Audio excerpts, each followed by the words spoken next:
在学校偷偷弹唱了一首《有何不可》，竟然引得清冷校花徐梦宁为你着迷，甚至放学后把你按在小树林亲了2个小时。而前世你原本是一名天赋异禀的歌神，年纪轻轻便精通各种乐器，却在某一天听到了一首临时抱佛脚，直接将你活活气死，穿越到了这个文娱落后的世界。此时你看着操作台旁的吉他，前世的不甘再次涌上心头，吉他拿在手上，熟悉感扑面而来，富有节奏感的前奏慢慢响起。天空好像下雨，我好想住你隔壁，沙尘在你家楼下抬起头数不平。如果场景里出现一架钢琴，我会唱歌给你听，哪怕多盆水往下淋啊。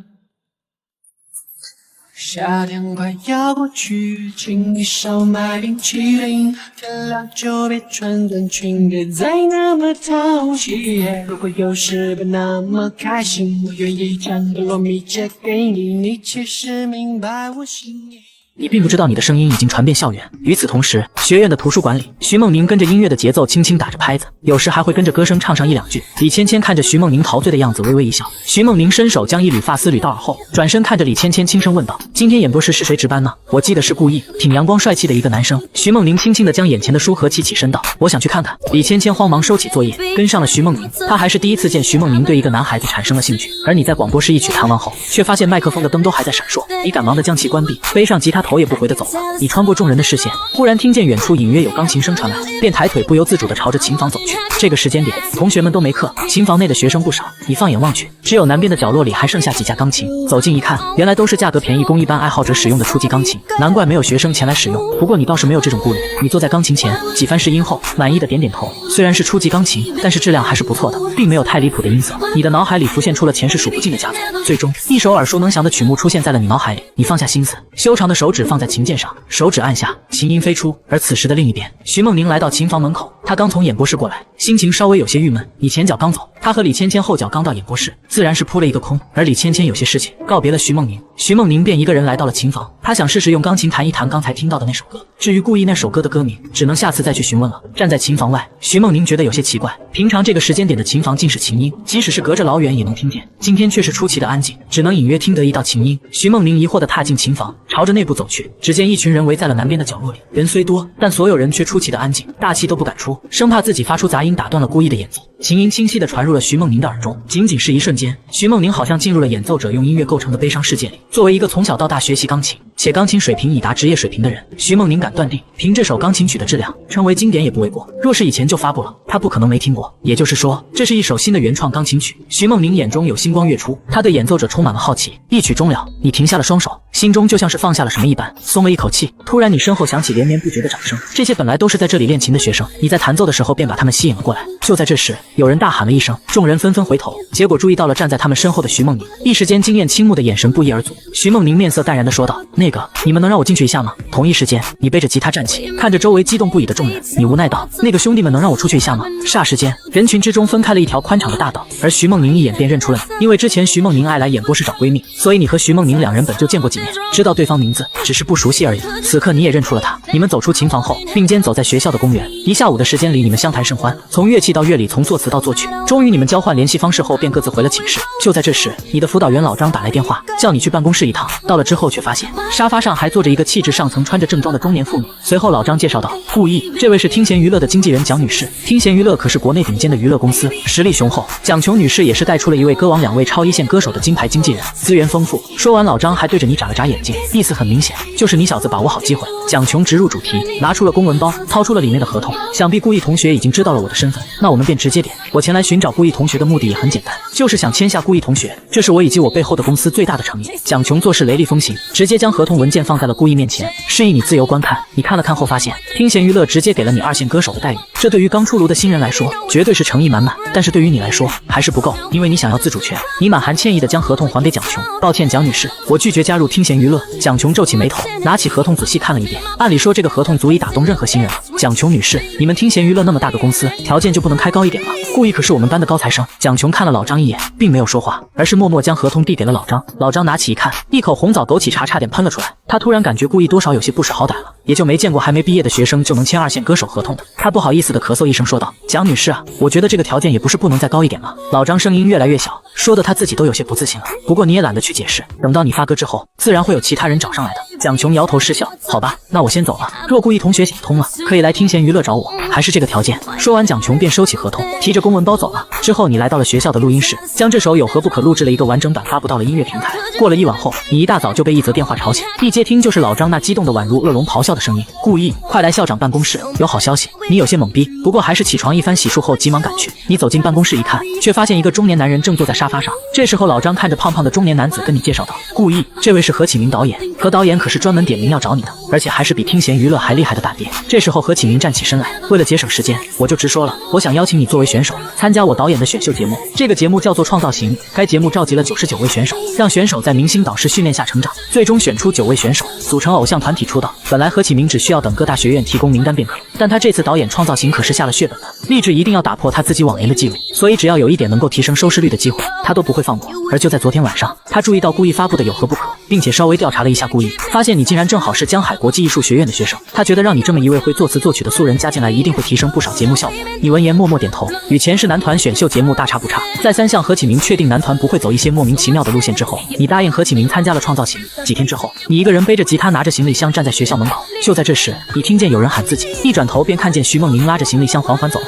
你笑问道：徐校花，这是要去哪？你为了证明华流才是最屌的，用一首《发如雪》震惊全国80亿观众，更是让所有导师惊掉下巴，并扬言这才是真正的中国风。然而你在学校与校花道别后，也是来到了创造型的录制现场。突然一则广播响起，全场注意，有请创造型发起人天后林白琴。唰的一声，选手面前的舞台拉开了帷幕，浑身散发着成功女性气质的林白琴出现在了众人面前。激烈的掌声与欢呼声同时响起。本次创造型节目加上发起人林白琴，一共有5位导师，其他4人分别是金牌作曲家、金牌作词家以及超一线歌手。这次导演何启明是真的下了血本的，请来了这么5尊大神。而唯一让你有些意外的便是，校花徐梦宁居然在这里当工作人员。一番询问后才得知，徐梦宁在全国大学生钢琴比赛上一展风采之后，成功拿下了全国大学生钢琴比赛的冠军。比赛结束，因为徐梦宁正好大4，学校为了给这位天才少女安排实习，便通过校长刘长青与何启明的关系，将徐梦宁派到了创造型节目组来，成为钢琴大师李曼玉导师的助手。不一会儿，工作人员们便带着选手们依次入场，整个舞台都变得璀璨了起来，广播声也随着亮起的灯光响起。5位导师一起坐在了导师席上，林白琴居中，她那笔直的大长腿、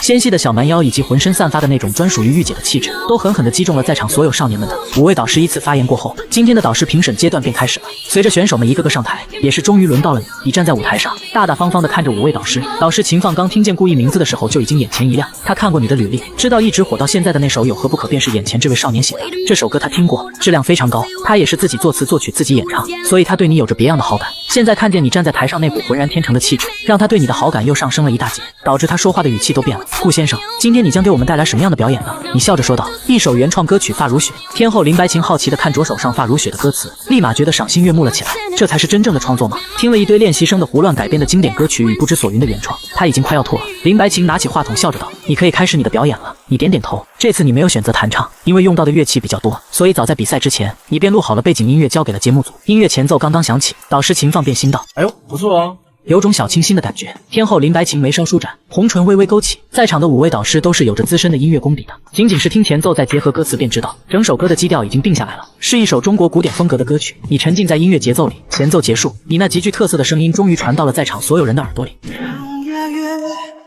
一人憔悴，我具备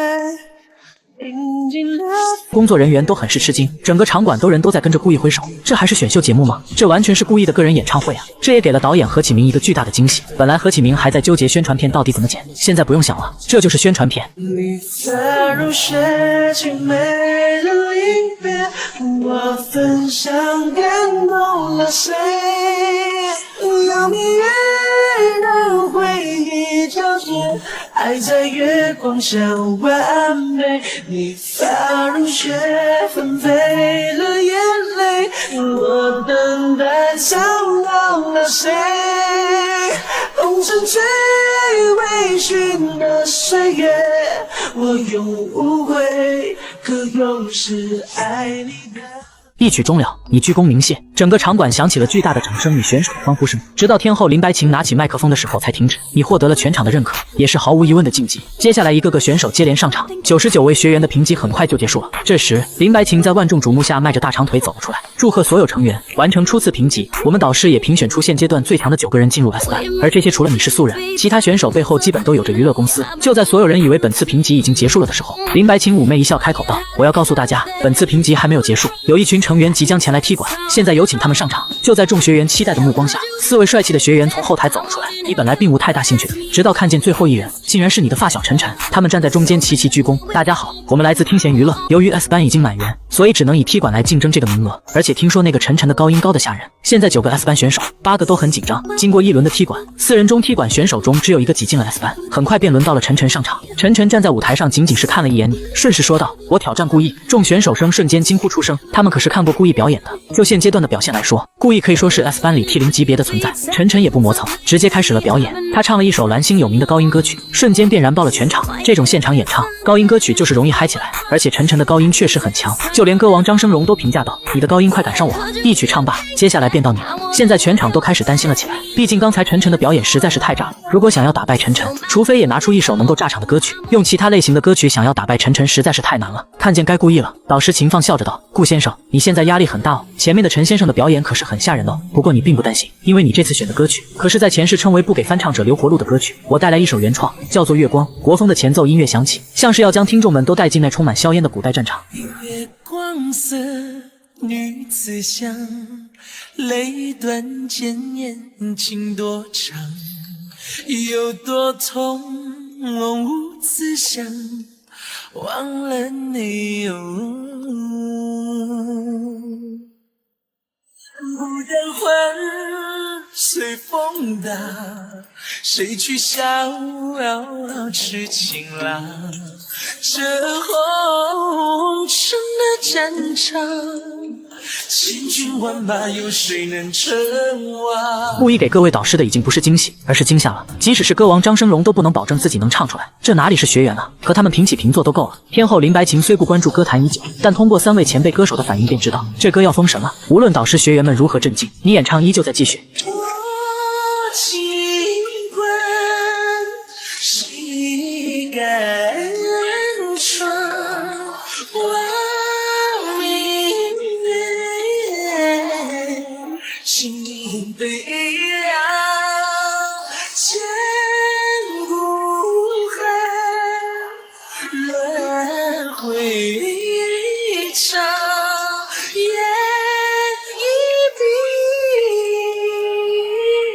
谁最狂啊？这世道的无常，注定敢爱的人一生。这首歌既有轮回的爱恨纠葛，又有千军万马的气势，加上你那百转千回的唱法，更给这首歌曲锦上添花。舞台上你唱出了最后一句歌词后，迎来了直上云霄的掌声，就连张生荣都不由得怀疑，难道世界上真的有生而知之者？故意现在才21岁，不仅唱功顶尖，作词作曲的天赋也高得吓人。他有预感，或许故意不满30岁就能成为歌王。最终你与晨晨一起站在台上，林白琴道：“不好意思，晨晨，你的挑战失败了。”晨晨内心毫无波澜的点点头，他拜得心服口服。这时候导师秦放好奇插嘴道：“我看你俩好像认识。”你点了点头说道：“我俩发小，不仅是发小，还是同一个大学的。”你为了证明才华终将战胜资本，用一首消愁震惊全国800亿观众，更是让台下的导师纷纷流泪。然而距离上次与晨晨交手后，时间便很快来到比赛的正式录制，而这次是以直播的形式播出。此时你在创造行的候场室内里，正一个人站在窗边琢磨第一次公演到底要唱什么歌。倒也不是因为你想不出，主要是你的选择困难症犯了。这次公演节目组没有什么特殊的要求，但是导师们给选手们出了一个题，就2个字：悲欢。选手的所有创作都得围绕着这2个字来，这2个字可以组合在一起，也可以分开，可以是人生的悲欢，也可以是情感上的悲欢。你在脑海中仔细搜寻，终于想到了一首契合悲欢的一首歌。到了晚上后，创造型的正式录制的时间到了。正式录制可不同于之前的评审阶段，评审阶段选手们要面对的只有导师，而这次选手们不仅要面对现场成百上千的观众，还要面对直播间中数以万计的网友。等主持人介绍完4位导师以及接下来的比赛规则后，就该轮到他们这些选手登场了。这一众选手大多数都是尚未出道的新人，根本没有面对如此大场面的经验。这种情况下，第一个出场的选手想要发挥出全部实力将会非常困难，更不要说超常发挥了，能够勉强唱完一首歌不失误都算厉害了，也不知道哪个倒霉蛋会是第一个上场。然而在前面的舞台上，主持人笑着说道：“让我们有请第一位选手故意登场。”候场室里的你愣住了，现在有理由怀疑是何启明那个浓眉大眼的导演在针对你了。不过你倒是不慌，让你先上场，这些排在你身后的练习生们的表演定会减分不少。你握紧话筒，一脚踏上舞台，台下的欢呼声瞬间响起，现场的观众们热情似火。感受到观众们炽热的目光，你朝着台下望去，竟然意外地发现了一些与你有关的灯牌。你没想到在短短的时间里，你竟然已经拥有了这么多支持你的粉丝。导师秦放看着你笑着说道：“顾先生，今天当着全场上千名观众以及直播间100万名观众的面，拿出你的全部实力来好吗？”导师秦放在尽全力让观众们加深对顾意的影响。说简单的，他就是在帮顾意引流，而你也懂得其中的道理。秦放与你非亲非故，仅仅是因为你是歌坛中的一位优秀新人，便不求回报的做到此等地步，真的算是无私奉献了。你心怀感激的点了点头。你在所有人期待的目光中说出了要演唱的歌曲，这是一首有关悲欢的歌曲，它叫做《消愁》。导师林白琴倒吸了一口凉气，这首歌名他依旧没有听过，意思就是说这首歌又是一首原创。此时舞台灯光骤灭，只余一道灯光打在你身上，悠扬的前奏在四面八方响起，你深情唱起：当你走进这欢乐场，背上所有的梦与想，各色的脸上，各色的妆，没人记得你的模样。3巡酒过，你在角落固执地唱着苦涩的歌，听它在喧嚣里被淹没。你拿起酒杯对自己说：一杯敬朝阳，一杯敬月光，唤醒我的向往，温柔了寒窗，于是可以不回头的逆风飞翔，不怕心头有雨，眼底有霜。一杯敬故乡，一杯敬远方，守着我的善良，催着我成长，所以南北的路从此不再漫长，灵魂不再无处安放。导师秦放看着手上的歌词，听着顾意的演唱，这位超一线歌手的眼中竟然出现了微不可察的泪水。他写的歌曲情绪总是很低沉，便是因为他的感情经历很是坎坷。你还在继续演唱，可你并不知道自己这一首歌牵动了许多人的心，你只知道只要你站在舞台上，你就需要尽全力去演唱。一杯敬明天，一杯敬过往，喝重我的身体，厚重的肩膀，虽然从不相信所谓山高水长，人生苦短，何必念念不忘。一杯敬自由，一杯敬死亡，宽恕我的平凡，驱散了迷惘。好吧，天亮之后等是潦草离场，清醒的人最荒唐。好吧，天亮之后总是潦草离场，清醒的人最荒唐。林白琴看着挥洒自如的顾意，暗自点了点头。顾意在他心中的评价又高了几分，即使第一个出场，即使面对成千上万的观众，顾意依旧发挥出了他应有的实力，完美演绎出了这首歌里那种婉转含蓄、哀而不伤的动人情愫。你的声音到此戛然而止，伴奏也渐渐消失。这时整个场馆突然安静的可怕，似乎所有人都沉浸到了悲哀的情绪里，没有回过神来，直到你鞠躬鸣谢，整个场馆才爆发出了如雷的掌声。林白琴好奇地问道：“这首歌是你以前的存货，还是你这几天写的？”你笑了笑说道：“应该算是存货吧。可他们不知道的是，你有着整整前世蓝星一整个星球的存货。”在导师点评完后，你走下了舞台，观众们依旧在呼喊你的名字。几轮过后，便是陈晨出场，他的高音依旧燃爆了全场。在所有选手表演完毕后，创造型的第一次正式录制便结束了。你的票数就在3个平台同时破了100万，票数遥遥领先，稳居第一。然而面对这么高的票数，资本家却在背后筹备一场针对你的阴谋。为了重振世界的华夏曲风，你用一首《青花瓷》震惊全国800亿观众，就连天后都以为你会 C 位出道，却不料你原本登顶的票数在一夜之间掉出了榜单。只因你没有签约任何娱乐公司，便受到了资本的打压。看到这一现象的网友也纷纷跑到创造型官方微博底下诉说着黑幕。此时发现这一现象的工作人员也忙得焦头烂额。这时导演何启明也示意工作人员稍安勿躁，然后给华文娱乐的总经理周长打去了电话。电话刚一接通，何启明就发了火：“你们会毁了我的口碑，我的名誉，知道吗？”何启明暴怒的声音很刺耳，他这么多年的选秀节目从来没有爆出过什么黑幕，这还是第一次，而且还如此严重。周长微微一笑道：“老何，别急嘛，我们这些公司的选手也不弱，会有人喜欢的。”即使是涵养不错的何启明此时也爆了粗口，他拍着桌子大声道：“周长，故意你们动不了。老何，你确定要和我们作对？”周长意味深长道：“老子现在就和你们作对了。”说完这句话，何启明干脆挂断了电话。得罪了这些娱乐公司，最差的结果也就是他以后的节目请不到人，以及各种资源上的限制。但是只要这次的创造型能够圆满结束，他就已经达到人生巅峰，所以他现在得4保故意。思索了一会儿的何启明把工作人员招呼过来，说道：“你去准备一下，明天所有选手表演结束后，立马修改规则，直接废除排行榜。”等到了第二天，创造型第2次录制也正式开始，守在屏幕前的网友们立马涌进了直播间。只是这弹幕骂声一片，不止直播间，现场也有观众在大喊黑幕，主持人想压都压不下去。直到排行榜第1名的萧炎瑞上场，观众们的大喊黑幕的声音在萧炎瑞出场时冲上了顶端，因为他们认为顾羿才是真正的第一。不过萧炎瑞的心理承受能力还是挺强的，他脸不红心不跳的开始了他的表演。这么冷的天，雨离我那么远，看见我一点。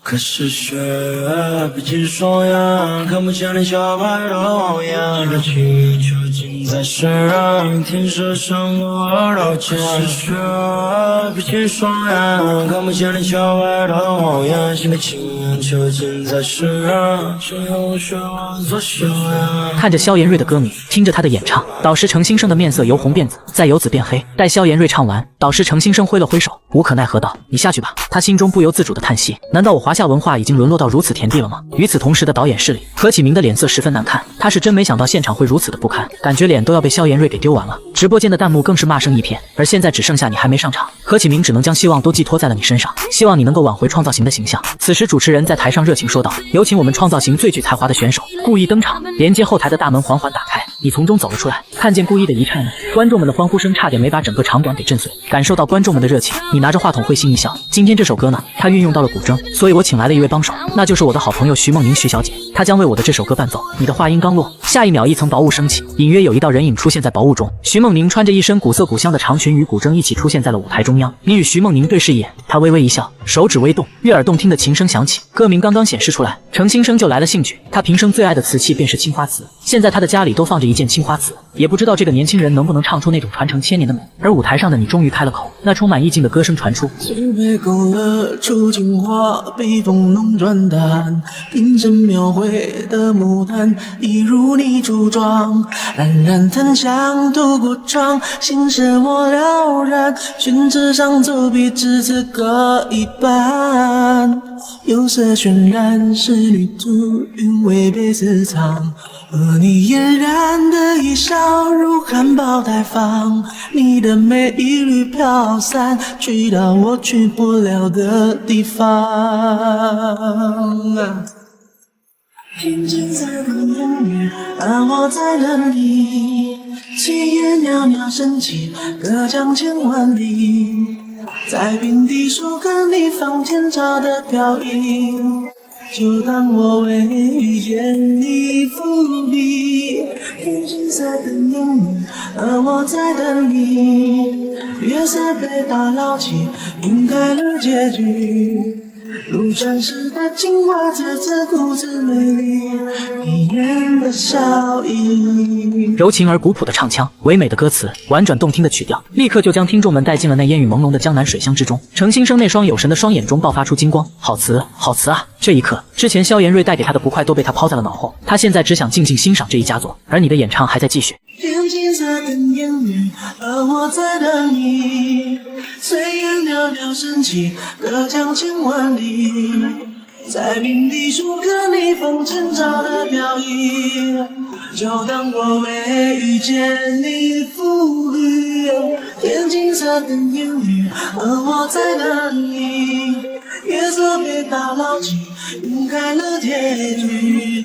如传世的青花瓷，自顾自美丽，迷人的笑意。这首歌主要以青花瓷为载体，透露出千年的古韵，它给人一种古风江南之感，又有一股离别的愁绪之感。现场的观众们露出了享受的神情。前面听了一堆牛头不对马嘴的作品，现在听这首歌对他们来说就是享受。后台的众练习生听着顾羿的演唱，他们知道在硬实力上，他们还是输了，从始至终都在输，输得一塌糊涂。舞台上的你唱完了最后一句歌词，徐梦宁的弹奏也到了尾声，最后一阶音符弹完，牵手放在琴弦上，压下了尾音，与你一起鞠躬鸣谢后，徐梦宁便乖乖地站在了旁边。观众们激动地说道：“一人唱歌，一人抚琴，能不能再美一点？第一，这才是名副其实的第一啊！”这时程新生笑着说道：“这首歌写得很好，我很喜欢，你将青花瓷的那种古韵美感完美地写了出来。”他的言语中满是欣赏之意，因为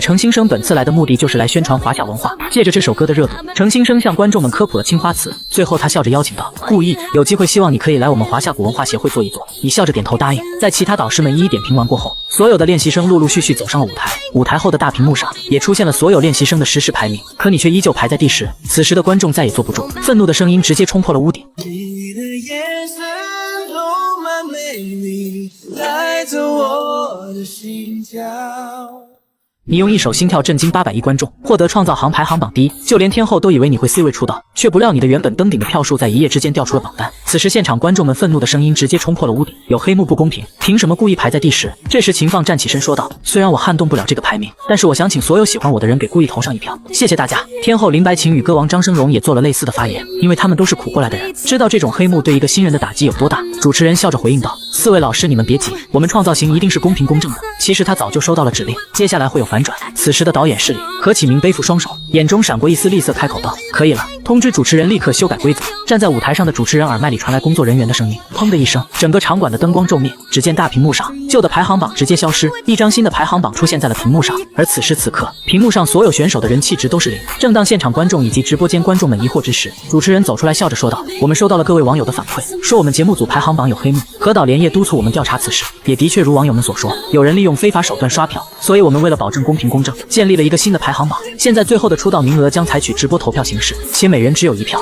而另一边，华文娱乐的总经理周长不可置信道：“何启明还真敢和我们作对，敢骑在我的头上拉屎！”他立马发号施令，去组织水军给我们公司的选手投票，把故意压下去。此时的场馆内，观众们紧张地看着排行榜。刚开始2分钟，你的人气值遥遥领先；2分钟后，其他选手的人气值突然暴涨，瞬间超过了你。暴涨之后，他们的增长速度突然又缓了下来。就这样僵持了10几分钟，4大顶尖娱乐公司猛然发现，他们的预算花完了。毕竟这种一个号码投1票的水军实在是太贵了，花钱如流水，短短10几分钟上千万就花出去了。即使是身为顶尖娱乐公司的他们都觉得有些心疼。而现在他们只能眼睁睁地看着你的人气值疯涨，一直到排行榜第1。这一刻，所有的观众呐喊，欢呼声响彻云霄，我们赢了！才华战胜了资本。此时的导演室里，何启明松了一口气，他的名誉算是完全保住了，而且还能更上一层楼。他很庆幸，他那天主动去邀请了你，这一切都是值得的。至于之后还能不能做导演，已经无所谓了。他现在拥有的成绩已经是其他同类型导演遥不可及的梦了。投票结束后，没有上榜的9位选手走下了舞台，萧炎瑞也跟着走了下去，他排在第10。你在众人的欢呼声中，一步步登上了最高的位置。你一个人站在舞台上，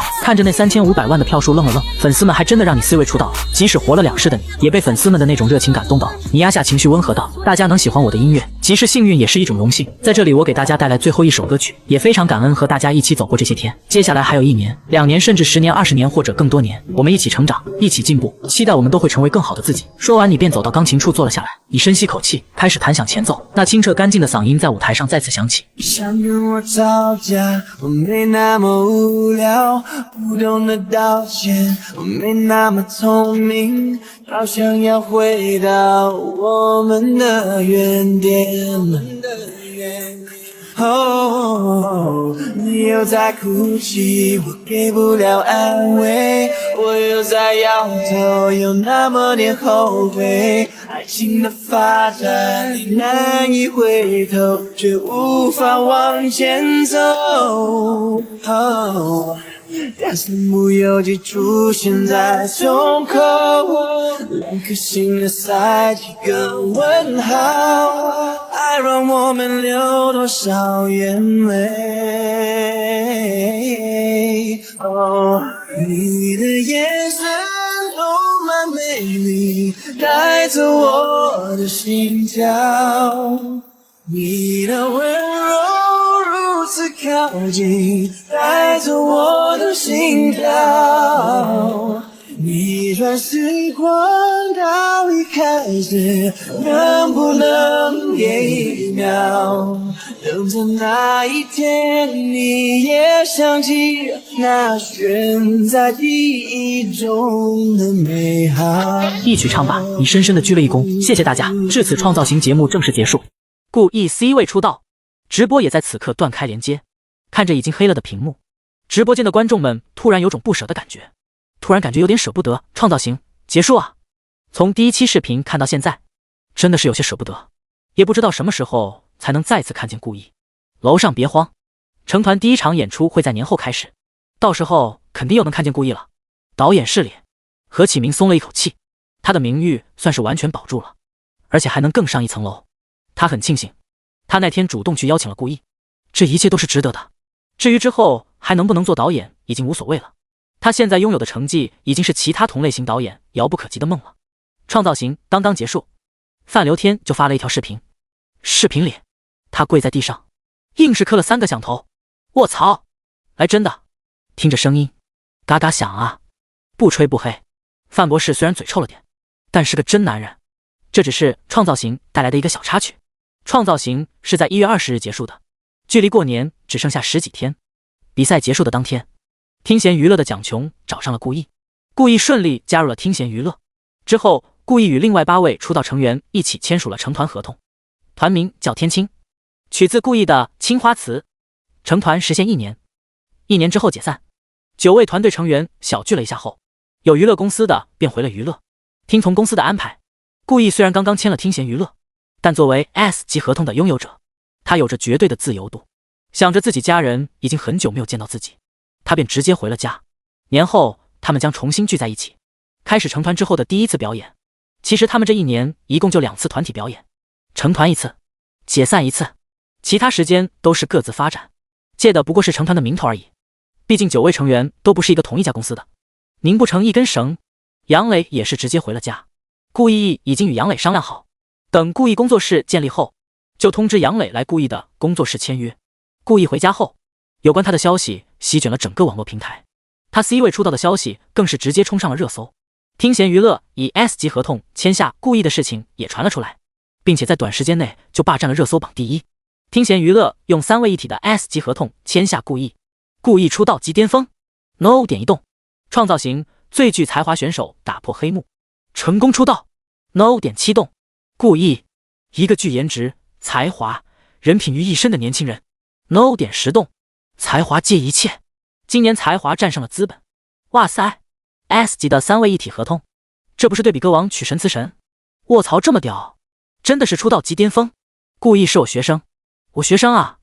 顾毅的辅导员老张在看见这些消息的时候，兴奋的3天3夜睡不着觉。几个月前顾毅拒绝 B 级合同时，他还觉得可惜，然而顾毅反手就给他拿了一个3位一体的 S 级合同回来。作为顾毅的辅导员，他现在别提有多自豪了，所以他反手就将这条消息发到了学院教师群里面。社会你张哥看见没有？顾毅，我学生 S 级合同，你们见过没？钢琴李老师，声乐薛老师，我干；吉他徐老师，你走狗屎运了吧？二胡张老师，你就嘚瑟吧。从此以后，无论别人问老张什么，老张的第一句话一定是：你怎么知道我学生签了 S 级合同？然后他再死皮赖脸的拉着别人聊上半小时。同一时间，青花瓷对3大音乐平台的新歌榜展开了屠杀，一路势如破竹，轻轻松松的霸占了3个平台的新歌榜第1，直接碾压了录歌王的竹。录歌王的竹都被青花瓷干下去了。顾毅好猛！我原本觉得竹挺好听的，但当我听过青花瓷后，我才知道什么才是真正的国风。录歌王还是适合唱情歌，这种题材还是算了吧。人怕对比，这歌也怕对比。之前青花瓷没有发布时，大家还觉得竹是一首不错的国风歌曲，但当青花瓷出来后，听众们顿时觉得竹索然无味了起来。即使竹是词神曲神联手创作的歌曲，在青花瓷面前也黯然失色了。为了这首青花瓷，程新生还发了一篇长达1万字的文，夸赞顾毅的青花瓷震撼我妈1整年。来自程院士的认可，感觉青花瓷要引领国风新潮了。这首歌文化含量过高。墨海娱乐的天台上，王毅、齐海和莫兰这3位大冤种又出现在了这里。他们刚刚看完新歌榜，顿时觉得心里平衡多了。齐海打了个喷嚏，笑着道：嘿嘿，歌王加词神曲神都没干过一神，我们没干过也正常嘛。莫兰深以为然的点头道：正确的，4舍5入。我等于哥，话还没说完，王毅就绷不住了。阿七哎，今儿的风甚是喧嚣啊。王毅悠悠然道：2位，有没有可能说我们可以下去说话？那里有暖气。齐海、莫兰齐齐点头。这1月份的冷风，他们也顶不住了。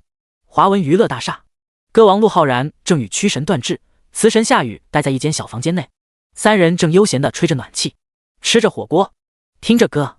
突然一道电话打来，曲神段志拿起电话一看，是总经理周长的电话。段志有些不耐烦地接起道：有啥事直接说，正忙着呢。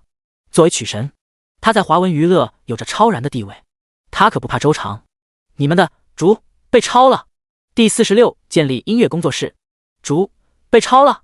段志愣了一秒，吃着火锅唱着歌，家被偷了。段志问道：被谁的歌抄了？周长的声音传来：故意。这是谁？段志很明显不认识故意，不只是他，包括夏雨和陆浩然都不认识故意。自从他们的实力达到金字塔尖后，就很少了解这些东西，就连他们的微博账号都是公司在运营，能让他们了解的只有和他们同级别的存在。一个刚刚选秀出道的练习生周长道：啥玩意？段志有些不敢置信。虽然竹是他与夏雨的实验作品，也不至于被一个刚出道的新人给抄了吧。挂点电话后，另外2人问段志道：怎么回事？段志叹了一口气说道：家被偷了。2人一听这话便明白了段志的意思，是哪位曲神词神出手了？陆浩然问道。段志沉思了一会，他还是有些不敢相信，但依旧说道：是一个刚选秀出道的练习生。什么？陆浩然惊呆了，什么练习生能把他们3人超越啊？他们持着怀疑的态度打开了手机，找到了故意那首歌，听过之后，3人承认，在国风方面他们真的不如这个年轻人。不过3人也不会气馁，他们最拿手的歌曲本就不是国风，而是各种各样的情歌。夏雨左手食指敲着桌子道：我们这算不算被狙击了？段志磨蹭着胡子，有些不确定的说道：也许，大概，可能算吧。陆浩然笑了笑，耸了耸肩：那要不要报仇？必须报仇。段志与夏雨异口同声，他们决定等故意发歌之时狙击故意。他们3人都有着自己的骄傲，他们可以承认竹不如青花瓷，但他们不可能承认他们不如故意。回到家的故意通过微博官方的身份安全审核后，便开通了自己的微博账号。一些粉丝搜索与故意有关热点的时候，搜索到了这个账号。刚开始他们都有些疑惑，会不会是一个蹭流量的假号啊？粉丝们仔细一看，发现故意的姓名后面有着一堆后缀：歌手、词曲创作者、创造型冠军、听弦娱乐旗下艺人，全都是官方的认证标签。官方认证，哇，这个是真的故意！故意终于开通微博账号了，我找到组织了。当发现故意真的开通微博账号后，粉丝们纷纷点了关注，并且相互告知，故意的粉丝量立马就呈直线上涨，10万、100万、1000万，仅仅1天的时间，故意的微博账号便有了1000多万的粉丝，且还在不断增长。粉丝们纷纷留言：故意，你什么时候发新歌啊？怎么什么动态都没有？能不能发个动态来看看呀？故意，我关注你是因为我是故意的。故意，活一下，活一下。故意一个个翻看着粉丝们的留言，偶尔回复1、2句，但他看到这条留言的时候，他脸黑了。活一下？你难道还见过死的呀？操！发动态，必须发动态，让粉丝们知道他还活着。就在故意不知道第一个动态到底发什么的时候，格洛米跳到了故意身上。你倒是挺自觉。故意笑着道。过了一会儿，故意在微博上发布了第一个动态，是一张照片，照片里的故意抱着一只萌萌哒的橘猫，并配上了有何不可的歌词。如果有时不那么开心，我愿意将格洛米借给你。短短1分钟，评论数就上千了。我想当那只猫，格洛米好幸福。哇塞，这就是故意家的格洛米哎，格洛米好可爱哦。有没有组队去故意家偷猫的？偷猫加1，偷故意加10086。此时的热搜画面变了，变成了这样。格洛米到底有多可爱？热井号，故意开通微博账号，并发了第一个动态。热井号，想做故意怀里的猫。热井号，故意，我现在很不开心，快把猫给我。故意，你家猫会后空翻吗？我家的猫会，要不你来我家看看。楼上，我想看，我想看。你死去！因为这只猫一直很火的，有何不可？更火了。休整了几天的故意，在1月24号来到了听弦娱乐的大楼。刚一进去，一位前台的小姐姐就戳了戳他身旁的同伴道：喂，你快看，那是不是故意？另外一位小姐姐抬头一看，瞬间惊呼出声：真的是故意哎，好帅啊！现实中比网络上更帅。他加入了我们听弦娱乐，我们是不是可以天天看见他了？好幸福啊！两位前台小姐姐都是忠实的追星族，他们之所以来听弦娱乐上班，就是因为在听弦娱乐，他们能看到平时看不见的各种明星。他们最近又粉上了故意。这时，总经理宋海来到故意面前，热情说道：故意你可算来了。宋经理你好。故意笑着道：两人早在几天前就联系过，所以能够认识对方。他这次来是为了早点建立自己的音乐工作室。宋海知道顾意是为何而来，便直入主题道：工作室专属楼层和工作人员都给你准备好了，只要你想，随时都可以建立你的音乐工作室。顾意现在可是听弦娱乐的宝，对于顾意的要求，他肯定会全力满足。宋海接着道：因为你签的是 S 级的3位一体合同，所以你每次发歌的时候，公司都会帮忙宣传，每首歌公司会拿 15% 的纯利润，你的每首歌版权都属于你自己，公司只拥有5年的使用权。当然，因为你的工作室独立于公司之外，公司不会给你提供艺人，所有的艺人都需要你自己去寻找，签什么级别的合同，由你自己决定。你的工作室内的所有人员的薪酬，也都由你自己负责。顾意默默点头，公司已经帮他把一切都准备好了，艺人就得他自己去找了。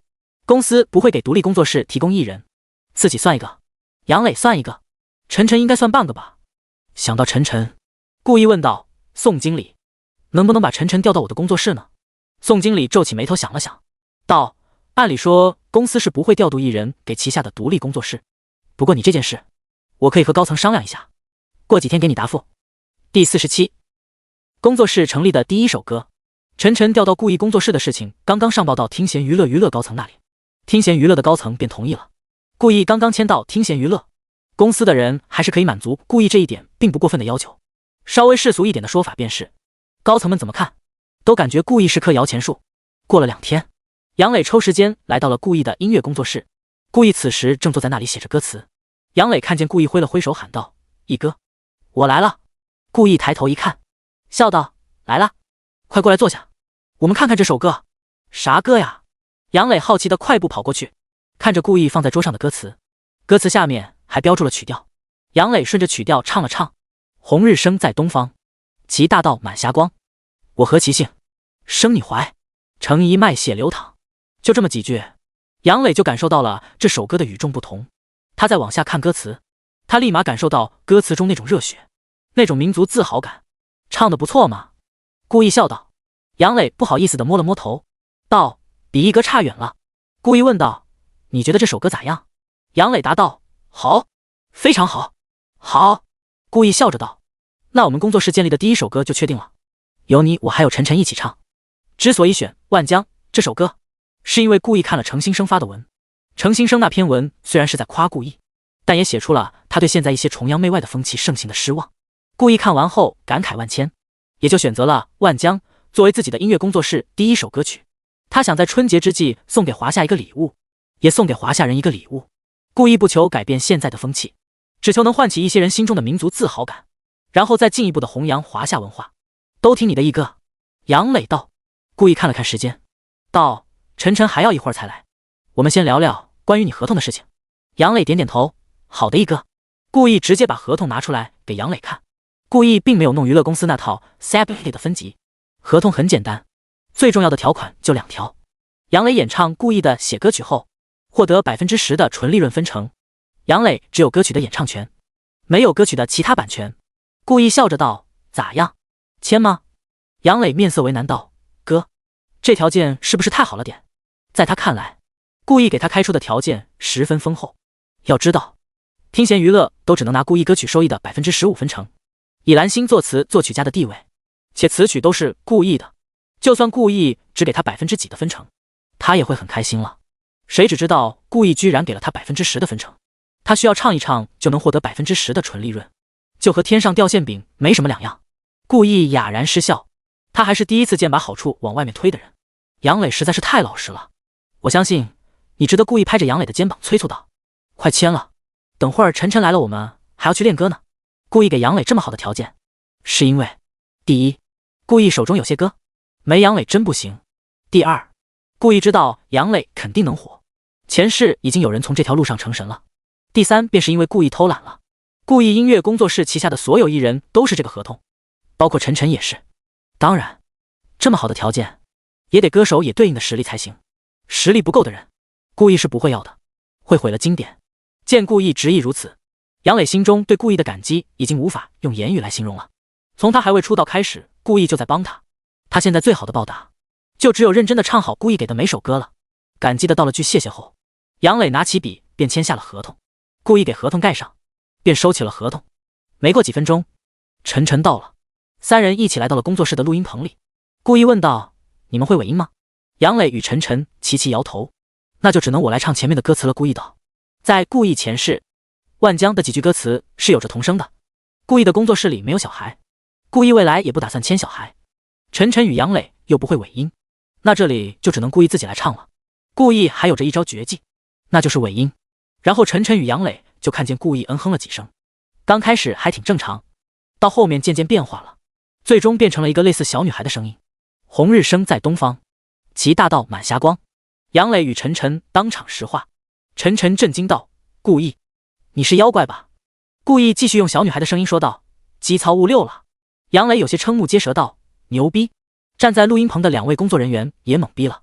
杜辉跟身旁的王平小声说道：“我们新老板还有这技能？”他俩是听闲娱乐派给顾意的助手，因为他们以后的酬劳都由顾意发放了，所以叫顾意老板也没什么问题。我觉得有这技能也正常。我感觉咱老板的月光就不是人能唱的。王平道：“我倒是觉得这声音挺好听的。”杜辉像是突然想到了什么，悄悄说道：“我感觉我们老板女装应该挺好看的。老板要是女装后再改变声音，别人肯定发现不了。”我感觉也是。王平道。两人聊得正火热，顾意的声音传来：“两位聊啥呢？准备开始录歌了。”杜辉与王平都快贴着的头快速分开，两人齐声笑道：“好的，老板。”录完万江后，顾意便在微博公布了自己工作室建立的消息。工作室取名的时候，顾意懒癌犯了，也就直接用了自己的名字，不过改了一个字，叫顾意的工作室。现有成员只有3位：顾意、陈晨、杨磊。同时，顾意也公布了他们3人即将发布第一首歌的消息，发布时间就定在2月1号，正好是过年那天。顾意还专门提了一句，表示这首歌是送给大家、送给华夏的歌曲。第48有趣的巧合：第一，5G 网就是快，顾意又要发歌了，送给我们，送给华夏的歌。卧槽，创造行才结束几天啊？顾意又来，顾意真的高产4母猪，又有歌听了。顾意好随便啊，工作室居然用自己名字。哈哈，楼上你看错了，这是顾意的工作室 V， 是不是工作室以后干啥都是顾意的？哈哈，3人一起唱歌吗？我感觉我又回到了创造型。评论在第一时间就被粉丝们占据。同一时间，正在某不知名洗脚城洗脚的屈神段志接到了来自词神夏雨的电话。段志语气有些萎靡的说道：“咋了，老夏？有什么事吗？我正忙着呢。”夏雨一听段志的声音，立刻唾弃道：“奶奶的，你又去那种地方了，还他妈不带我，还是兄弟吗？”段志咳嗽一声道：“这不是看你和陆兄最近忙吗？”夏雨不想理洽独食的段志，直接说正事道：“我跟你说，顾意要发新歌了。”本来有些萎靡的段志立马精神了起来，问道：“真的？千真万确？他自己官方账号发的？”对比起段志，夏雨的声音显得中气十足。自从他们的竹被顾意的青花瓷超过了后，他们就让人盯着顾意，只要顾意发歌就告诉他们，没什么别的想法，他们就想赢顾意一次。段志问道：“他什么时候发歌？”夏雨道：“春节那天。”卧槽，这么快？那不就只剩几天了？段志大吃一惊道：“这么卷的吗？我没记错的话，他那首青花瓷是1月20号发布的吧？这才10天，又来，过年都不浪荡一下？你以为谁都像你一样啊？知道还不快来公司？我再去通知陆浩然。”夏雨道。段志想了想道：“行，我等会儿就回来。”夏雨道：“好，不过我还是要提一句哦，身体最重要，注意节制啊，老段。”滚，老子这是正规的。夏雨耳边传来了段志暴躁的声音。在段志正要爆发国粹之时，夏雨熟练地挂断了电话，然后通知陆浩然去了。当天晚上，3人联合发文，表示他们也将在春节发歌，并且这次还是他们最擅长的爱情题材。虽然他们的歌可能还没完善好，但这并不妨碍他们先通知粉丝们。3人的老粉丝们立马评论道：“这3人怎么勤奋起来了？这么多年来，他们好像就没有在春节这种时候发过歌啊！管他的呢，有歌听就好。该说不说，我还是觉得上回在洗脚城被抓的那个人是段曲神，俺也觉得背影真的像。”有一位即是顾意的粉丝，也是3人的粉丝，发现了盲点。春节，顾意好像也在那个时候发歌呢。顾意的青花瓷现在还领先竹呢，有木有可能说陆歌王他们是在狙击顾意？卧槽，我感觉就是他们这是要报顾意那一箭之仇。顾意刚公布要发歌的消息，段志等人接着也公布了要发歌的消息，且都在春节时间。网友们在联想之前青花瓷、超越、竹的事，顿时意识到了事情不简单。喜欢吃瓜的网友们再也坐不住了，这是要打擂台？你们觉得谁能拿下新歌榜第一？我选顾意，因为顾意这个月已经拿捏过陆歌王他们了。这个月的歌是断神和下神游戏之作，说了也很正常啊。我反正觉得陆歌王他们赢了，支持陆歌王加10001。网络上的东西顾意暂且不知，他现在总感觉不太对劲，但是又忘了哪里不太对劲。叮咚，顾意的手机响了。顾意拿起手机一看，是徐梦宁的消息。他好像意识到少了什么了。在创造型的时候，他已经习惯了徐梦宁在身边，现在好几天没见面，他心中总感觉空落落的。顾意边回徐梦宁的消息边想到，难道我喜欢上他了？顾意在音乐方面天赋异禀，在感情方面却稍稍差点，但顾意发现他和徐梦宁在一起时会感觉轻松许多。想着想着，顾意陷入了沉思，有什么方法能让我天天都轻松一点呢？感受到手机屏幕的亮光，顾意再次看去，这是他与徐梦宁刚才的聊天记录。徐梦宁，顾意，你的工作室成立了？顾意，是的呀。看完之后，顾意顿时感觉豁然开朗，只要把徐梦宁骗，不是把徐梦宁邀请到自己的工作室，不就可以经常见面了吗？而且徐梦宁本身实力也极强，怎么算都邪赚啊。顾意立即发出了邀请。躺在床上想了半天的徐梦宁也在此刻发了一条消息：顾意，徐大小姐，有没有兴趣来我工作室啊？徐梦宁，顾意，我觉得你的工作室阳气太盛了，这很严重，道家讲究阴阳调和，所以你要不要邀请我加入呀？两人的消息一前一后同时出现在了手机屏幕上。巧合，隔着老远的两人同时愣了2秒，又同时发消息道：好啊。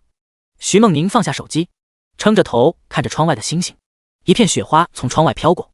徐梦宁会心一笑道：顾意好像也没那么直呢。顾意直是直，但顾意知道自己需要什么，爱着什么。第二天，顾意一大早就来到了工作室，他接了一杯水，走到工作室门外，刚准备出去吃饭，就看见了徐梦宁。徐梦宁双手背在身后，身体微微前倾笑道：早啊，顾意。顾意短暂诧异之后，轻笑道：早啊，徐大小姐。他是真没想到徐梦宁能来这么早。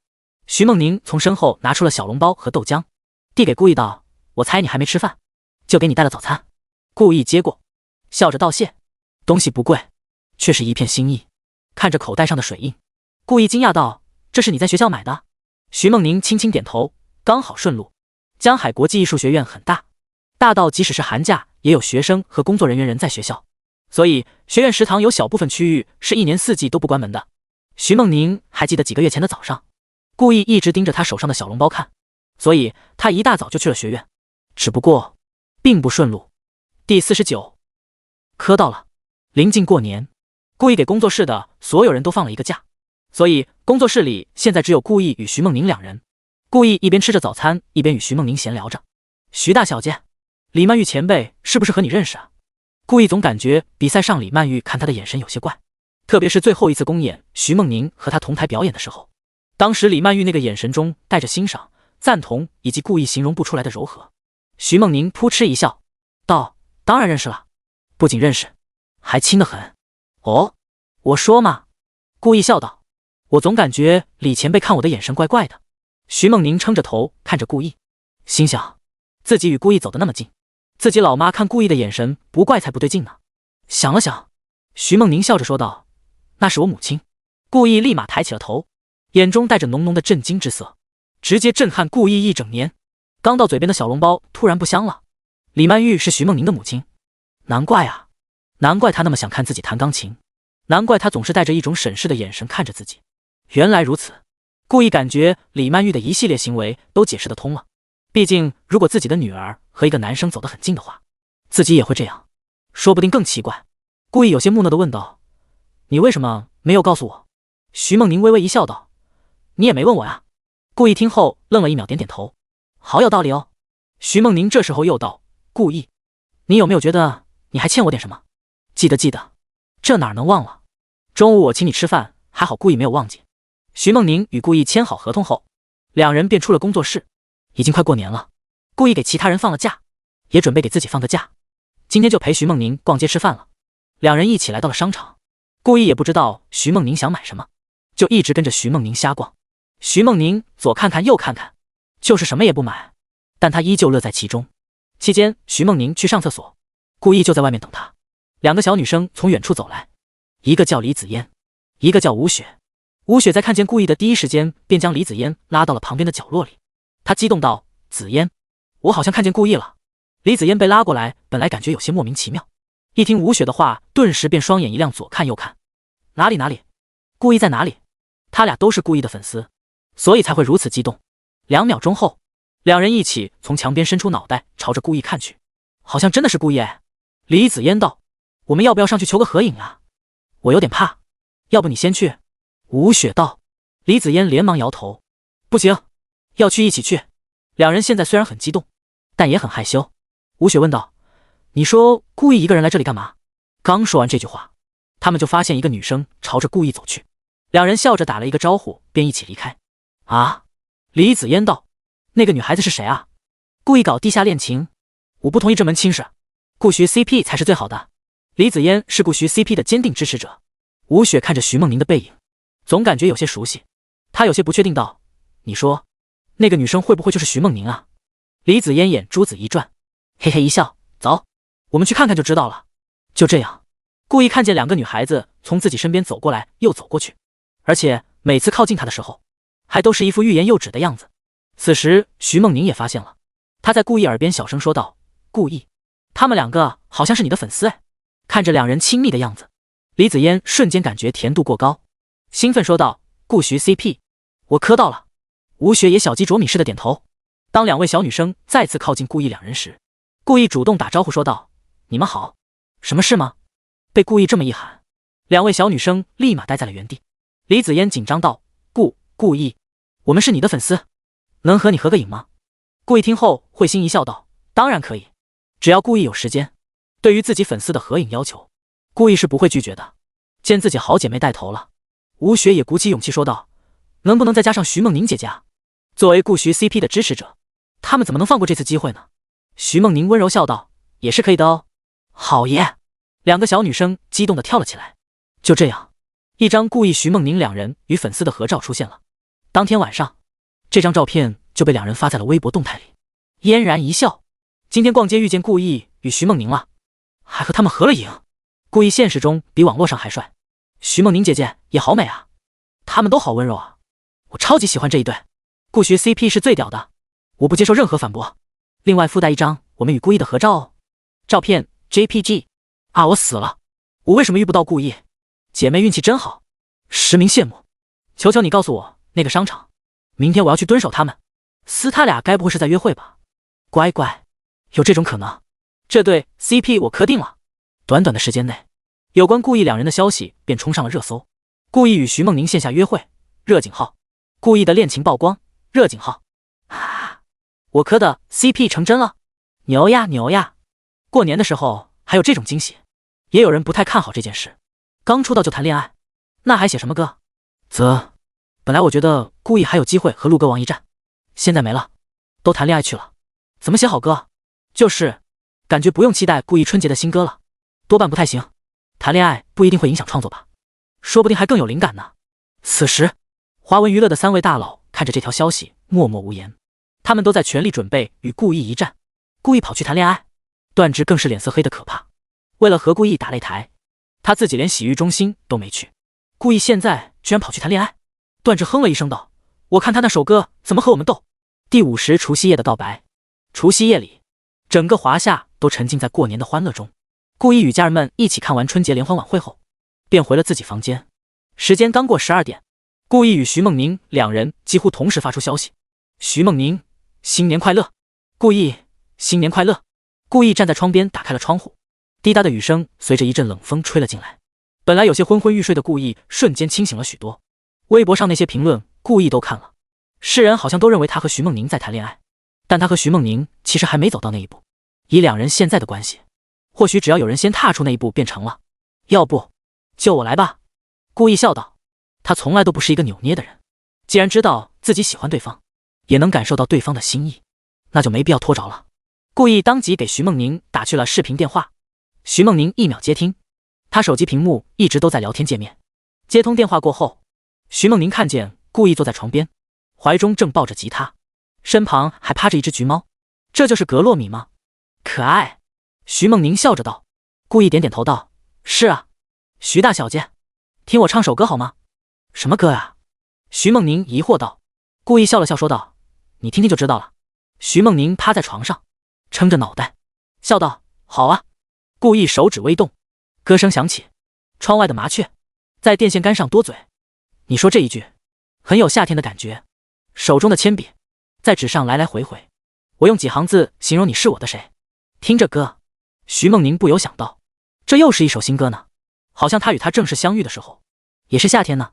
当时故意唱的是有何不可，不知道这首歌叫什么名字呢？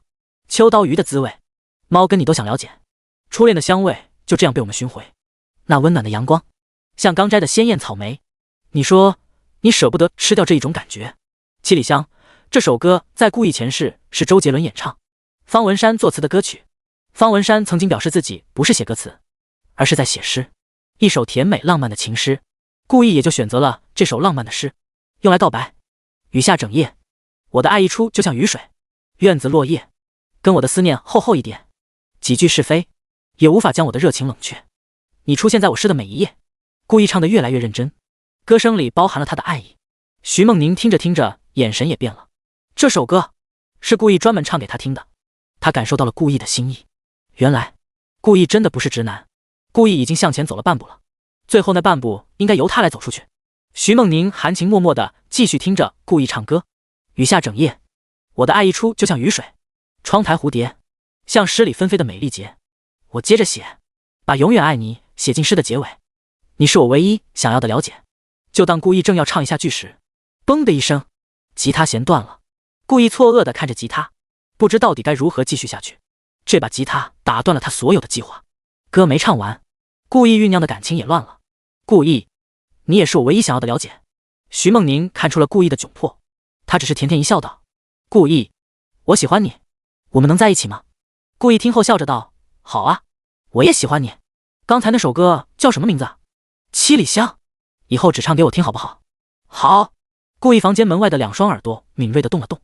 故意的父亲顾建军与他的妹妹顾思涵正在偷听墙角。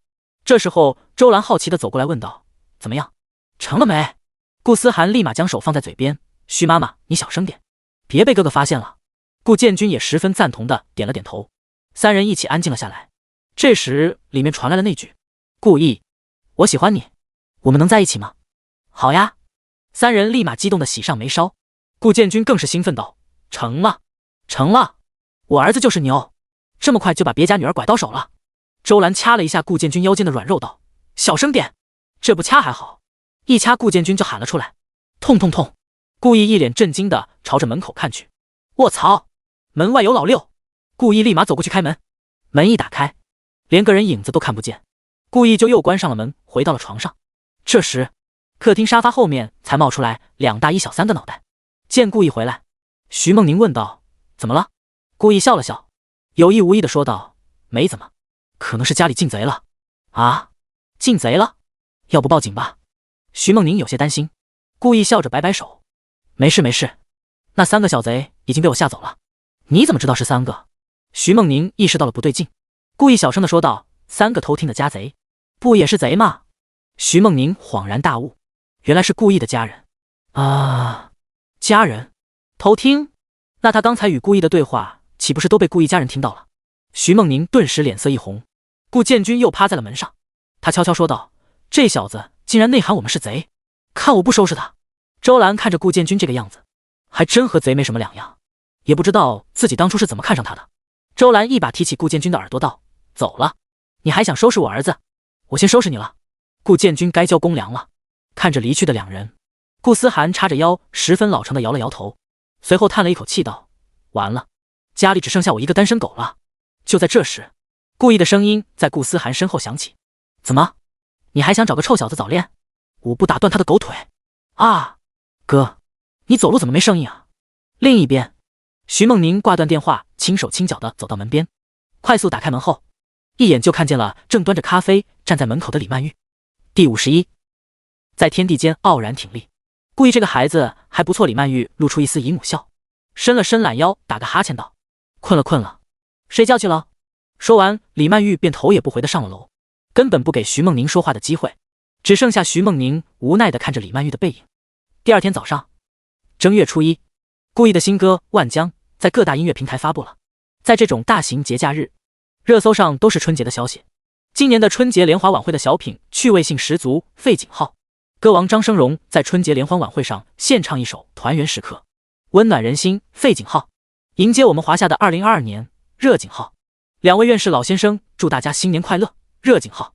在这种情况下，顾意发新歌的消息连一滴水花都溅不出来，大多数粉丝此时也在拜年，只有一部分有时间的粉丝们准时进入了音乐播放器，搜到了顾意、陈晨、杨磊三人合唱的《万江》，先收藏后看，养成习惯。顾意出品，必属精品。粉丝们开始听歌，《万江》演唱顾意、陈晨、杨磊，作词顾意，作曲顾意。红日升在东方，其大道满霞光。我何其幸，生于你怀。承一脉血流淌，难同当，福共享。挺立起了脊梁，吴国万江，以仁爱，千年不灭的信仰。仅仅是听见前面这一段，粉丝们就感觉到了这首歌的不同。歌声中有着莫名的力量，令人有种血脉相连之感。这首歌真的是送给我们祖国的，又是一首国风歌曲。国风引领人顾意，我想问问这小女孩声音是哪儿来的？演唱上面没标人呀。一般歌曲中，只要参与了演唱的人都会出现在歌曲的简介上，但粉丝们并没有发现简介上有除顾意三人外的名字。粉丝们有些疑惑，却并没有把此事放在心上，而是继续听着歌。写苍天只写一角日与月悠长，画大地只画一隅山雨和无恙。观万古上下5000年，天地供养。唯炎黄，心坦荡，一身到四方。华夏饱经5000年的风霜，却依旧在天地间傲然挺立。恢宏大气的歌词，连绵悠长的作曲，细致地描绘出了祖国的壮美山河，将华夏大地的千年信仰与精神脊梁传递给了每一位听众，包括正在与家人团圆的程新生老院士，他也在听着顾意的《万江》。自从创造型结束后，他就一直关注着顾意，他期待顾意这位年轻人能再次做出像《青花瓷》那样的作品。当听说顾意这首歌是送给华夏，送给所有华夏人的歌曲时，他便来了兴趣。今天顾意的歌曲刚刚发布，他便让他儿子程新国放给他听。程新生的家人们都在安安静静地陪着老爷子一起听着《万江》。程老爷子越听，眼中亮光越盛，鼻息也越来越重。程新国有些担心地看着自己父亲，拿着手机随时准备呼叫救护车。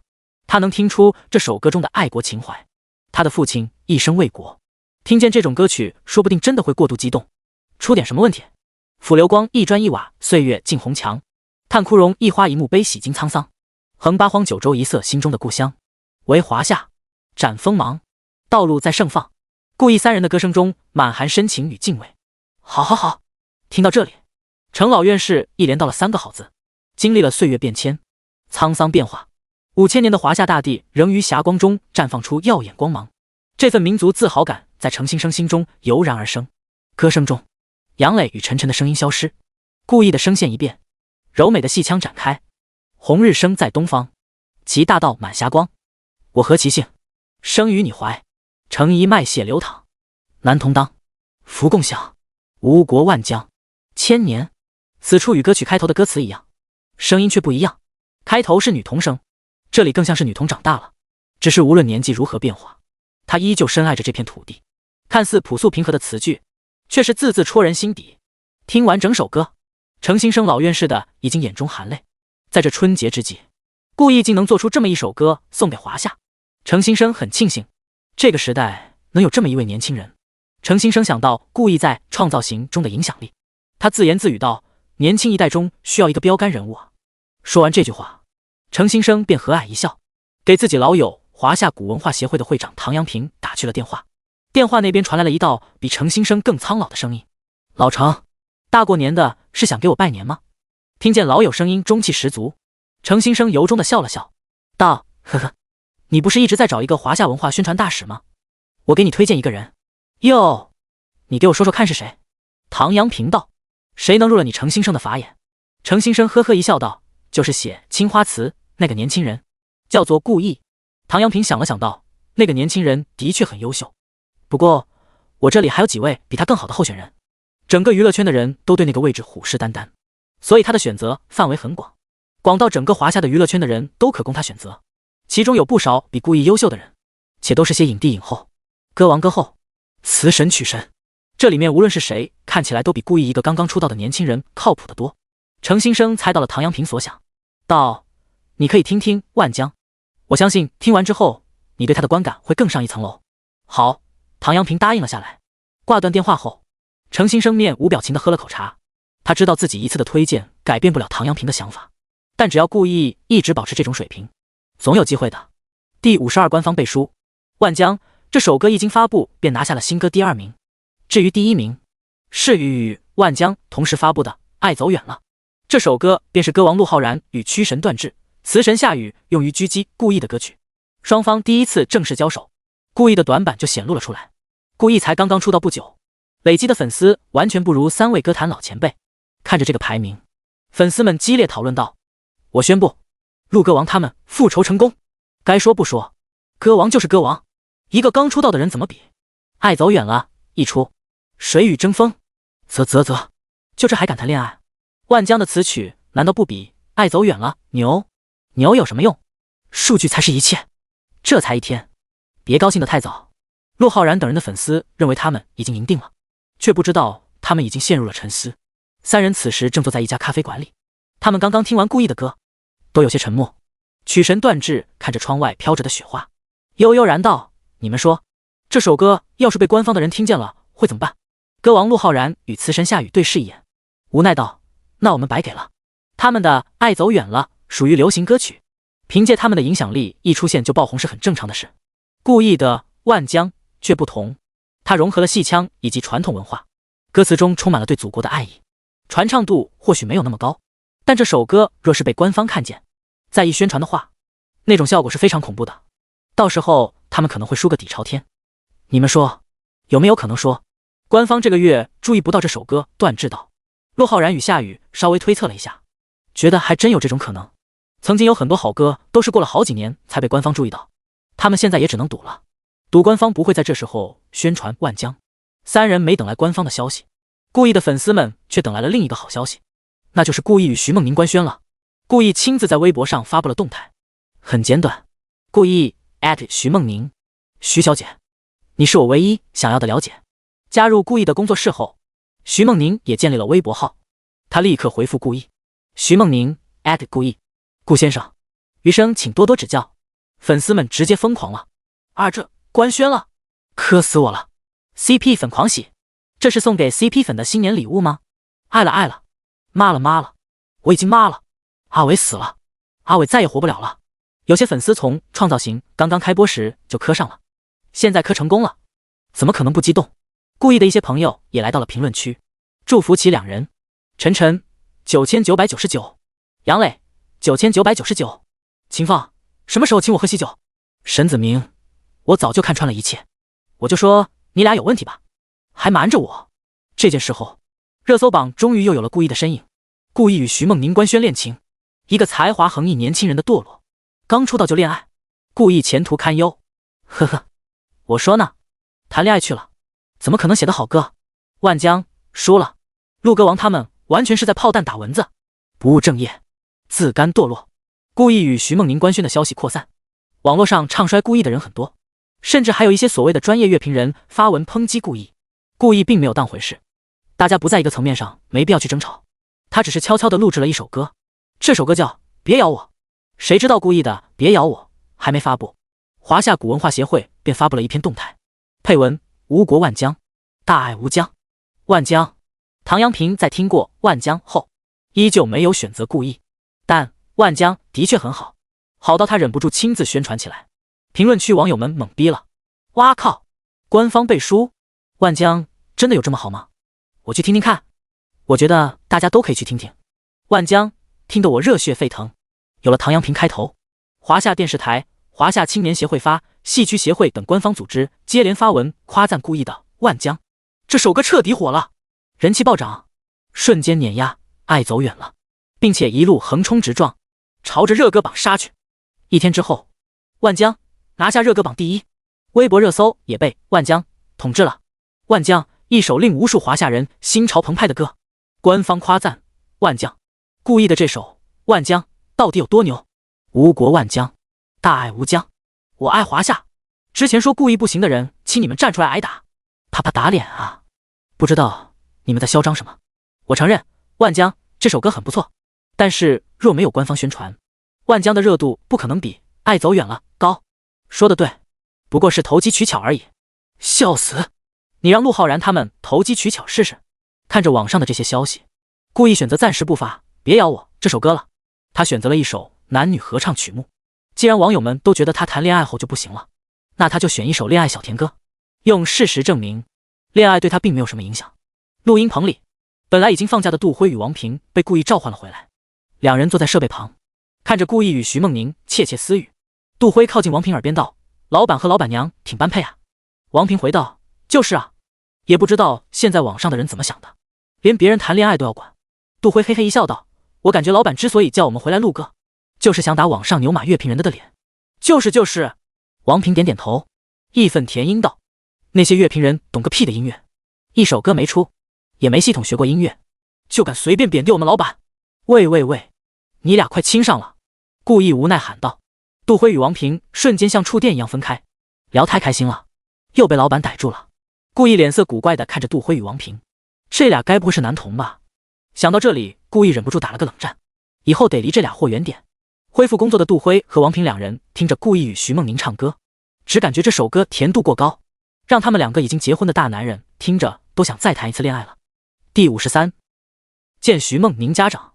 录音棚里，歌曲录制到了尾声，故意与徐梦宁对视一眼，会心一笑，齐声唱道：“用心刻画最幸福的风格。”看见这一幕，杜辉与王平差点激动地抱在一起。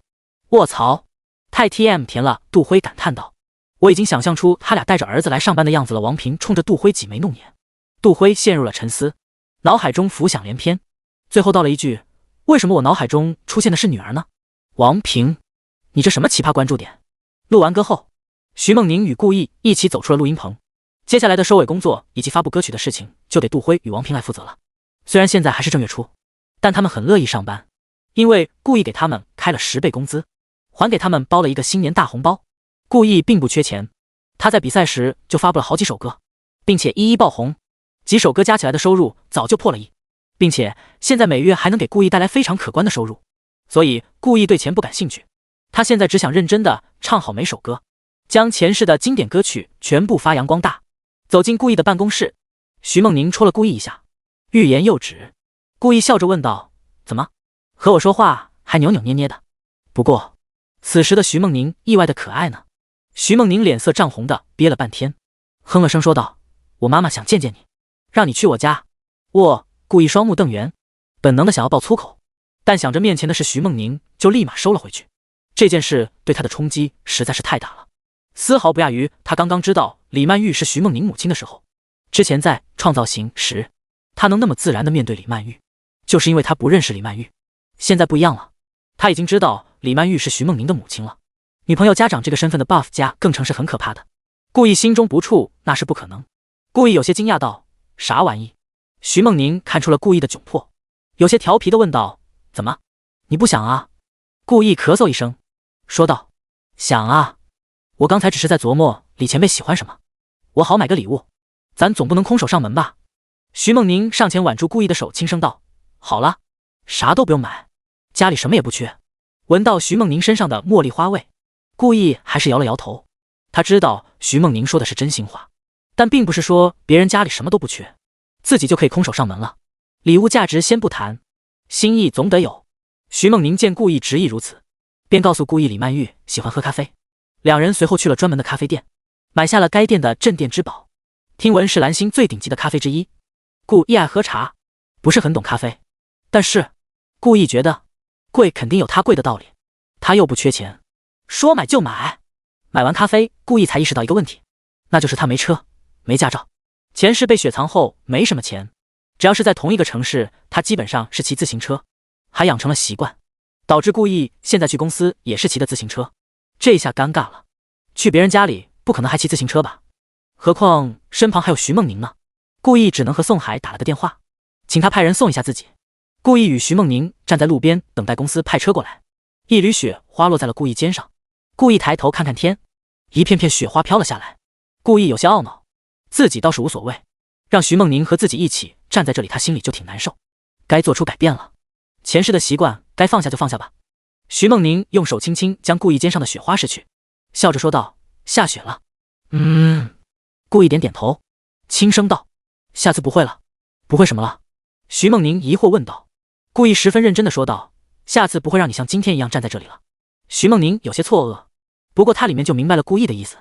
他笑着伸出双手，哈了一口热气，将手贴在顾意脸上，温柔道：“这样就不冷了。”“好。”顾意温柔一笑，握住了徐梦宁冰凉的双手。他的手真的有点冷。远处，一辆劳斯莱斯正朝着这边驶来，最后停在了顾意与徐梦宁面前。隔着窗户看着两人亲密的样子，司机十分懂事的坐在车里，没有出去打扰两人。徐梦宁看了眼劳斯莱斯，立马收回手，有些害羞的说道：“走了。”顾意莞尔道：“好。”说完，两人便上了车。“司机大哥，大过年的让你出来，麻烦了呀。”顾意笑着说道。司机有些惊讶，他还是第一次见如此彬彬有礼的年轻艺人。他以前见那些年轻艺人和他说话时，多多少少都带点颐指气使，或者目中无人。想到这里，司机笑着问道：“去哪儿啊，小兄弟？”“去玉水湾。”顾意道。玉水湾是江海市数一数二的别墅区，徐梦宁的家就在那里。司机点点头，看了看亲密的两人，又道：“今天的事我会当没看见的。”他挺喜欢顾意这个有礼貌的年轻艺人，说这句话也是为了让顾意心安。毕竟像顾意与徐梦宁这种颜值的年轻艺人，一般是不能出现恋情的。顾意哈哈一笑道：“没事大哥，说出去也没事，我不在意的。”司机又惊讶了，他有职业操守，即使顾意叫他说出去，他也不会说出去。不泄露艺人的隐私这件事可是写在合同里的，但他还是第一次见不怕公布恋情的偶像派艺人。司机显然是误会顾意了，顾意可不是什么偶像明星。劳斯莱斯在路上行驶，司机笑着问道：“两位不介意我放首歌吧？”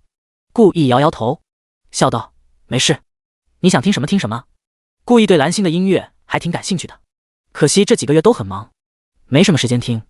只是音乐前奏刚刚响起，顾意就石化了。车上响起了顾意的声音，如果那两个字没有颤抖，整了半天是自己的歌。第54，徐梦宁家，有点甜。发布。顾意不由自主地跟着音乐唱歌，徐梦宁则是安静地看着顾意。才明白我的眼泪不是为你而流，也为别人而流。司机通过后视镜看了看顾意，然后笑着说道：“小兄弟唱得不错吗？感觉都和原唱差不多了。”顾意与徐梦宁对视一眼，顾意笑着道：“还好吧。”哎，司机眼睛一瞪说道：“我不是在恭维你啊，你是真的唱得好听，现在很少有你这种唱功的年轻人了。”司机虽听10年，却没有看过《创造型》，所以他不认识顾意。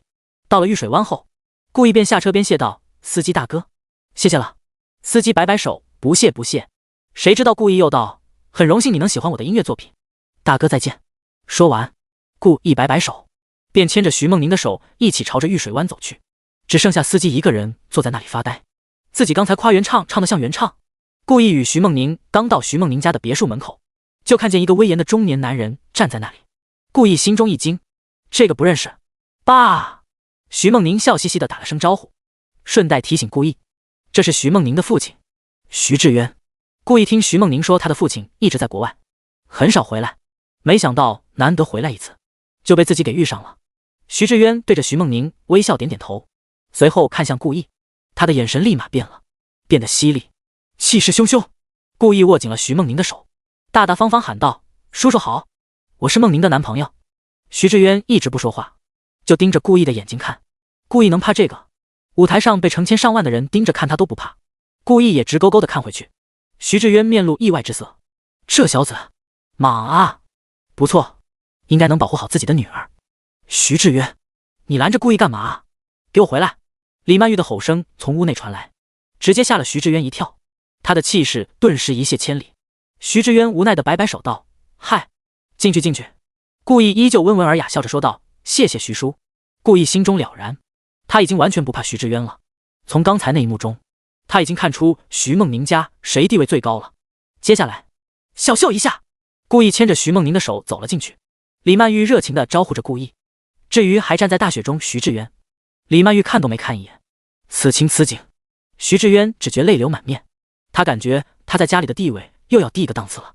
家里的2个女人都被这小子蛊惑了，关键是他自己也觉得顾意挺优秀挺帅的。造孽啊！徐志渊叹了一口气，刚进门就被一旁的李曼玉拦住。徐志渊疑惑问道：干嘛呢？让我进去。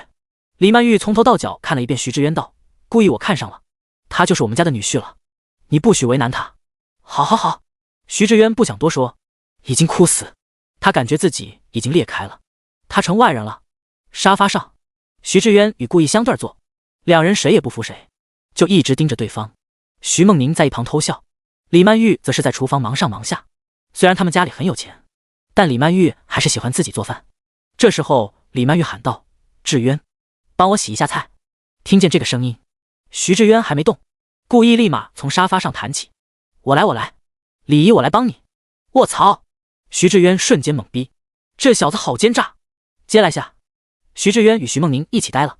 李姨，我来，切着您的手怎么办？哎呀，李姨，你快出去休息吧。我来炒菜，我会炒，我10几岁的时候就会了，哪里用得着您啊？放下，快放下，把您手烫着怎么办？我来端。厨房外，2位姓徐的人已经麻木了。终于，4人坐上了饭桌。李曼玉很开心，笑着说道：顾意不错，会心疼人，不像某些老东西就知道吃。徐志渊莫名躺枪，默默吃饭，一句话也不说。当年他要是有顾意这么机灵，也不至于被李曼玉的父亲为难了。吃完饭，顾意就又积极的跑去刷碗。李曼玉的脸已经乐开了花。之前在创造型上，他怎么不知道顾意这么能干？要是早知道，他一点意见都没有。徐梦宁看着自己老妈满意的眼神，心中顿觉不妙，自己在家里的地位可能会不保，都还没结婚，自己老妈就这样，以后要是结婚了，李曼玉是不是就只认顾意这个女婿了？没想顾意居然是这样的人，变化太大了。哼！晚上，顾意就住在了徐梦宁家。第2天一早，2人一起出门逛街了。杜辉与王平也将《有点甜》上传到了音乐平台，顾意发布了一个动态，稍微宣传了一下。万江刚刚发出来几天，顾意再次发歌，网友们都惊呆了。这才几天，又发歌，卧槽！卷王，一个人打乱市场，牛逼！破音，是首小甜歌哎，我来兴趣了。丝路歌王他们发的有关爱情的歌，顾意又来一首，公开打擂台。一群顾意的粉丝涌入了各大音乐平台，点开了顾意的《有点甜》，看到了歌曲的简介。有点甜，演唱顾意、徐梦宁，作词顾意，作曲顾意。哇塞，你们看见没有？这是顾意与徐梦宁合唱的歌哎，刚官宣就合唱甜歌，甜度爆表了，我撑不住了，这是何等的欢喜！完了，欢喜过度，我流鼻血了。操！粉丝们都还没有开始听歌，段志、夏雨、陆浩然3人已经收到了消息，他们现在只觉有一只乌鸦从头顶飞过。夏雨满头黑线，现在的年轻人灵感这么多吗？几天一首歌，他真的不用休息吗？陆浩然无奈道。段志有些生气的一拍桌子，这他妈绝对是来捣乱的。他们知道他们的爱走远了，肯定比不过故意的万江，他们本来都打算摆烂，3人一起去洗浴中心了，谁知道都还没去，故意又发歌了，还是和他们同一个题材的歌，这是准备硬拼啊！这年轻人。PS 各位义父，义子求关注。第55，你们已经输给万江了，不讲武德。夏雨双手交叉盘在胸前，哼声道：欺负我们几个40岁的老同志。段志接着说道：这好吗？这不好，真当我们好惹是吧？陆浩然大手一挥，怒气冲冲道：走，我们再写一首歌，跟他打擂台。说完，他当场气势汹汹地朝录音棚走去。段志与夏雨对视一眼，都能看出对方眼中的惊恐。奶奶爹，你唱歌倒是随时都可以唱，他们2个写歌不可能随时都能写啊。他们最近本来就有点虚，要是再写一首歌，那不就是要他们2个的命吗？2人立马追上陆浩然，一左一右将他架回了房间。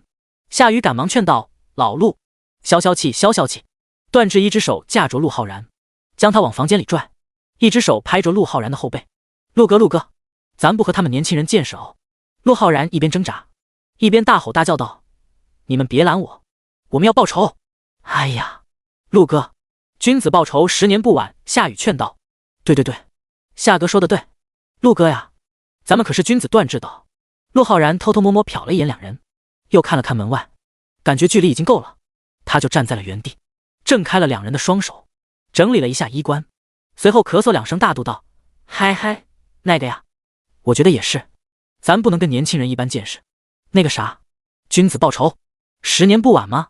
段志与夏雨总算是松了一口气，凭他们与陆浩然的关系，陆浩然若真想在这个月再与故意打一次擂台，他们还真的会出手，到时候他们就真的是生产队的驴了，直接累死。看着两人心悸的样子，陆浩然心中偷笑，自己演技还是不错的，他早就猜到两人会拦住他，故意做样子显得他很勇而已。洗浴中心才是他接下来想要去的地方。就这样，歌王、雌神、驱神抱着摆烂的心态去了那个让他们魂牵梦绕的地方，就是不知道身体是否顶得住。有点甜是由故意前世的情歌小王子汪苏泷与 By Two 合唱的一首歌，歌中尽是甜蜜与暧昧情愫。故摘一颗苹果，等你从门前经过，送到你的手中，帮你解渴。徐，像夏天的可乐，像冬天的可可，你是对的时间，对的角色。故意的歌迷们听着歌，只感觉口干舌燥，心中发甜。他们联想到故意与徐梦宁在录音棚对唱的样子，更是直呼受不了，甜死我了！我已经想象到故意与徐梦宁对视的样子了，我连他们的孩子名字都想好了。评论区在线找人谈恋爱 ，CPDD， 你是唯一。歌有多好听，网友们就有多皮，竟然有人在评论区在线找对象，甚是离谱。徐，是你让我看见干枯沙漠开出花一朵。故，是你让我想要每天为你写一首情歌。徐，用最浪漫的副歌。故，你也轻轻的附和。和，眼神坚定着我们的选择。徐，是你让我的世界从那刻变成粉红色。故，是你让我的生活从此都只要你配合。徐，爱要精心来雕刻。故，我是米开朗基罗。和，用心刻画最幸福的风格。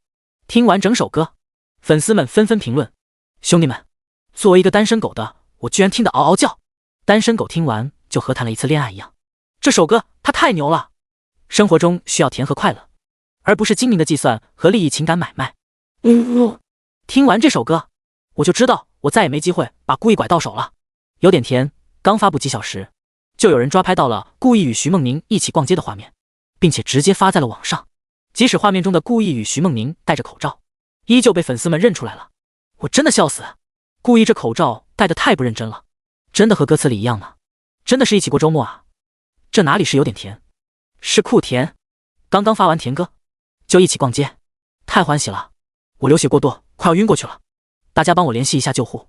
我就问问你们什么时候上台表演一下有点甜。楼上加1。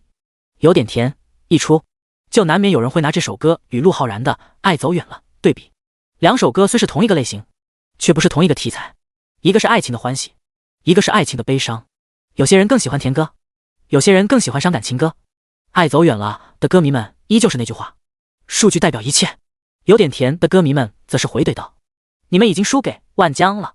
无论爱走远了的粉丝们如何争论，有点甜的粉丝们永远都是那么一句话，气的爱走远了的粉丝们饭都吃不下，但是他们还没一点办法，别人实话实说而已。有点甜录制的匆忙，发布之前故意又忙着去徐梦宁家，也就没有通知听弦娱乐。等到发布几小时后，听弦娱乐的营销部门才开始忙活起来。有点甜的上升势头很好，几个小时就冲进了新歌榜前100，只需要听弦娱乐稍加宣传，一定能够拿到更好的成绩。听弦娱乐的总经理宋海一听是故意发歌了，亲自来到了营销部门。听弦娱乐营销部门的部长罗康成一看是宋海来了，便起身笑迎道：宋经理可是难得来我们营销部啊，是有什么指令要下达吗？宋海拿着茶杯笑呵呵道：我就是来看看你们的宣传工作做得怎么样。罗康成心中一凝，这是来视察工作呀。他立马给罗康成介绍起了最近的工作情况。听罗康成絮絮叨叨说了一大段都没说在嘟点子上，宋海摆摆手打断罗康成道：打住打住，我就想问问你们给故意新歌宣传的怎么样了。罗康成恍然大悟，宋经理原来是为了故意而来，这还是宋海第一次为了一个新人来营销部门。不过故意是一个极其恐怖的 S 级的新人，也的确值得罗海亲自前来。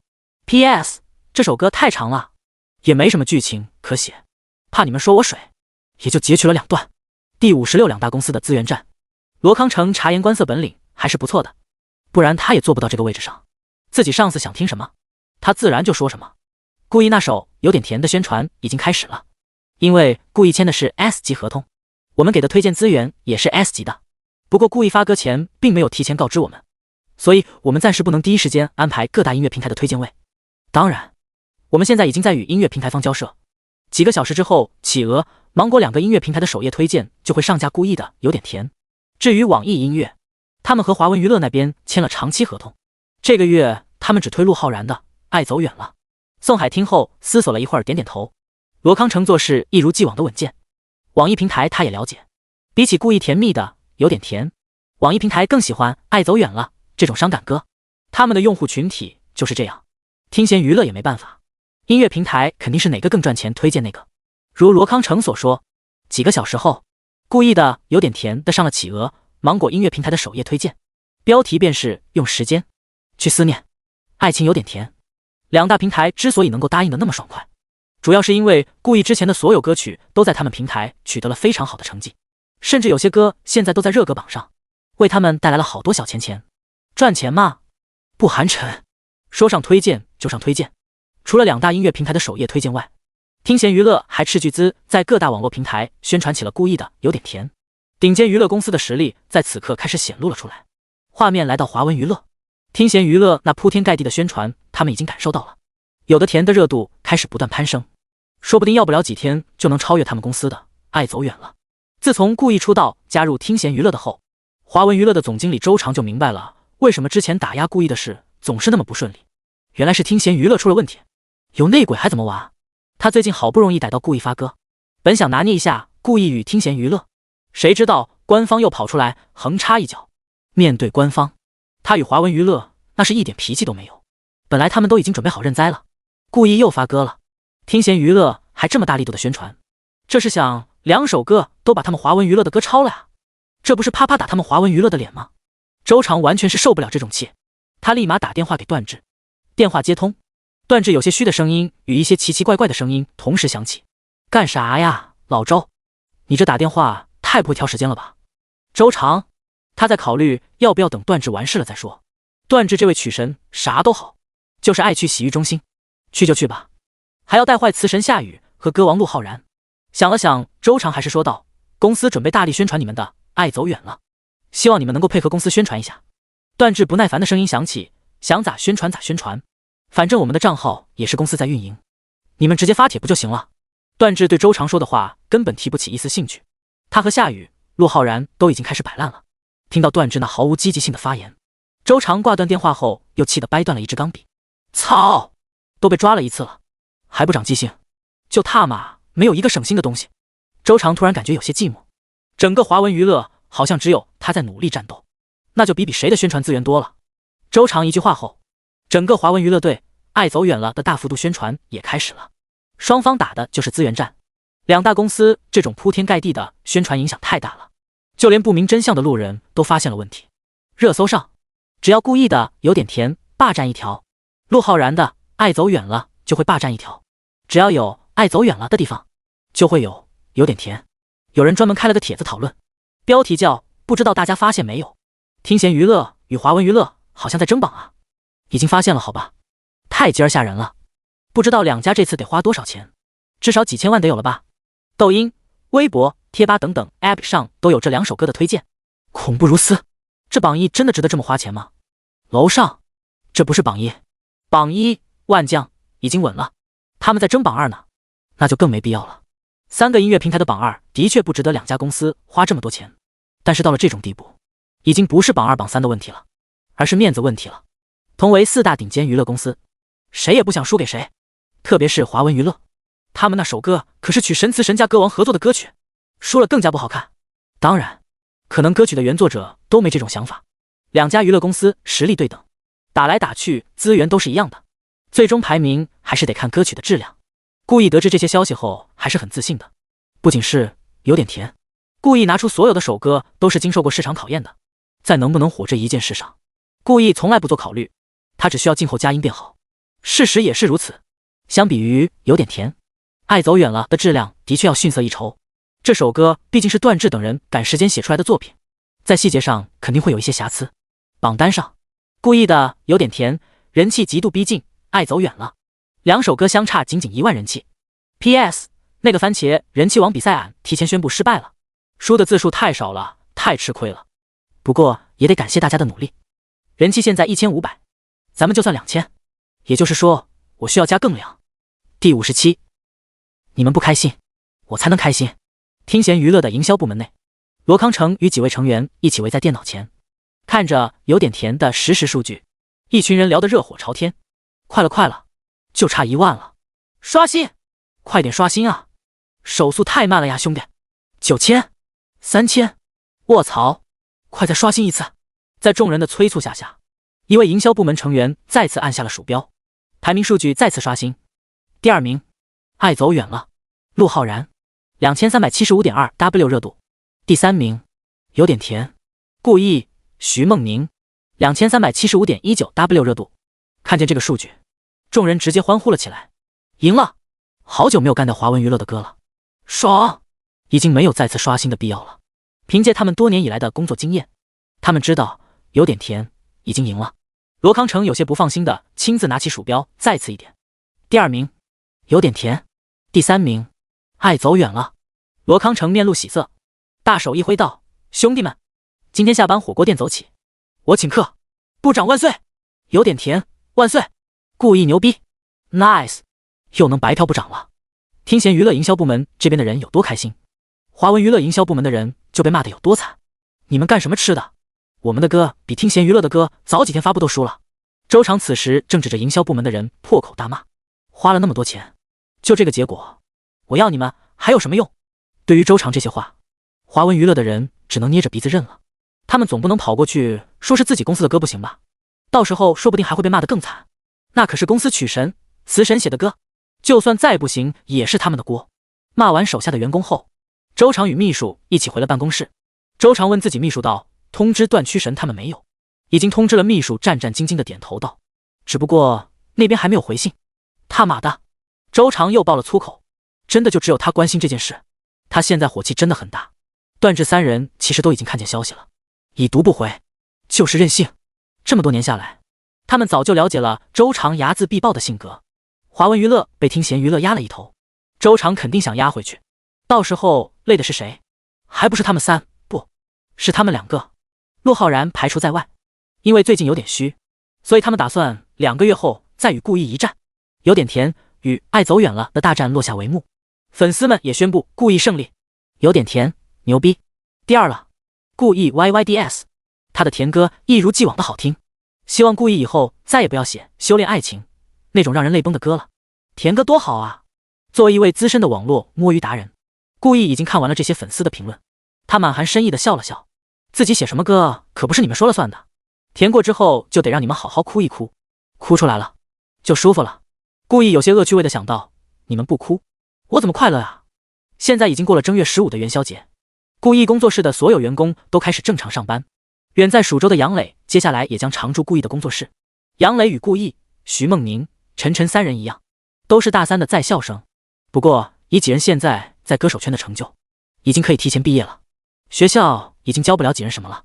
故意、徐梦宁与陈晨3人已经和江海国际艺术学院的校长刘长青商量过，将在今年夏天提前毕业。刘长青虽不舍，但也同意了3人的请求。不过他拜托了故意一件事，那就是让故意在今年毕业典礼时上台演讲。对于自己母校的这一点小要求，故意没多想便答应了。皆大欢喜的局面，唯一裂开的人可能只有故意与陈晨的某位不知名的室友了。现在整个寝室就剩他一个了。蓝搜、香菇，不过那这是没办法的事情，他与故意和陈晨2人走的不是同一条路线，他走的演艺圈，抱不了故意的大腿，只能苦苦煎熬等毕业，从最底层开始做起。此时故意正在办公室里写着曲谱，门外响起了敲门声。故意没有抬头，只是道了一句请进。大门打开，蒋琼走了进来，他笑着道：故意在忙吗？故意抬头一看，笑道：蒋姐有什么事吗？故意虽然成立了自己的工作室，但蒋琼依旧是他名义上的经纪人。故意自己的很多事其实都是蒋琼在处理。创造型成团后第一次演出定在了3月3号，地点在魔都，你去了还得练习成团歌曲，所以时候已经不早了。蒋琼道，创造型的成团歌曲在节目开排前就已经准备好，名字叫《我们是娱乐家》，是由璀璨星河的老牌曲神孟文深、墨海娱乐的词神黄高涵联手所作歌曲。舞蹈方面也请来了华夏最有名的街舞大师邢荣凯，所以歌舞方面都不需要成员们操心。顾毅等练习生只需要前去练歌练舞就好。蒋琼今天来就是为了提醒顾毅时间快到了。顾毅听后微微颔首，道：“蒋姐，我明天就和晨晨一起去魔都。”顾毅的工作室里可不止顾毅一个天青的成员，还有晨晨也是。蒋琼点点头，看了看顾毅手上的曲谱，随后说道：“你继续忙吧，机票我会去安排，不打扰你创作了。”好。顾毅点头之后就又开始了谱曲。看着顾毅一丝不苟的样子，蒋琼不由得感叹，难怪顾毅年纪轻轻就能有如此成就，别人一直都在努力啊。蒋琼走后，徐梦宁悄悄走了进来，站在了顾毅身后。顾毅虽然没看见徐梦宁，却早已闻到了徐梦宁身上的茉莉花香。他露出笑容，悠悠然道：“徐大小姐站我后面干嘛？想吓我呀？”顾毅，你就不能装作不知道吗？徐梦宁有些懊恼，也不知道顾毅到底是不是狗鼻子，每次都能发现他。徐梦宁接着道：“你明天要去魔都了？多久回来呢？3月4号吧。”啊，这么久？徐梦宁仔细一算，这一去一回都有10几天了，他有些舍不得。那我3月3号演出完连夜回来。不要，演出完很累，还是好好休息一下再回来吧。第58周年大叔粉，徐梦宁自然希望顾毅能够早点回来，但他更希望顾毅能够休息好。顾毅不由莞尔道：“那好，我休息好了就回来。”说完，顾毅拿起手中的曲谱和歌词，递给徐梦宁看看，新写的一首歌，叫《体面》。徐梦宁接过歌词，越看眉头皱得越厉害。随后他一会儿看看歌词，一会儿看看顾毅，他在想，这么伤感的情歌，顾毅是怎么写出来的呢？徐梦宁仔细打量了顾毅一番，疑惑问道：“顾毅，你写这种伤感情歌的灵感来源于什么呀？”灵感怎么来的？顾毅总不能说是脑海里装着的吧？见顾毅半天不说话，徐梦宁眼神开始审视起顾毅来。顾毅该不会有很多感情经历吧？就在这时，晨晨与杨磊推门走了进来。晨晨开口道：“顾毅，明天我们一起去魔都吗？”看见晨晨的第一瞬间，顾毅便眼前一亮，救星这不就来了吗？顾毅笑着回答徐梦宁：“我写情歌的灵感都来自晨晨，我自己的情感经历非常少，但是晨晨的情感经历特别多，多的我写都写不完，所以我只需要选一小部分写就好了。”说完，顾毅还不动声色地给晨晨使了一个眼神。晨晨秒懂，他故作不好意思地摸摸头道：“那没办法，人太帅了，追我的人太多。”顾毅，他沉默了，说：“你胖你还喘上了，奶奶爹，不要脸！我故意不是很认可，你他妈有我帅吗？”徐梦宁这才点点头，原来是这样，感情晨晨还是个情感大师啊。顾毅不愿在这个话题上多聊，就又从抽屉里拿出一份歌词曲谱，然后递给了杨磊，说道：“回去好好练一练，3月份的时候发歌。”晨晨挨着杨磊看起了歌词，念叨出了歌名：“像我这样的人。”杨磊看着词曲，露出了震惊的表情，这首歌又是为他量身打造的。杨磊感激道：“毅哥谢谢了。”顾毅摆摆手道：“回去练歌吧。”好嘞。第二天一大早，顾毅与晨晨便带着口罩全副武装的和蒋琼一起到了江海市机场。本来公司派了保镖，但顾毅不喜欢搞那么大排场，就让他们回去了。3人顺利上了飞机，暂时没被人认出来，只是顾毅座位旁边的一个老大哥时不时看顾毅两眼。秋荷总感觉身旁的年轻人有些面熟。终于，秋荷拍了拍顾毅的肩膀问道：“小兄弟，你是不是叫顾毅？”秋荷知道明星一般不喜欢暴露身份，所以他说得很小声。顾毅有些惊讶，想不到自己身旁的中年大叔居然认识自己。顾毅笑着回答道：“是啊，我就是顾毅。”秋荷面色一喜，说道：“10年是你唱的吧？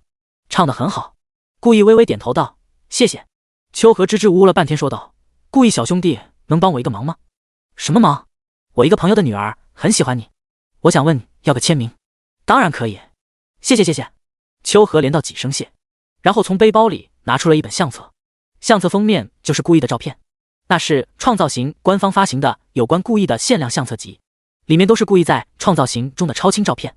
顾毅没想到，眼前这位中年男子居然买了这么一本。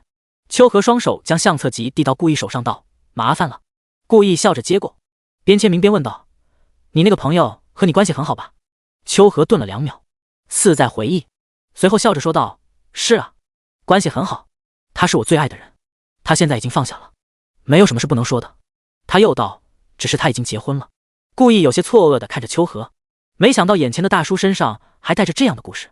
秋荷释然地说道：“她现在有一个好的丈夫，有一个乖巧的女儿，他们一家人过得很幸福，我很开心。”听完秋荷说的话，顾意感到有些惋惜，又有些佩服秋荷的那种释然。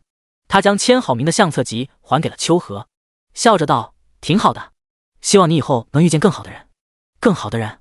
秋荷脑海中想象不出比他更好的人，他这一辈子算是被他迷住了，只能看下辈子能不能遇见更好的人了。或许也没有。几天之后，那座南方城市的小面馆外出现了一位快递员。“老板，你们有快递？”快递小哥站在门外喊道。坐在收银台的小姑娘一听，快速跑了出去，签收了这份快递。快递员走后，小姑娘的母亲走了出来，问道：“茵茵，是不是我给你买的衣服到了？”小姑娘摇摇头，这快递一看就不像是衣服。她快速拆开快递一看，瞬间惊呼出声：“呀，是故意的相册集！我想要好久了。”小姑娘激动翻开，只见相册的第一页上还写着故意的名字。啊，竟然是签名相册集！故意还没有过签售活动，这到底是怎么得到的？小姑娘开心地看着自己母亲问道：“妈妈，这是你给我买的吗？”她的母亲拿起快递盒一看，上面并没有寄件地址，想来是匿名快递。到底是谁呢？她不由得想起了那把伞，那个记忆中快要记不清样子的人，应该是他吧。谢谢你啊，秋荷。顾意等人下了飞机后，便坐上了前来接机的车。在车上，工作人员就已经把词曲递给了顾意。这是顾意第一次认真观看蓝星的音乐。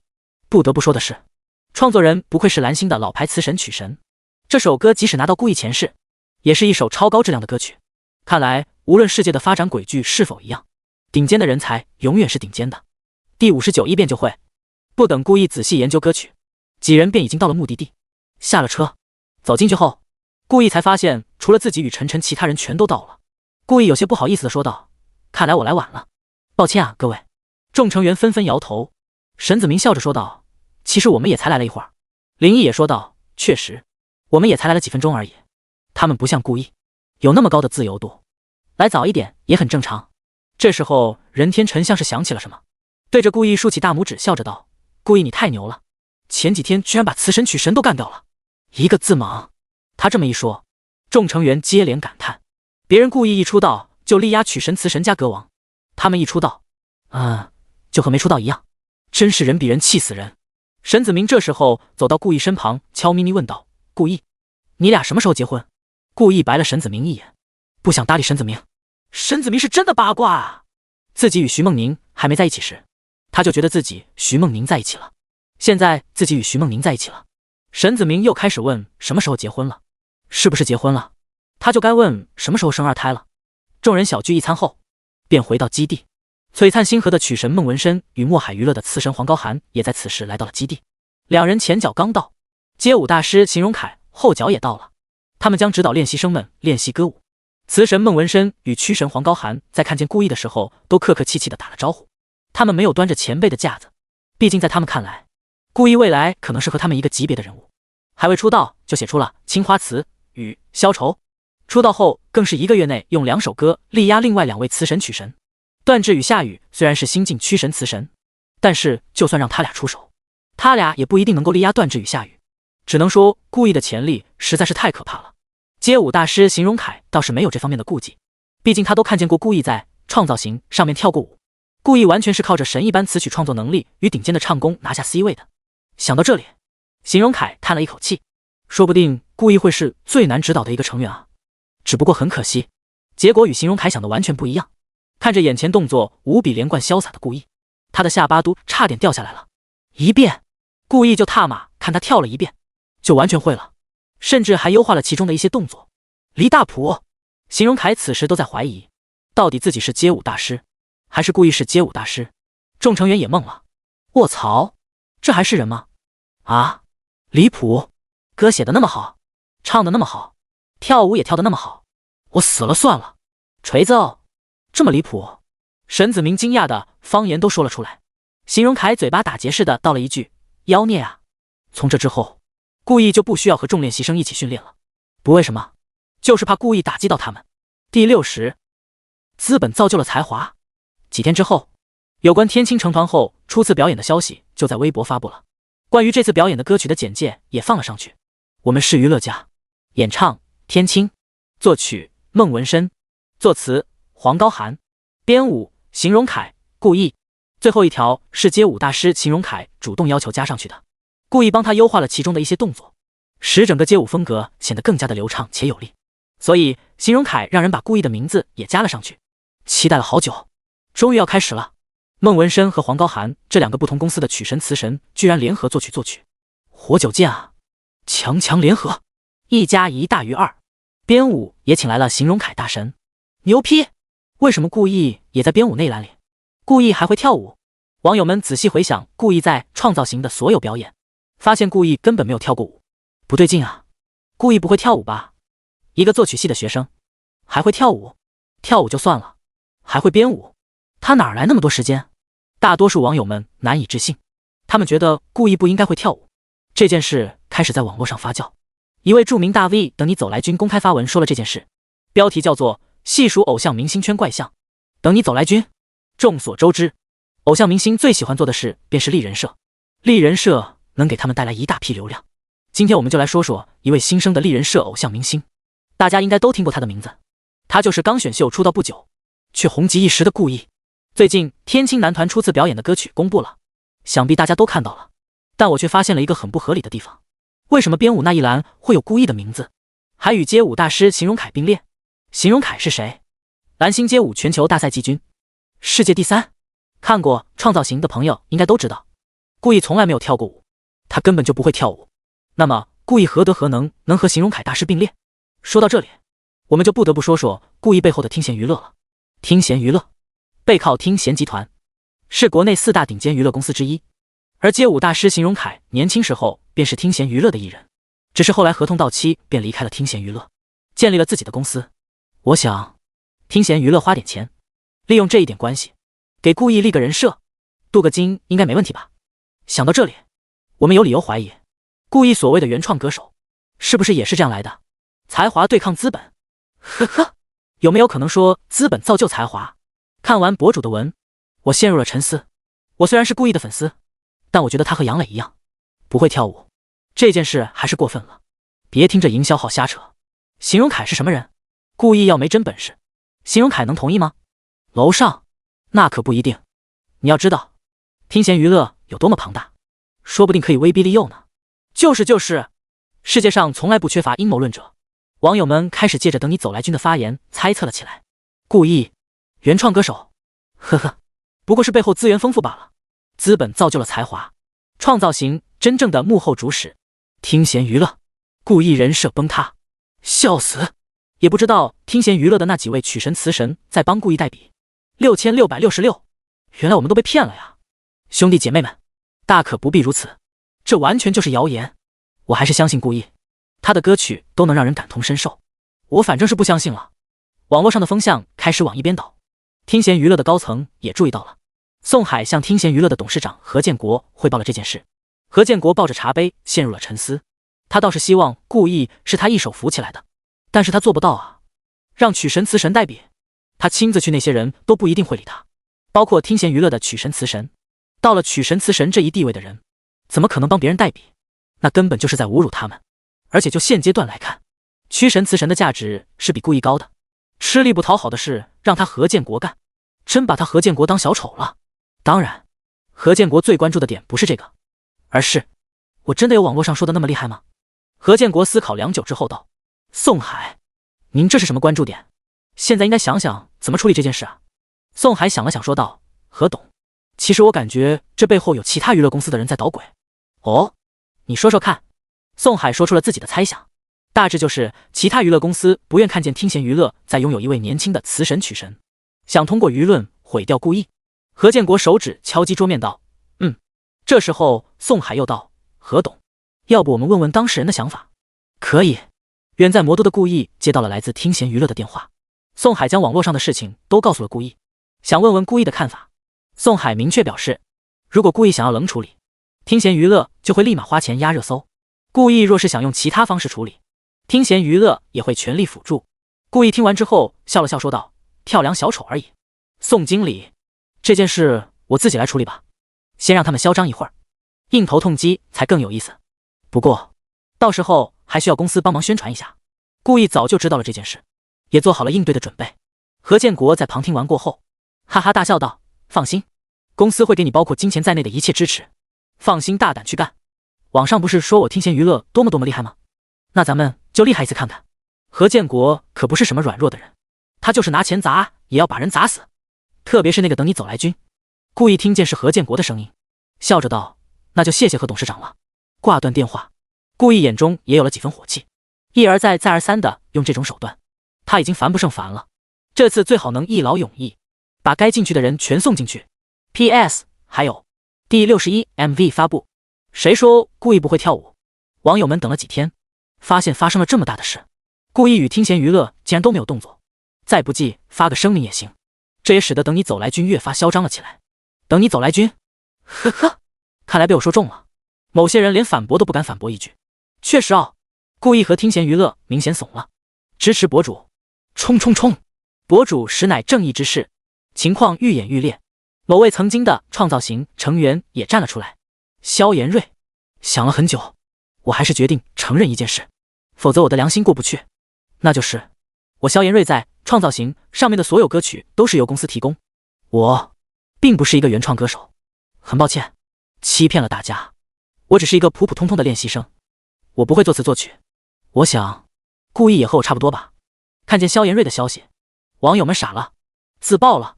卧槽，萧炎瑞的歌居然是找人代笔的。萧炎瑞是华文娱乐的吧？666，不愧是4大顶尖娱乐公司。最后一句内涵顾意，实锤了。顾意背后也有人代笔，笑死我了。那这么说，整个创造型就没几个真正的创作型歌手了。经过萧炎瑞这么一爆料，整个创造型的成员都受到了影响，特别是天青的成员，他们现在是黄泥巴掉裤兜。谁都没想到萧炎瑞居然这么狠，这完全是伤敌800自损2000。华文娱乐大厦里，周长看着萧炎瑞笑了笑道：“好了，你可以回去了。”萧炎瑞欲言又止道：“周经理，那我的新歌。”知道了知道了。周长不耐烦的摆摆手：“先回去吧，我会安排的。”好。萧炎瑞走了。走在路上，萧炎瑞脸上还露出了一丝阴冷的笑意。他知道了周长是在敷衍他，但他不在意，只要能把顾意拉下马就值了。看见萧炎瑞的背影，周长不屑道：“你最后的价值已经没了，还想要新歌？”像是想起了什么，周长又道：“老宋啊，老宋，这下看你怎么接招。”为了毁掉顾意，他甚至不惜让整个天青都陷入舆论中。要知道，天青里面还有华文娱乐的人，他完全是自断一臂以求胜利。周长很得意，殊不知他因为顾意已经失了智。他不知道的是，此举不仅是得罪了听贤娱乐，还得罪了天青所有成员背后的娱乐公司，其中便有除听贤娱乐外的另外2大顶尖娱乐公司。同一时间，璀璨星河的副董事长薛玉兰、墨海娱乐的总经理傅云文与听贤娱乐的总经理宋海正在通话。这一次他们没有带着周长。傅云文面色铁青道：“踏马的周长该不会是个傻逼吧？让他们家艺人那样说话。”他不用想都知道萧炎瑞是受周长指示的，没有高层的命令，谁家艺人敢把自家公司那点烂事公然说出来？几人认识很多年了，各大公司就算再不对付，互相争斗的再凶狠，也都遵守着底线，从未逾越。谁知道这次周长不仅逾越了，还把锅砸了。应该是冲着我听贤娱乐来的宋海悠悠然道：“冲着谁他也不能砸锅啊，真是个傻逼。”傅云文道：“本来挺有涵养的傅云文，现在每句话都离不开傻逼2字，联合给华文娱乐施压吧。”周长不该坐在那个位置。薛玉兰道：“华文娱乐虽然是顶尖娱乐公司，但遇见另外3家娱乐公司联合施压的时候，也会仔细考虑一下问题所在。更何况这件事也关系着华文娱乐自身的切实利益。”挂断电话，宋海打了个响指：“老周啊，我俩争斗这多年，一直有来有回，没想到你现在居然出现了这种错误，蠢得要死，这不是在白给吗？”念叨完，宋海又对着身旁的助手说道：“网络造谣故意与咱们公司的人都记下来了没有？”都记下了，他们说的每一句话都被咱们法务部保存了下来。宋海的助手道：“网络并不是法外之地，这一次听贤娱乐与故意会让这些人见识一下造谣的后果。普通吃瓜跟风网民听贤娱乐可以不管，但是那些有名有姓的大 V 博主，听贤娱乐一个都不会放过。用听贤娱乐董事长何建国的话说便是，我有钱和他们每一个人打官司。因为这件事，天青的负责人忙得焦头烂额，整个天青的学员都受到了影响。事情不解决，表演肯定会受影响。所以最终天青取消了第一次表演，改成了歌曲加 MV 的模式，得先证明故意会跳舞这件事。2月28日，天青的第一首歌在各大平台上架，创造型官方也发布了我们是娱乐家舞蹈 MV， 网友们没看视频就开始评论，啧，直接取消表演，变成 MV， 因为这样可以找替身吗？我赌故意只有不跳舞的时候有正脸镜头，开始洗白了。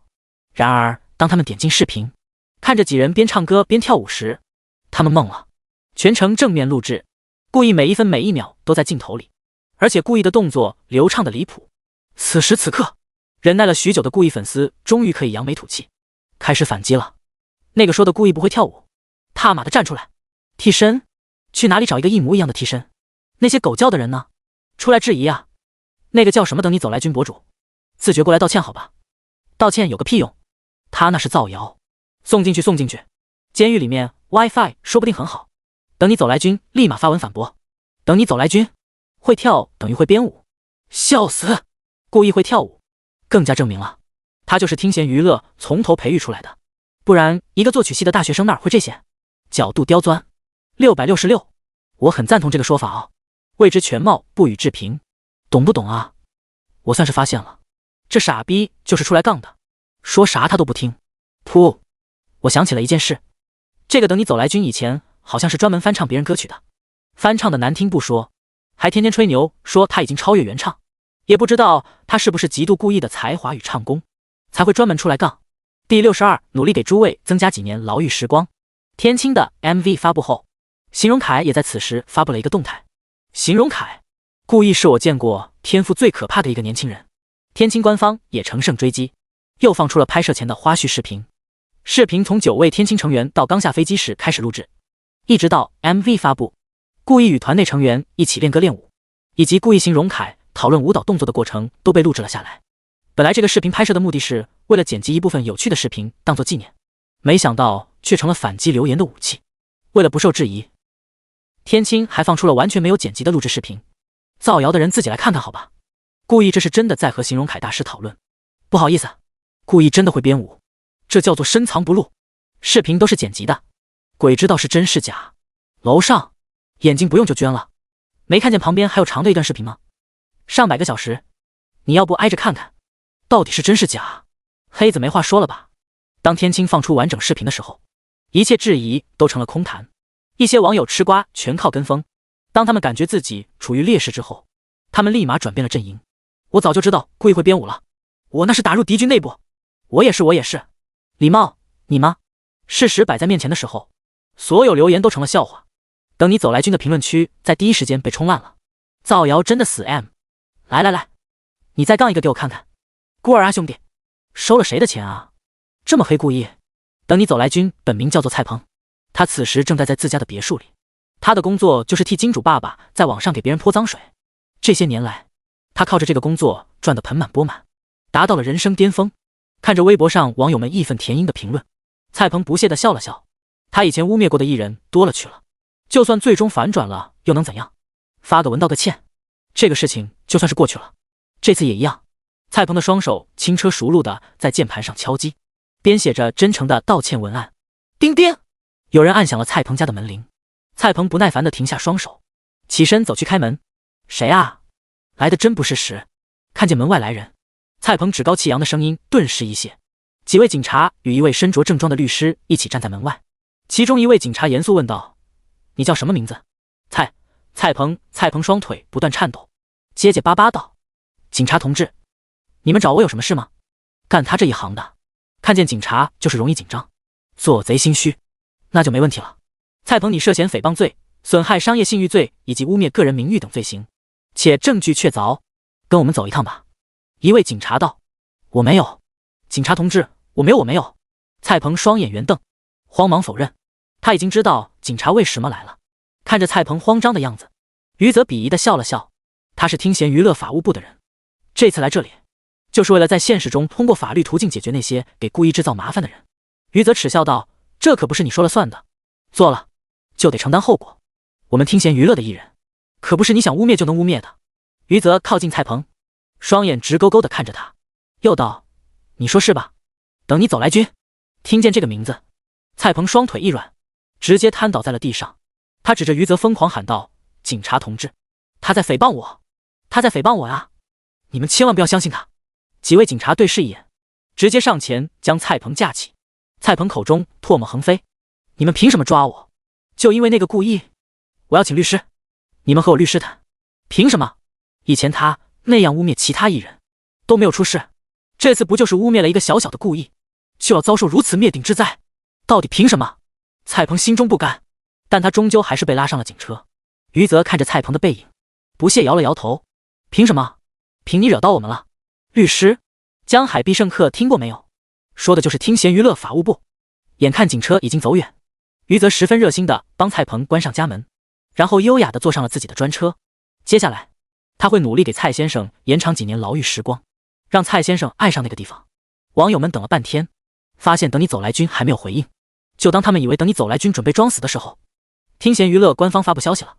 听贤娱乐，最近网络上有很多大 V 博主诽谤我们听贤娱乐旗下艺人顾毅先生，严重损害了顾毅先生的名誉权。经过长达10天的证据收集，我们正式起诉了包括等你走来君在内的26位大 V 博主。我们相信他们都将受到法律的制裁。另外，请一些心怀鬼胎的人收起你们的歪心思，本公司法务部成员已经饥渴难耐了，如果你们想给他们找点乐子，我想他们会很开心。顾毅的粉丝们沸腾了，牛批，硬气，我靠，等你走来君这是进去了啊！听贤娱乐这是为了故意动真格的了，这么久没发话，原来是在憋大招啊！那些博主全完了，听贤娱乐法务部可是江海必胜客呀！顾毅真的是无敌大才子啊，作词作曲编舞唱歌跳舞，就没有他不会的。等到第二天，那20多位博主的判决书就下来了，并且在第一时间上了热搜。听贤娱乐起诉20位大 V 博主，全部胜诉，其中处罚最轻的为3年有期徒刑废警号，等你走来君将面临10年有期徒刑废警号。网络不是法外之地，热警号，笑死！造谣把自己送进去了，哈哈哈！一次性起诉20几个大 V， 这就是大公司吗？皆大欢喜，活该！与此同时，远在华文娱乐的周长松了一口气，这2天他都有些心惊胆战，生怕警察找上门来，毕竟他才是真正的幕后主使。不过还好，蔡鹏他们还挺懂事，没有把他供出来。这时候，周长手机响了，是董事会那边的专用电话。周长深吸一口气接起，本以为会是狂风骤雨，手机里传来的却只是轻飘飘的几句话：“周长，你被解雇了，公司会查你的账，若有任何对不上的地方，准备被起诉吧。另外，公司外面有警察找你，你把公司的工作牌放下，自己出去吧。”周长变得双目无神，双手无力垂下，手机也掉在了地上。完了，全完了。PS 还有第633位与沈子明、宋海与顾毅，整件事告一段落。天青取消了第一次线下表演，顾毅直接回到了江海市。同时，顾毅的工作室也在公布了杨磊、徐梦宁都将在3月1日发歌的消息。这才刚解决掉流言，顾毅的工作室就发歌，顾毅绝对是来捣乱了，太卷了，还是两手。像我这样的人和体面，好期待啊！也不知道是不是小甜歌，我就喜欢甜的发腻的歌。我觉得不像。马德，一神太牛了！王毅激动的声音在天台上不断回荡。老子早看那个等你走来君不爽了。莫兰快速点头，就是就是。齐海双手叉腰，哈哈一笑道：“活该，惹我们就算了，居然敢惹一神，他配吗？”哈哈。3人曾经合作的一首歌被等你走来君骂过，所以3人对等你走来君的印象一直不好。现在故意和听贤娱乐把等你走来君送进去了，可把3人乐坏了。王毅悠然道：“我觉得一神是在帮我们报仇啊。”莫兰接着点头：“齐海又笑了，看来我们在一神心中还是有地位的。嘿嘿。虽然说故意可能都不认识3人，但这并不妨碍他们自我攻略。不过，我们现在面对一个比较尴尬的问题。”王毅面色古怪道：“那就是一神又发歌了。”王毅的话音刚落，莫兰与齐海的面色也开始古怪了起来。他们最近又准备了一首歌，本来2月份就准备发的，但是2月份故意发歌不说，驱神词神也发歌，他们根本就不敢参与这种诸神之战。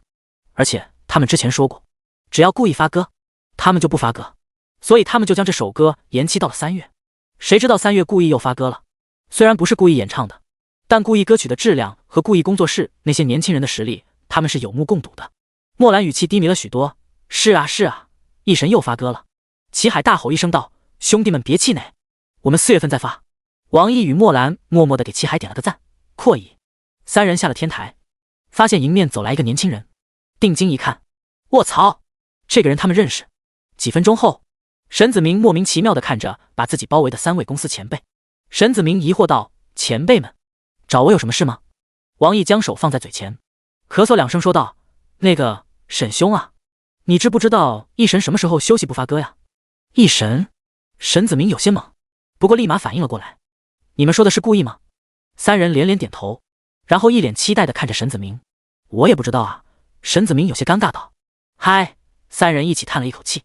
但是我跟你们说，故意真的是个卷王，又卷又奸诈。我跟你们说，他在创造型的时候，沈子明突然说道。三人立马来了兴趣，沈子明这里居然有一神不为人知的秘密，兴奋起来了。本就八卦的沈子明开始与三人说起了故意在创造型的趣事。我跟你们说，故意当时自己跑去练习，还骗我们说他没练习。我早看出来故意和徐梦宁有问题了。故意就这样，4人聊上了几小时，成了很要好的朋友。当圈内人士得知故意又要发歌的时候，他们傻了，这个新人搞什么飞机啊？又来，一点都不知道让着我们这些老仆老前辈。我感觉我下个月的新歌废了，能不能出来一位大神教训一下故意啊？我妈了，4月发歌就是了呗。我王毅都准备4月发歌，有内鬼，终止交易。顾吹请滚出这个群，谢谢。井号，无论圈内人士如何哀嚎，在没有大神出手的情况下，谁阻止不了故意，大神们也不会在3月出手，因为3月在他们眼里属于淡季，流量比较少，暑假才是真正的诸神之战。这些事情也影响不到故意，因为他根本没在那个群里。倒不是说故意不想进去，主要是他也不知道有这么一个群，不知道自己小小的发2首歌会对他们的伤害那么大。如果他知道的话，肯定会再发几首歌，不为别的，就是想激励一下同行们。歌曲发布的前一天，宋海捧着空茶杯来到了故意的工作室，一进来，宋海的鼻子就动了动，然后开始左看右看，像是在找着什么。当他看见故意电脑桌旁的茶罐时，眼中金光浮现。宋海走到故意办公桌前，有意无意地将他那干净的反光的茶杯放在故意的茶杯旁。故意抬头看着宋海笑道：“宋经理，有什么事吗？”宋海咳嗽2声道：“找你的确有点事，就是嗨嗨咳嗨嗨。”咳完之后，宋海拿起他的茶杯，故作惊讶道：“哎呦，你看我这记性，我还以为我把茶泡好了呢。”噗，看着宋海这副样子，故意差点笑出了声。他是真没想到宋海这个老北还有这么一面。故意笑了笑喊道：“冯乐，帮我们宋经理泡个茶。”好的，毅哥。一个年轻小伙立马从故意办公室外跑了进来，他是故意的助手，帮助故意做一些小事。2分钟后，端着茶杯的宋海差点乐开了花，心道：这可是几万块的茶呀，这小子可真舍得。PS 明天开始补之前欠的，今夜晚安，爱你们。第64冲击曲神词神补更。宋海一边捧着茶杯一边笑眯眯地说道：“故意，我听说你下个月又要发歌。”故意将曲谱放在电脑旁，回道：“你是想冲击今年的曲神词神吗？”宋海问道：“曲神词神？”故意有些疑惑道：“为什么这么说？”故意不太了解蓝星区神词神的评判标准，按理说他的 S 级待遇已经相当于曲神词神了。宋海有些诧异，词曲天赋如此之高的故意居然不了解这个。不过在他看见故意电脑旁那墨迹尚未干的曲谱时，他立马懂了，想来是故意醉心于音乐创作，转而没注意到这些表面上的名利。嗨，难怪故意年纪那么小就能写出那么脍炙人口的歌曲，自己还是不能以常人的眼光来看待故意啊，自己还是太沉不住气了，连别人年轻人都不如，还是得养生啊。他原本还以为故意是想冲击曲神词神，现在看来别人就是单纯的发歌而已，格局小了，自己格局还是小了。不过有些东西还是得告诉故意，免得故意吃亏。宋海捋了捋思绪后开始说道：“故意你的待遇已经是曲神词神级别，但你还不是真正的曲神词神，想要成为真正的曲神词神，还需要达到华夏音乐协会官方制定的曲神词神标准。标准也很简单，第一点，蝉联热歌榜第1 3个月；第二点，蝉联新歌榜第1 9个月。只要达成这2个成就，便可在明年1月正式获得曲神词神称号。明天就3月了，你的万江拿到2月份的新歌榜第1以及热歌榜第1应该没问题。1月份你的青花瓷也拿到了新歌榜第一，再加上之前你在创造型所唱的歌，你已经蝉联3个月新歌榜第一了，所以我才会以为你要冲击词神曲神。顾意听后恍然大悟，原来如此。顾意仔细揣摩了一下这个规则，比起蝉联热歌榜3个月，蝉联新歌榜9个月倒显得不是那么难了。热歌榜大多数都是些老歌，有着极其庞大的听众群体，想要从这些歌中杀出重围，可就不是那么简单了。万江也是靠着官方的青睐，才在本月上了热歌榜第一。想要蝉联，或许需要点运气，但是顾意想到了一个很好的办法，那就是听众基础不够，歌曲数量来凑，歌多了，总有一首歌能上去吧，总有机会蝉联3个月热歌榜吧。顾意如是想着，随后笑着说道：既然如此，那我就试着冲击一下曲神词神吧。好，公司会全力支持你拿下今年的曲神词神。宋海面色一喜，却又想到了什么，道：不过有件事还需要提醒你一下，当你蝉联新歌榜4个月之后还要继续发歌的话，就相当于昭告天下，你要冲击词神曲神了，到时候可能会有一些你的老前辈出来狙击你，这是潜规则，所有词神曲神的晋升之路都会经历，当然我们公司的词神曲神不会出手，他们会给你让路。故意咧嘴一笑道：这样才有意思，太简单了没意思，他有着整个地球的底蕴，要是没人狙击就略显无趣了，最好蓝星的词神曲神都能出手，他好全力与他们一战。对于顾意来说，这更像是地球与蓝星的碰撞。看着顾意斗志昂扬的样子，宋海不禁摇头失笑，众多曲神词神的狙击只是有趣吗？他不知道那些曲神词神知道顾意说的话后会怎么想，反正他已经妈了。宋海已经不知道该说顾意是年轻气盛还是狂了。交代完事情，一杯茶也被宋海喝光了。宋海咳嗽一声，唉声叹气道：嗨，也不知道什么时候才能再喝到这么好的茶了。作为听贤娱乐的总经理，他的工资很高，年入100万甚至1000万，但他真的舍不得花那几万块买200克茶，花公司的钱给旗下艺人宣传。宋海一点都不心疼，但要是花他自己的钱，1分他都嫌多。所以宋海在听贤娱乐还有一个外号，叫做一毛不拔宋公鸡。从宋海来到听贤娱乐开始，他没有请任何一个人在外面吃过饭，每次请吃饭都是请众人吃听贤娱乐的食堂，而听贤娱乐的食堂是免费的。顾意又差点没忍住笑出声，他说道：宋经理要是喜欢喝茶就拿去吧。真的？宋海喜形于色，差点没控制住自己，眼看自己失态了。宋海又咳嗽一声道：盛情难却，我拿一点就好。说完，宋海从兜里掏出一个小口袋，刚好可以装下1两茶。顾意看得满脸黑线，原来是有备而来。装好茶叶，宋海乐呵呵的道：顾意，我就先走了，不妨碍你办事了，等你成为词神曲神的时候，老宋我请你吃饭。宋海走出了顾意的办公室，半路上他听见顾意的助手冯乐小声嘀咕道：吃饭，也不知道食堂里的饭菜有什么好吃的。宋海脚下一个踉跄，他妈的，为什么冯乐这个刚来听贤娱乐的臭小子都知道他的糗事了？到底是谁在背后说大实话？怎么凭空辱人清白？宋海走后，顾意将底下一格抽屉拉开，一大袋茶叶正安安静静地待在这里。为了满足自己的强迫症，顾意又将茶罐填满，这都是徐梦宁父亲徐志渊收藏的茶叶。当李曼玉知道顾意喜欢喝茶的时候，就一股脑塞给了顾意。迫于李曼玉的压迫力，顾意只能勉为其难地收下。顾意还依稀记得，当时徐志渊的眼神那叫一个幽怨啊，不知道的还以为自己把他女儿给拐走啊，确实拐走了，还附带了徐志渊喜爱的茶叶。这么一想，顾意顿时觉得自己老丈人实惨。PS 晚点还有2。第65，像我这样莫名其妙的人，会不会也有人心疼？晚上11:30，体面与像我这样的人还没发布，网易音乐平台就率先在主页挂上了这2首歌的推荐。平台用户点进去却发现歌曲暂时还无法播放，不是说明天才发布吗？怎么今天就挂推荐了？嘿嘿，就喜欢网易的不准时，为毛不能听？网易抽风了？讲道理，我去看了一下，另外2个平台都还没上架这2首歌，网易就挂推荐了，我感觉不对劲。网友们还没猜出到底哪里不对劲，时间就已经来到了0:00。体面与像我这样的人终于上线了，等候已久，熬夜冠军与 emo 健将们点进了音乐平台。小田哥，我要小田哥，今晚 emo 坏了，急需小田哥回血，让我这个体面人来听听。体面，我还是感觉不对劲。无论粉丝们感觉对劲不对劲，他们都开始播放起《体面》来。在故意前世，《体面》是电影《前任3》的主题曲，由唐田作词，于文文作曲并演唱的歌曲。据说该曲的灵感正是来自电影《前任3》的女主角林佳。略微低沉的前奏声响起，这下粉丝们真的感觉不对劲了，感觉有刀。思故意那个英俊潇洒的汉子，该不会想整我吧？我不想再 emo 了呀！网友们的耳机里传来了徐梦宁的声音：别堆砌怀念，让剧情变得狗血。深爱了多年，又何必毁了经典？都已成年，不拖不欠，浪费时间是我情愿。像谢幕的演员，眼看着灯光熄灭，粉丝们彻底明白了，这根本就不是一首小甜歌。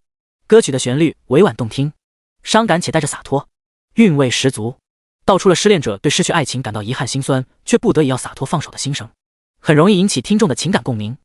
我妈了，我刚分手，故意就让我听这个，在我家安监控了，我的小甜歌在哪里？呜，喵的，我就说不对劲吧。网友们耳边的歌声到了高潮，分手应该体面，谁都不要说抱歉，何来亏欠？我敢给就敢心碎。镜头前面是从前的我们，在喝彩，流着泪声嘶力竭，离开也很体面，才没辜负这些年爱的热烈，认真付出的画面。别让执念毁掉了昨天，我爱过你，利落干脆。徐梦宁为了唱好这一首歌，费了好大的心神，毕竟他的爱情生活一点都不 emo， 甚至有些过度甜蜜，想让他唱出那种分手后的感觉真的很难。所以他这些天看了好多发刀子的电视剧与小说，带入其中的角色，才渐渐达到了这种状态。也是这种状态，使他对这首歌的整体把握张弛有度，配合徐梦宁独具特色磁性的嗓音与歌曲的旋律完美结合，使得歌声极具感染力，直击人心。没跑几个男人唱不出这个感觉啊！完了，本来想找小甜歌听的，谁知道更 emo 了。该说不说，这首歌是徐梦宁唱的，故意写的。难道他俩出现感情危机？危机？危个寂寞！他们就是想让我们哭。你们难道忘了故意唱完10年后的那个笑容了吗？有人这么一说，粉丝们瞬间想起了故意在创造型舞台上的那个笑容。粉丝们懂了，他们全都懂了。故意名字都叫故意，所以故意肯定是故意的。故意与徐梦宁太坏了，他俩明明那么甜，却要让我们伤心。我要给听闲娱乐寄刀片。难怪啊，难怪网易平台会提前给推荐，原来这是一首 emo 歌呀。破案了。这时候，一些新的网友进了体面的评论区。兄弟们，快去听像我这样的人，老甜了。像我这样的人真的很甜，又甜又励志。果真，这个名就不像甜歌。真的，我二货，要是不甜我吃翔。我先听为敬。有些网友为了将其他人忽悠过去，当场骗吃骗喝，也是下了血本了。自己淋过雨，就得把别人的伞折断。当刚刚听完体面的网友们来到像我这样的人这里，像我这样的人是由故意前世毛不易作词作曲并演唱的歌曲，这又是毛不易的一首代表作。像我这样优秀的人，本该灿烂过一生，怎么20多年到头来还在人海里浮沉？像我这样聪明的人，早就告别了单纯，怎么还是用了一段情去换一身伤痕？当杨磊的声音在他们耳边响起的时候，他们立马知道自己被骗了，再也不信蜀州人的二货了。蜀州人不信二货，又被骗了。你们这些人嘴里真的没有实话吗？我真的是服了，怎么2首歌都这么 emo 啊？人们在小时候经常觉得自己是个非常与众不同的人，但随着年龄的增长，就会发现自己好像并没有那么特别，自己在其他人眼里也只是一个普通人。这种泯然众人矣的感觉让人难受，让人不甘心，却又无能为力。歌曲来到了高潮，像我这样迷茫的人，像我这样寻找的人，像我这样碌碌无为的人，你还见过多少人？像我这样孤单的人，像我这样傻的人，像我这样不甘平凡的人，世界上有多少人？一连6个像我这样的人，道尽了身为普通人的无奈。像我这的人的词虽不如消愁那样震撼，但其朴实简单的歌词似乎更扎人心，每一句歌词都唱出了普通听众们心中的那种无力。如果消愁是对世事的无奈隐忍，那该曲就是世事之后的自嘲。人们生来平凡，却又不甘平凡，向往诗与远方，却又一辈子平凡如初。歌曲来到了尾声，像我这样莫名其妙的人，会不会也有人心疼？这一句歌词猝不及防地写出了听众内心深处最深的渴望，使得听众们瞬间破防。普通人的一生，或许求得只是有人心疼而已。PS 晚点还有一张，不过大家可以先睡觉了。第66故意真是出淤泥而不染呢。今晚又睡不着了。我试图逃离现状，却又不知该去往何处。我从来就没有被人心疼过，也从来没有被人坚定选择过。田哥呢？是哪个刁毛把我骗过来的？我就想问一句，您的翔吃了吗？漫漫长夜，顾意的粉丝们无心睡眠，心中对顾意又爱又恨。歌很好听，但是太容易让人伤心了。今天又是 emo 的一天，粉丝们纷纷顶着黑眼圈在顾意微博底下评论：为什么？为什么不是田哥？他奶奶的！发田哥呀！顾意，你和徐梦宁是不是分手了？分手了？那我是不是又有机会了？第二天一大早，顾意神清气爽的起了床，打开微博一看，发现自己的评论区已经爆了。顾意当即发了一张自己与徐梦宁的合照上去，并配文道分手是不可能分手的。emo 了一晚上，瞪着熊猫眼的粉丝们受不了了。他们本来就伤心了一晚上，这大早上的，顾意居然还当着他们的面秀恩爱，贱不贱啊？没想到我粉的人居然这么贱，人贱合一，总有一天剑在手，斩尽天下恩爱狗。顾意放下手机，意味深长的笑道：这才哪儿到哪儿啊，这个月还涨呢，这就受不了了。那以后怎么办？难道自己手中的那些脍炙人口的伤感歌曲要留在自己脑海里吃灰不成？为了这些歌曲，只能让粉丝们多哭哭了。一番洗漱过后，顾意来到公司，他将早已准备好的歌曲拿了出来，分别交给了徐梦宁、陈晨与杨磊。卧槽，顾意你真的高产！陈晨拿着歌词震惊道：怎么这些高质量的歌曲顾意就跟不要钱一样拿出来啊？而杨磊现在已经习惯了，无论顾意拿出多少歌曲，他都能够稳如老狗。当他看见市面上出现好歌时，哇，这谁写的歌？好好啊，一次性发2首歌，真厉害！什么？你说是一哥作词作曲的呀？那没事了，大惊小怪的干啥？一哥的正常操作而已。这就是杨磊现在的心态。故意打了个响指，开玩笑道：没办法，实力在这里。徐梦宁左手捋了捋耳后的发丝，突然疑惑道：晨晨，你的感情经历真的有那么多吗？故意这才刚刚体面分手就开始后来了，真的有那么多感情写吗？晨晨差点没反应过来，故意才刚说完话，徐梦宁就问他。晨晨的脑子短暂停机2秒后，开始超负荷运转，他面色古怪的摸摸头道：是啊是啊，我从小学就开始和女孩子们打成一片了，没办法，人长得帅嘛。为了故意的幸福人生，晨晨算是彻底豁出去了，他已经开始瞎扯了。徐梦宁惊讶的小嘴微张，故意有这么一个不羁的发小，居然没有被同化成海王，故意真的是出淤泥而不染呀，更喜欢故意了呢。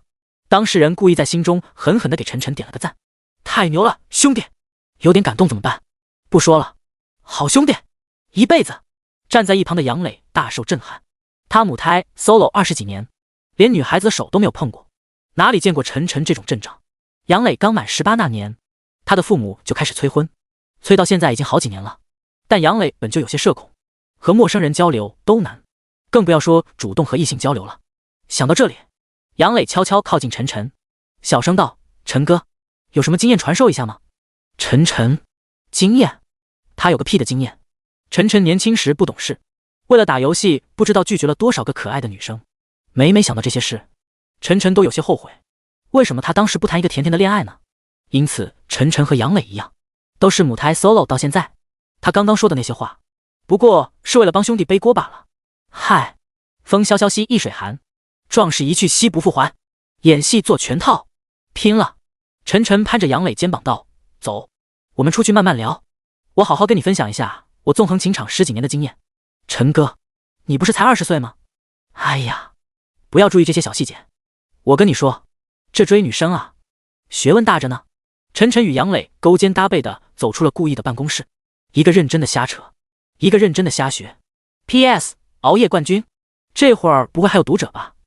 第67，卷中卷，像我这样的人与体面一经发布，便拿下了3个音乐平台新歌榜的1、2名。至于第3名是位名声不显的冷门歌手，因为故意过往的辉煌战绩，本月并没有人来与故意争榜，他们选择十分从心的让故意一次。就在故意的2首歌登上第1、第2名时，故意的工作室又公布了一条消息。这条突如其来的消息直接让圈内人士和网友都炸开了锅。故意的工作室新歌预告仅号3月5日，本工作室将会有4首新歌发布，4首歌分别由本工作室4位艺人演唱，大家敬请期待吧。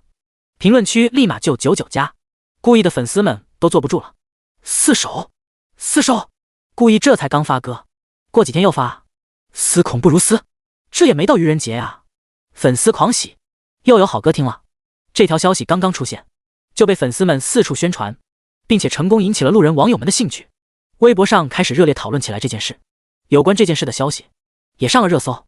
继像我这样的人与体面后，顾意的工作室再次发歌，井号歌坛卷王，顾意废井号，歌曲创作界的泥石流热井号，牛逼！我原本以为男团出身的人都是软脚虾，一看顾意我才知道不全是啊。顾意是猛男，太离谱了，路转粉了，好羡慕顾意粉啊！每个月都有那么多新歌听，不像我喜欢的那些人，几个月都不发首歌。这人就怕对比。当网友们看见顾意几天就发一首歌的时候，总会不由自主联想到自己喜欢的歌手身上去。顾意几天发几首歌，而自己家的几个月甚至1年都不发一首歌。网友们越想越气，想着想着就不由自主地跑到了自己喜欢的歌手评论区下面去，开始督促起他们来。你看看别人顾意几天发一首歌，再看看你，就和死掉了一样，10天半个月连微博都不发一个。速度，起床，发歌，快点发歌呀！再不发歌，我就去粉顾意了。不发歌，我就给你寄点土特产，或者来你家门口找你好好聊一聊。卷起来，卷起来！整个歌坛都被这种风气所席卷，就连顾意曾经的导师秦放都没有被网友们放过。秦哥，能不能学顾意1个月几首歌？你以前还是别人的导师呢，你已经几个月没发歌了。我们知道你要结婚了，但我觉得这并不是你偷懒的理由。秦放待在自己家里，看着这些评论，无奈地叹了一口气。众所周知，他秦放是一个治愈系歌手。以前他还是单身狗的时候，夜夜都灵思泉涌，但是现在他的爱情已经快要修成正果，根本进入不了以前那种创作状态。所以不是他不想发歌，是真的没有灵感。他也尝试过写甜甜的情歌，但毕竟不擅长，写出来总觉得差点什么。秦放绞尽脑汁都想不通，明明顾意与徐梦宁的感情看起来那么好，顾意却还能写出那样伤感的情歌。看来有时间得找顾意好好问一问，是不是有什么技巧？达者为师。秦放并不觉得他一个做过顾意导师的人询问顾意有什么问题。对了，过几天自己结婚顾意会来，有的是机会。同一时间，圈内人士已经被崔哥催傻了，整个群内哀嚎遍地，他们无一例外都被自家粉丝催着发新歌了。哪个大神能让顾意收了神通，1个月6首歌，这还是人吗？求求了，喵的！我摆烂1年没发歌，过得美滋滋的，本以为粉丝们都已经把我忘了，谁知道顾意这么一整，他们全想起我了，评论区私信都烂了。我真的服了，这个老六一神真的厉害。你们懂什么？一神是在激励我们，你们真是不识好人心。王毅你滚啊，我还是发歌吧，不然我怕粉丝们来我家门口堵我。事实证明，网友们的和善威胁是有用的。当晚便有几位歌手宣布将在几个月之后发歌。卧槽，牛逼！顾意 YYDS， 笑死了！几年没发歌的周歌王都表示要发歌了，开始卷起来了。网友们本来是抱着玩一玩的心态，谁知道真的有用，这让他们更加期待起未来的几个月了。要是每个词曲创作人以及歌手都能像顾意一样努力就好了。作为始作俑者的顾意此时正在录音棚指导晨晨录歌。晨晨唱完一遍，顾意十分严肃地摇摇头，不行，没感情，再来。为了不毁了前世的经典，顾意在这一方面极其挑剔。还来啊！晨晨直接瘫坐在了凳子上，已经唱了2小时了，我要废了。顾意认真的点点头，却又突然开玩笑道，你晨晨不是从小学就开始忽悠小姑娘了吗？怎么唱歌的时候就不行了？晨晨立马白眼，那还不是为了帮你背锅？我母胎单身21年，你又不是不知道。让开，我来给你演示一遍。顾意笑着扒拉开了晨晨，自己站在了麦克风前，好好看好好学呀。顾意一个点头，杜辉与王平立马懂事的打开了背景音乐。听见背景音乐，顾意1秒就进入了状态，脑海中浮想联翩。这首歌在顾意前世是由张杰演唱的，歌词的创作灵感是源于词作者之一代岳东的一段真实的情感经历。顾意仅仅是一开口，晨晨就感受到了顾意与自己歌声中的不同。顾意的歌声中有情，而他的歌声略显干巴。他留给你是背影，关于爱情只字不提，害你哭红了眼睛。他把谎言说的竟然那么动听。在国外读书的2个人相爱，回国后又因地理上的距离和现实的种种压力而分手。当时年少轻狂的男孩并不觉得自己在此段恋爱中对于女孩的伤害有多深，他不止一次骗了你，不值得你再为他伤心。他不懂你的心，假装冷静；他不懂爱情，把它当游戏；他不懂表明相爱这件事，除了对不起，就只剩叹息。他不懂你的心为何哭泣，窒息到快要不能呼吸。喔，直到多年后，经历了很多事情后，才终于体悟自己曾经有多不懂女友的心，又是怎样深深地伤害了她。但是一切都已成为过去，他后悔也来不及，只得通过歌词来表达自己内心的愧疚，既悔当初的不懂，又叹如今的无奈。一首他不懂，真真切切唱出来女孩心中的悲伤与无奈，也唱出了男孩成熟后的愧疚与反思。杜哥，我想我初恋了。王平拉着杜辉的手伤心道。哭吧哭吧，哭出来就好了。杜辉轻轻拍着王平的后背道。他理解不了各种情感，因为他的妻子就是他的初恋。看着王平的样子，杜辉一边安慰他，一边拿出手机拍下了王平的丑照。为了保险起见，他还将照片上传到了度娘网盘，就算是以后手机坏了，王平的丑照也永远存在。晨晨听着故意的歌声，仔细揣摩其中的感情，他眼睛的余光不小心瞥见了控制室的王平与杜辉两人，瞬间便翻起了白眼。这俩人也太感性了吧。故意一曲唱完，笑着道：会了没有？晨晨点点头，又摇摇头，会了，但没完全会，毕竟他以前只唱炸场的高音歌曲，对于他不懂这种情感细腻的歌曲，学起来还是很难。故意想了想，便告诉了晨晨歌曲的背景故事。晨晨听着故事，再结合故意的歌声，总算是摸到了一些门道。不过他还有个疑问，故意，你那儿来的这么多情感故事？不，这是你的情感故事。故意矢口否认。第68朋友之上，爱情未满啊，对，晨晨也懒得问了，开摆了，就是他干的，所有事都是他晨晨一人做的，与故意无关。见晨晨说完，故意将眼神移到了正在吃瓜的杜辉与王平身上。故意的眼神很平淡，笑容也很和善，但杜辉与王平都感到脊背发凉。温暖的房间里居然阴风阵阵。杜辉咳嗽一声道：嗨呀，王平，我最近耳朵不太好使，有点听不清声音啊。王平秒懂，泪眼婆娑的装模作样喊道：你说啥？我听不见，大点声。晨晨的嘴角抽了抽，明年的奥斯卡没你俩，我晨晨都不带看的。故意则是嘴角微微上扬，兄弟们都很上道吗？懂事。故意成功跳过这个话题。不得不说，晨晨在唱歌方面的天赋还是很不错的。故意演示一遍后，晨晨慢慢就拿捏住了那种感觉。晨晨站在话筒边，心头默默给自己洗脑，那都是我的故事，都是我晨晨亲身经历的故事。心里暗示多了，他自己都以为那真的是他自己亲身经历的事情了，也就渐入佳境。晨晨十分投入地演唱了一遍，故意听得眼睛放光。这就对了吗？这都是你晨晨的故事，与我故意无关。晨晨唱完之后，故意笑着伸出大拇指道：牛。晨晨有些臭屁地说道：没办法，谁叫我是一个情王呢？他已经完全带入进去了。故意不想搭理嘚瑟的晨晨，十分不耐地将晨晨推开，靠边站。该我了，今天不仅得给晨晨录歌，故意自己也要录歌。故意戴起耳机，晨晨自觉地退出了录音室，来到了控制室，站在了王平与杜辉后面。王平一看晨晨来了，立马抱着晨晨哭着道：晨晨，你唱得太好听了。晨晨一脸的黑线，虽然王平是在夸他，但他总感觉哪里不对劲呢。杜辉立马拉回王平，连忙说道：那个，晨晨你别介意啊，王平是这样的，他有点感性。晨晨无奈点点头，示意两人认真工作。录音室里，缓慢而悲伤的前奏声在故意耳边响起。故意深吸一口气，1秒进入状态。好久没见了什么角色呢？细心装扮着，白色衬衫的袖扣是你送的，尽量表现着像不在意的，频繁暴露了自欺欺人者，越掩饰越深刻。绅士在故意前世是由薛之谦包揽词曲创作的歌曲，创作灵感来源于朋友以上，恋人未满的爱情绅士概念。这种概念很奇怪，明明已经习惯了彼此的存在，也有可能彼此都在喜欢着，但是不敢捅破那层关系，或许有着一些顾虑，生怕分开以后连朋友都做不成，不敢与对方在一起，也不敢表白，不敢表达出自己的感情，从而错过了这一段感情。当再次见到对方时，只能扮演一个绅士与曾经亲密的对方说说话。哇，好难受，这种感觉想想都好难受啊。本来还算淡定的杜辉也忍不住悲伤了起来，他不由自主地将自己带入歌声里去。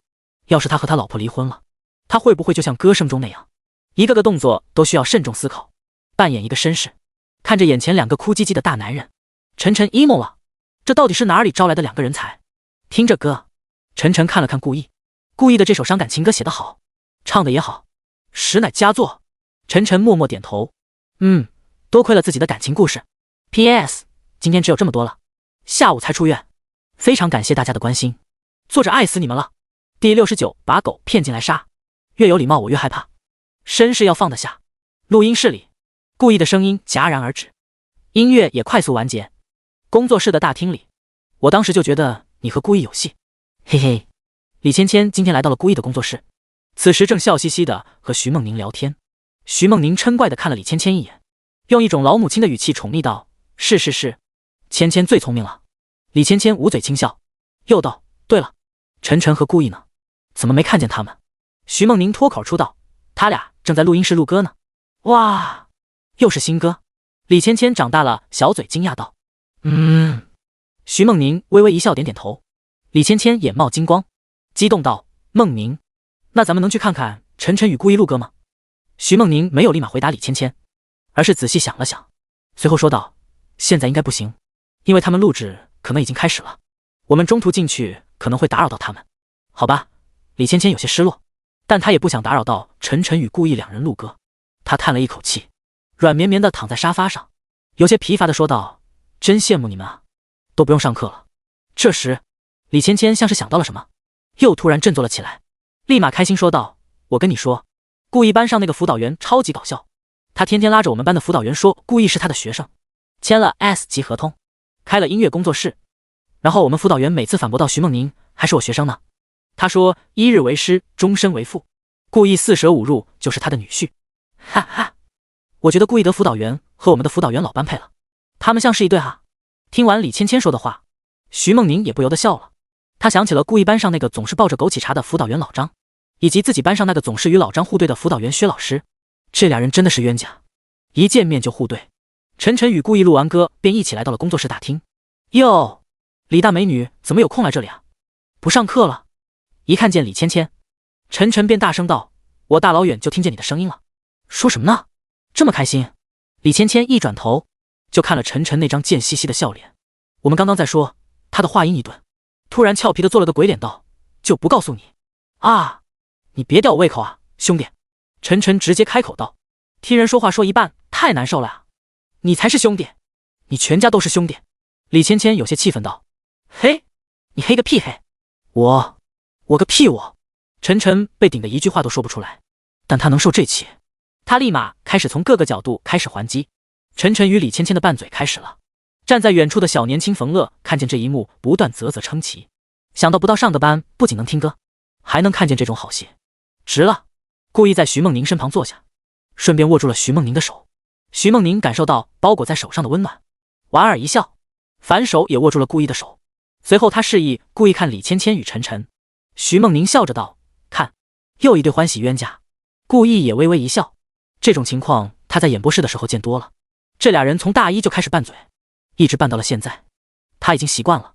但是他发现了盲点。哟，另一对是谁？徐梦宁笑着道：你的辅导员老张和我的辅导员薛老师啊。顾意仔细一想，发现这俩人还真的是这样的。顾意与徐梦宁说着悄悄话，远远的冯乐的眼角流下了羡慕的泪水。有个爱秀恩爱的老板和老板娘怎么办？在线等，挺急的，不过还好，至少晨晨也是单身狗。冯乐看着晨晨与李芊芊打情骂俏的样子，他总感觉不对劲。打是亲，骂是爱，错了，自己全错了。现在杨磊不在这里，这里只有自己一个单身狗，痛，太痛了。关键是他还不能走，这是他的工作，简直是把狗骗进来杀。呜呼！冯乐立马拿出手机，愤愤不满地发了一道帖子，名叫老板与同事天天在自己面前秀恩爱怎么办？ PS 再歇息一天，明天开始正常更新，保证每天4000，能不能加更就得看我精神状态好不好了。各位我先睡了，晚安。第70，摸吧，我不后退，不想和你说话了。哼！李芊芊蹙眉娇哼，转头一套小动作行云流水。晨晨能受这气，不说就不说呗，他怕这个。徐梦宁轻叹一声，这俩人就像小孩子一样。芊芊是，晨晨也是，还是故意成熟稳重。对了，徐梦宁笑着道：故意你们歌录好了吗？故意点点头，早就录好了，要听听吗？说着故意就将手机拿了出来。他每次录完歌，都会在自己手机里保存一份录音原件。要听要听。李芊芊双眼发光，突然激动道。故意微微一笑，点开了晨晨唱的。他不懂，他觉得李芊芊更想听晨晨唱的歌。李芊芊难得来一次，而且多半是为了晨晨而来。看徐梦宁，看闺蜜。故意不相信，故意其实并不是直男，之前只是因为装直男能省不少事而已。晨晨才是真正的直男，比钢筋都直，所以只能由故意来帮助晨晨了。当然，他得隐晦一点点，在帮助晨晨的时候，不能把自己暴露了。晨晨情感大师的人设必须立好。虽然李芊芊可能不会相信，晨晨的歌声从手机麦克风里响起，李芊芊听得很认真。他不懂你的心，假装冷静。当听到这一句时候，李芊芊狠狠地小声赞同道：就是就是。晨晨的一曲放完，他得瑟地问道：怎么样，好听吗？切。李芊芊不答。接下来是故意唱的绅士。我想摸你的头发，只是简单的试探。我想给你个拥抱，像以前一样可以吗？你推半步的动作认真的吗？小小的动作伤害还那么大。听完之后，徐梦宁微微一笑，将故意的手放在自己头上，轻松道：摸吧，我不后退。好，好。故意顺势揉了揉徐梦宁的头发。李芊芊此时小声嘀咕道：嘿嘿，秀恩爱。徐梦宁脸色羞红，立马将故意的手拿下。他都忘了这里还有其他人了，别害羞嘛。嘻嘻，李芊芊这时候笑着说道：故意真厉害，写的歌都好好听，好有味道，听着就让人伤心。故意十分自然地笑了笑说道：还是多亏了晨晨，这些歌的灵感都来自于他。在这件事上，故意已经得心应手。徐梦宁也是点头说道：晨晨是个情感大师，他还教杨磊怎么找女朋友呢。啊，是吗？李芊芊明显不太相信，他那满是怀疑的眼神朝着晨晨看去。感受到李芊芊的目光，晨晨面不改色心不跳地说道：那是，我小学就开始忽悠女孩子了。一不信。李芊芊道：据他所知，晨晨是个单身20年的单身狗来着。不信？我靠，你是不知道我以前那个辉煌岁月啊。晨晨大急，这怎么能不信呢？看着李芊芊那鄙夷的目光，晨晨不服气了，究极不服气，居然不相信我的实力。为了好兄弟的幸福生活，活了给自己争口气。晨晨开始发挥自己的想象力了。我跟你说，我以前故意瞅准时机，拉着徐梦宁娇嫩的手道：你不是还要录歌吗？走，我们一起去。徐梦宁看了看正在长篇大论的晨晨与不断白眼的李芊芊，随后跟着故意一起去了录音室。大厅里的晨晨越说越起劲，说的就和真的一样。李芊芊都不由得怀疑，晨晨说的该不会都是真的吧？难道说晨晨真有自己不了解的曾经？ PS 我是废物。第714首歌发布。故意如此快节奏的出歌，其实许多人对故意接下来歌曲的质量是持怀疑态度的，毕竟在许多人眼里，好事多磨，太快就等于质量差。3月5日如期而至，当天凌晨，故意工作室的4首歌就上架了各大网站。故意的一些喜欢熬夜的粉丝们，以及歌坛中的某些同行都点进了音乐平台。粉丝们就是单纯等着故意，想听故意工作室的新歌，而故意的同行们就不一样了，他们是来检测质量的。嗨嗨，其实就是来看故意高强度写的歌到底行不行。要是不行，他们就得出来和故意打擂台了，或者说，等故意下次发歌，他们就不会延期了，会堂堂正正的与故意比一比。一共4首歌，4首歌一起出现在了3大音乐平台的首页。最近没有什么大牌发歌，听闲娱乐又花了钱，资源自然是给到了故意。各大音乐平台还是很喜欢故意这位音乐人的，毕竟故意出的歌就没有一首不火的。月光晒在秦放脸上，秦放打开手机偷偷看了一眼时间，时间到了，他悄悄地掀开一点被子，蹑手蹑脚地下床走出了房间，然后轻轻地关上门。秦放不知道是床的另一边一直有一双眼睛看着他。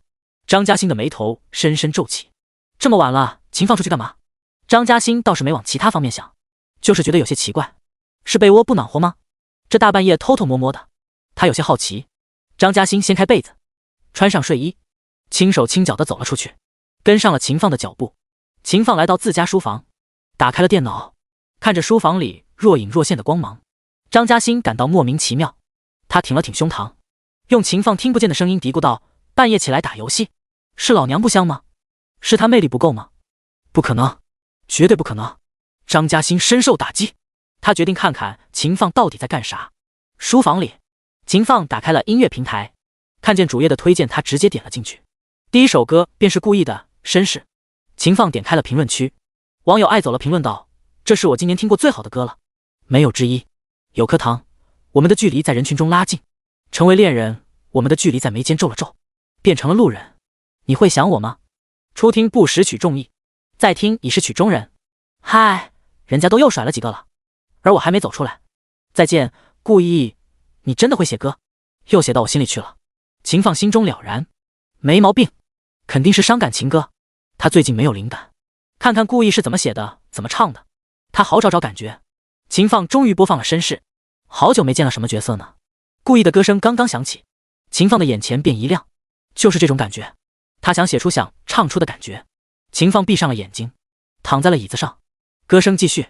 我想摸你的头发，只是简单的试探。我想给你个拥抱，像以前一样可以吗？你推半步的动作认真的吗？小小的动作伤害还那么大，我只能扮演个绅士，才能和你说说话。该曲旋律舒缓，歌词深情，很轻易就能让听众带入其中的情感。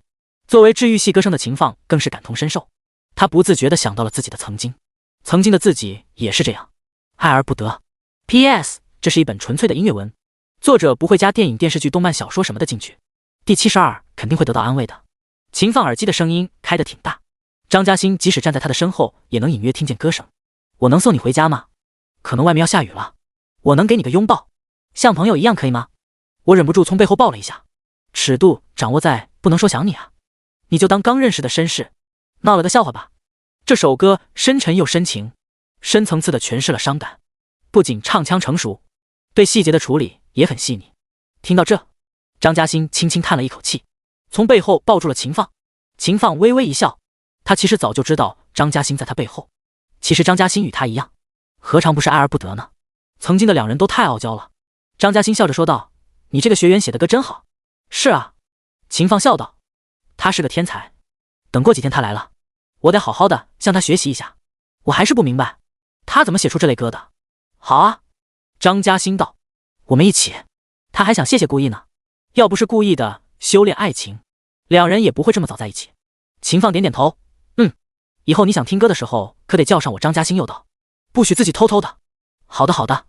秦放拔下了耳机，点开了故意工作室的另一首歌，两人一起安静的听着。年轻的时候，俩人都想让对方低头，让对方适应自己。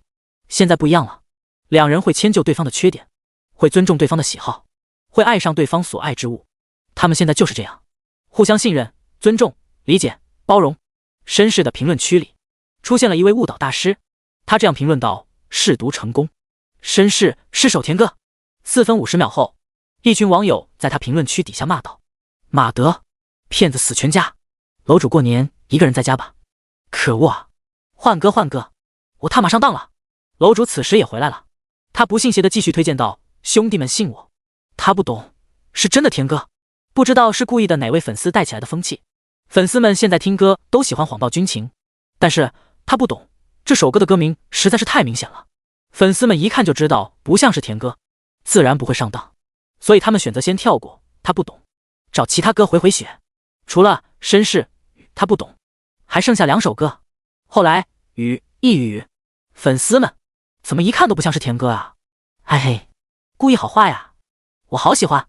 赵小晴躺在床上嘿嘿笑道，赵小晴是故意的忠实粉丝，从故意的有何不可开始，他就喜欢上了故意，更是一路追完了创造型的每一期节目，听完了故意写的每一首歌。眼看故意的4首歌可能都是伤感歌曲，他决定骗一骗其他网友，顺便让他们为自己试试毒。故意那么坏，作为故意的粉丝，他也得坏一点才行。所以他在微博上发了一个帖子：情情有声，姐妹们，故意的绅士我第一时间听了，是一首甜歌，超甜的，歌声里男主就像是绅士一样对女主好，太甜了，强烈推荐失恋的朋友去看，肯定会得到安慰的。另外我想问一下兄弟姐妹们，另外3首歌好听吗？甜吗？ PS 还有第73人生总是遗憾，但我们可以尽力减少遗憾。博主打的主意我在东北都听到了，博主太狠了，让失恋的听绅士，这不是要别人的命吗？楼上是不是吃了菌子？绅士就是甜歌啊，凭什么不让别人听？有一说一，他不懂。后来一语都是甜歌好吧，后来也很适合刚刚分手的小伙伴们听呢。就是，故意的粉丝们也不知道是跟谁学的，嘴里没有一句实话。这下真有不明真相的网友跑去听歌了，特别是一些刚刚分手的少男少女。后来，演唱徐梦宁，作词故意，作曲故意，悠扬的歌声在听众们的耳边响起。后来，我总算学会了如何去爱，可惜你早已远去，消失在人海。后来，终于在眼泪中明白，有些人一旦错过就不在。后来，在故意前世是刘若英演唱的一首歌曲，由诗人程作词，玉城千春作曲。这首歌是为那些为爱后悔的人而唱。栀子花白花瓣，落在我蓝色百褶裙上。爱你，你轻声说。我低下头，闻见一阵芬芳。那个永恒的夜晚，17岁仲夏，你吻我的那个夜晚，让我往后的时光每当有感叹，总想起当天的星光。这首歌的歌词描述的是从穿着蓝色百褶裙制服的少女一路成长，历经多少失败恋情，后来才对感情有所领悟，明白了当初轻易放弃一段感情是多么的可惜。在花样的年纪遇见最美好的你，这份美好的回忆一直保存到了现在，最终只能化为遗憾。10几岁的年纪那样美好，让人动心。时间能够让人看懂爱情，可以让人学会如何去爱，但是到了那时，想要再爱一次他却没有机会了。时间可以冲淡悲伤，却冲不淡心中的那股遗憾。无论是已经毕业开始工作的听众，还是正值年少的听众，在听见这首歌的时候，都会有些感慨。爱情不是人生的必需品，但在经历过之后，总会多一点人生的感叹。网友们纷纷评论，好听，但我哭了。我昨天才刚与他分手，我现在学会怎么爱你了。可你已经结婚了，有一个女孩，也一直爱着那个男孩。这下刚刚分手的网友们更伤心了。再换一首歌，一语，演唱杨磊，作词故意，作曲故意。一段未行，又做一段。如果这画面有开关，从期待走到不堪，结局不好看。人总需要记住遗憾，他来过，他走了，没回头，没问过你可舍得。这首歌像我这样的人一样，在故意前世都是毛不易作词作曲演唱的歌曲，其内涵与像我这样的人也有共同之处。曲调毕竟悲伤，但总体还是比较温和，就像是想要安静地表达一下自己对人生的一些态度。该曲扎人心的歌词很多，虽然孤单的人偶尔也想有个伴，结局不好看，人总需要遗憾，以及冷风又吹的时候想说，这生活会不会有点难。仿佛说出了很多听众的心声。在这个复杂又真实的世界里，有个伴或许成了普通人最难实现的愿望。没有真心朋友的人，只能把自己心中所想隐藏起来，不敢敞开心扉，甚至封闭自己，选择逃避。一语便清晰地将这种感觉唱了出来。网友爱走了评论道，听了后来的人再来听一语，感觉故意像是在回应我们，告诉我们人生中总有遗憾。当初爱走了先生退出文坛，我是极力阻止的。我现在也不太会转弯，但我这辈子就这样了。第二天早晨，故意登上了微博，看了看评论区。故意，我刚刚分手了，但是还是喜欢他，我该不该回去找他？嗨，我其实还爱着他，我当时要是不任性就好了。故意叹了一口气，发了一个帖子。故意，在亿万人之中遇见对方已属不易，若是喜欢，就尝试一下吧。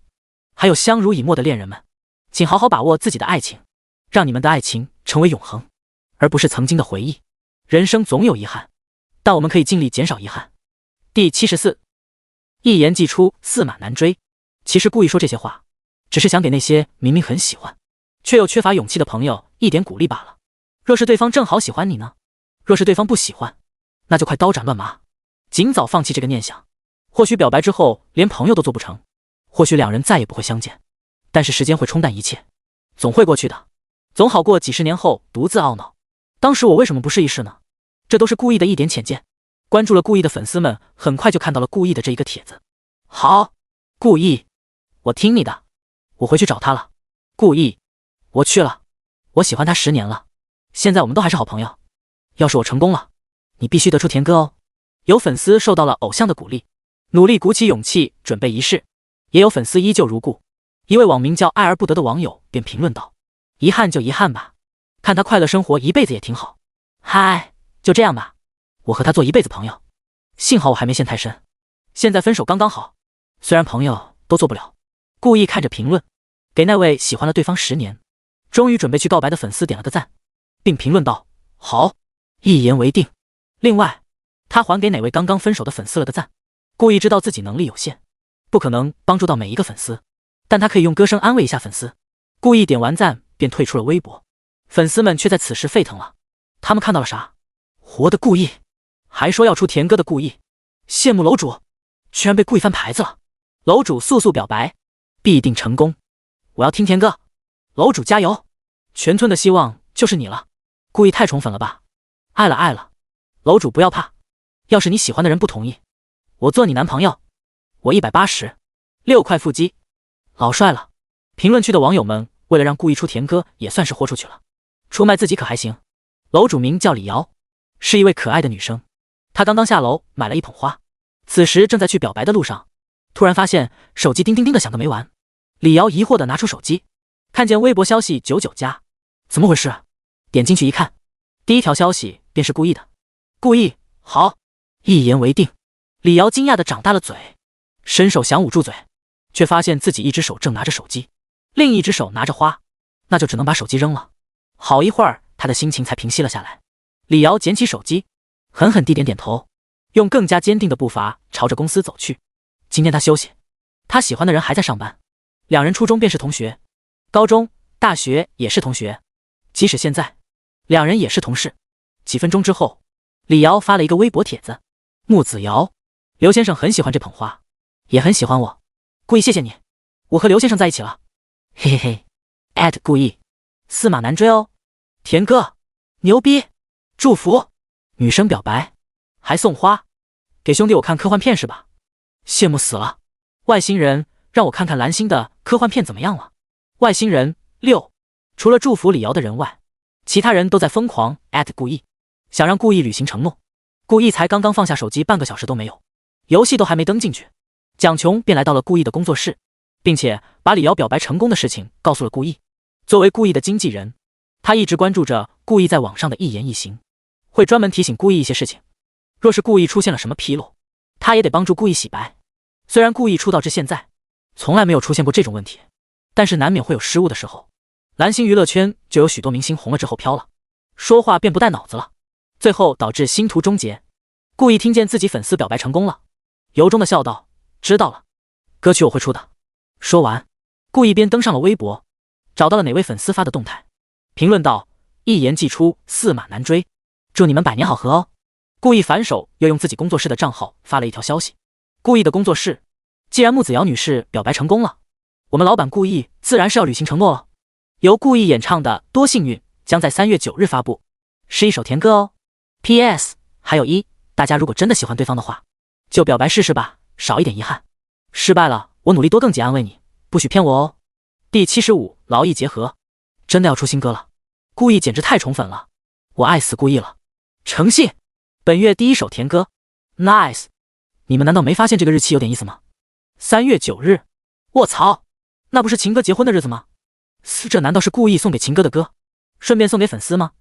故意太奸诈了，这句话是故意的熟人说的，毕竟故意在他们的印象里实在是太奸诈了。故意的确有首歌会在秦放结婚时送给秦放，但却不是这一首，这首歌真的就是他送给粉丝的。此时微博上已经被这些事霸占了。故意为粉丝出新歌，史上最宠粉歌手故意。3月9日，故意新歌预定，故意本月即将出第7首歌，恐怖如斯。故意真的是热搜制造机，故意的粉丝实在是太幸福了。卧槽，发个不要命一样。故意的粉丝们很高兴，网友们看热闹也看得很开心，但是其他词曲创作人和歌手已经崩溃了。又来，他们仔细一看新歌榜，第1，像我这样的人；第2，体面；第4，他不懂；第5，绅士；第7，后来；第9，一语。虽然每首歌的演唱者可能不一样，但他们的作词作曲都是同一人，故意。也就是说，新歌榜前10，故意已经霸占了6个了。现在还是月初故意又宣布要发歌，这是准备干啥？霸占新歌榜前10吗？根本不给同乡活路啊！圈内群一片哀嚎。于永明，这人想干什么呀？新歌榜前10都霸占了6个了，还不消停？爱卿，速速来个人收了故意吧！我服了，都不敢发歌了，人妈了！王毅，你们怎么可能理解神的思维？柳云南、于永明、艾青，话题终结者王毅，一些大神默默地看着他们聊天。大神们并不是不在群内，只是在潜水偷窥罢了。在他们看来，顾毅是个新人，新人刚出道，积极一点也无可厚非嘛。他甚至还有些可惜，可惜顾毅不会存歌，一次性拿出来这多首歌，以后要是没灵感了怎么办？这些歌要是给他们，他们肯定能墨迹个几年。顾毅还是太年轻。洗浴中心里，段志端着老前辈的架子笑道：“他们发歌，还有休息时间吗？肯定没有。”夏雨藏住眼中的羡慕之色，随后狠狠地赞同住了：“就是，不像我们这么清闲。”陆浩然笑道：“的确哦，小年轻还是不知道养生啊，太拼了。”三人一直都注意着顾毅，顾毅一有什么大动作，他就会讨论一下子，虽然也讨论不出来什么。聊完天，三人都闭上了眼睛，放起了歌，准备好好睡一觉。其实他们年轻的时候也和顾毅一样拼，一个月发好几首歌。现在嘛，主要是自控力太差，不懂得节制，现在身体顶不住了，想拼也拼不起来。当然，陆浩然除外，他不用动脑子。然而远在江海的顾毅此时正在中路守塔。顾毅其实一点都不忙，别人都以为他在办公室里一天到晚研究词曲，其实不然，他一天到晚都在打游戏。他写歌真的花不了什么时间，歌曲都在脑海里放着呢。下午，宋海捧着空茶杯来到了顾毅的办公室，倒不是他有事，他就是闲的没事，到处逛逛。看见顾毅在打游戏，宋海笑了笑说道：“还是劳逸结合的好啊。”他感觉顾毅就该多花点时间娱乐一下，天天写歌，那不得累死。顾毅无奈地看着自家水晶缓缓爆炸，叹了一口气道：“确实该劳逸结合一下了，放松一下，开始写歌。打游戏实在是太累了，他已经输了一下午了。”然后宋海就一脸震惊地看着顾毅关掉了手机，拿出纸笔开始谱曲。感情你写歌等于一，打游戏等于劳啊？宋海疯狂摇头，搞不懂，真的搞不懂，难道这就是天才吗？宋海一边感慨一边十分自觉地给自己泡了杯茶，去其他地方闲逛了。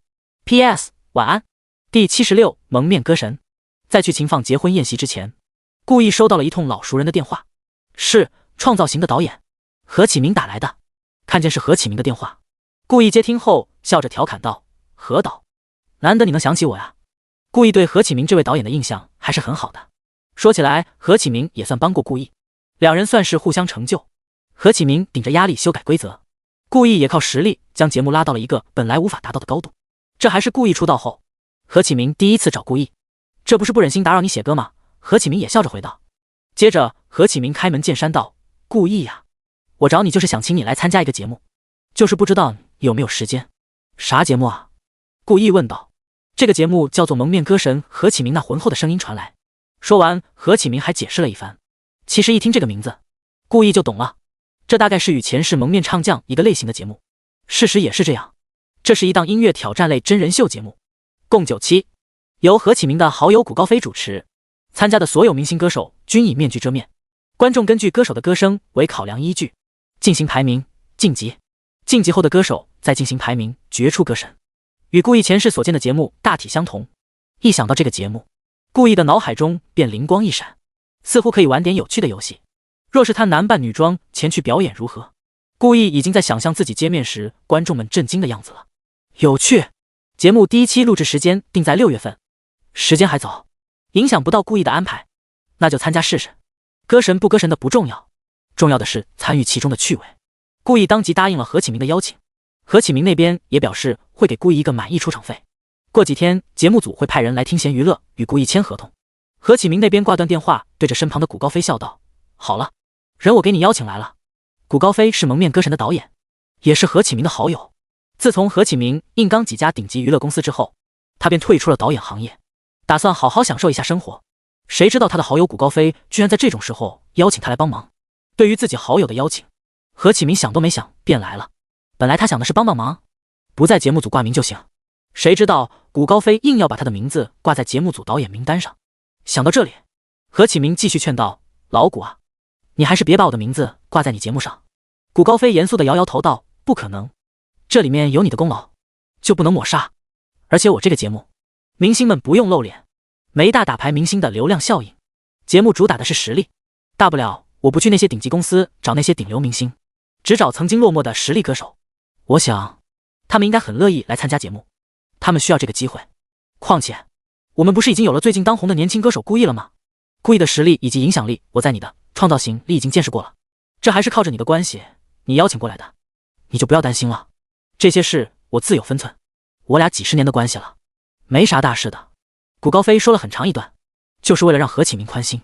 拗不过谷高飞的何启明叹了一口气，摆摆手道：“随便你，几十岁了还那么犟。”他自己知道，自己现在在各大公司眼里有多不受待见。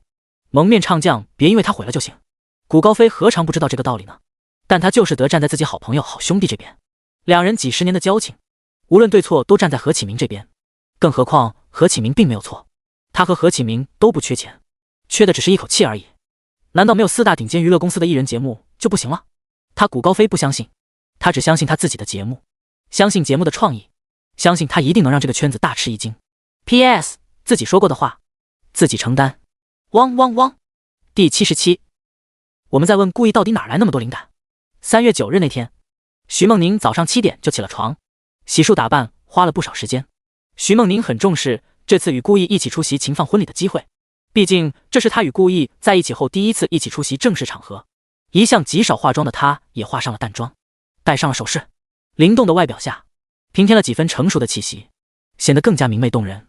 梦宁，顾意已经在咱家门外了。李曼玉的声音传入徐梦宁耳中。啊，早就到了呀！徐梦宁赶忙走出房门。李曼玉看了看精心打扮的女儿，又看了看不远处的顾意，顿时便露出了姨母笑，还是2个字：般配。可惜此时他的身旁响起了一道不合时宜的声音。哎！徐志渊连叹3声气道：完了，彻底完了！徐志渊老伤心了，内牛满面的那种。以前自己在国外出差回来，自己女儿来接的时候都没有这么打扮过，现在自己的女儿将自己最好的一面展示给了外面那个男孩。想到这里，徐志渊转头朝着顾意看去。今天这情况下，随性的顾意也穿上了正装，整个人身形显得更加的修长挺拔。眼见徐志渊看来，顾意还露出了友好的微笑。徐志渊不由得倒吸一口凉气，心中暗道：我的个乖乖，这小子今天怎么更帅了？这谁顶得住啊？他都觉得帅。徐志渊举头看天，乌云密布啊！徐志渊，你瞪着太阳干嘛？眼睛不要了呀？走了！李曼玉的河东狮吼瞬间就将神游天外的徐志渊给拉了回来。徐志渊转身跟在李曼玉身后，然后他就看见顾意与徐梦宁牵着手，有说有笑的上了同一辆车。徐志渊感觉他的心已经和刀片一样冷了。哪里有太阳？明明就没有，他那里只有瓢泼大雨。乾陵酒店是有名的5星级酒店，今天却被秦放给包了下来，用于举办他与张嘉欣的婚礼。4个人递上请柬与礼金之后，便一起走了进去。4人进去之后便分为了2波，顾意与徐梦宁一起，李曼玉与徐志渊一起。双方不是一个年龄的人，自然没必要一起。顾意与徐梦宁暂时还没看见一个他所熟悉的人，所以他俩便找了一个角落，自顾自的聊天。顾意不去找别人，别人却会来找顾意。来参加婚礼的人大多数都是娱乐圈音乐圈的人。顾意现在红极一时，1月创造型 C 位出道，被华夏古文化协会点名表扬。2月一首万将，被官方点名夸赞宣传，还将歌王词神曲神压在了身下，更是拿下了当月热歌榜第1。3月更是恐怖，仅仅几天就霸占了新歌榜前10半数，吓得一众歌手不敢发新歌。而这么一位人物居然才21岁，才刚刚出道，这是多么的可怕啊！所以他们都想结交顾意，若是能从顾意哪里邀到歌最好。毕竟顾意的实力他们有目共睹，每一首歌都火得爆炸。少数歌手私底下说，只要能邀到顾意的歌，什么价格都可以。但顾意直到现在都没有给除他工作室外的人员写过任何一首歌，即便是那些歌手通过公司联系上了顾意，都被顾意一一拒绝了。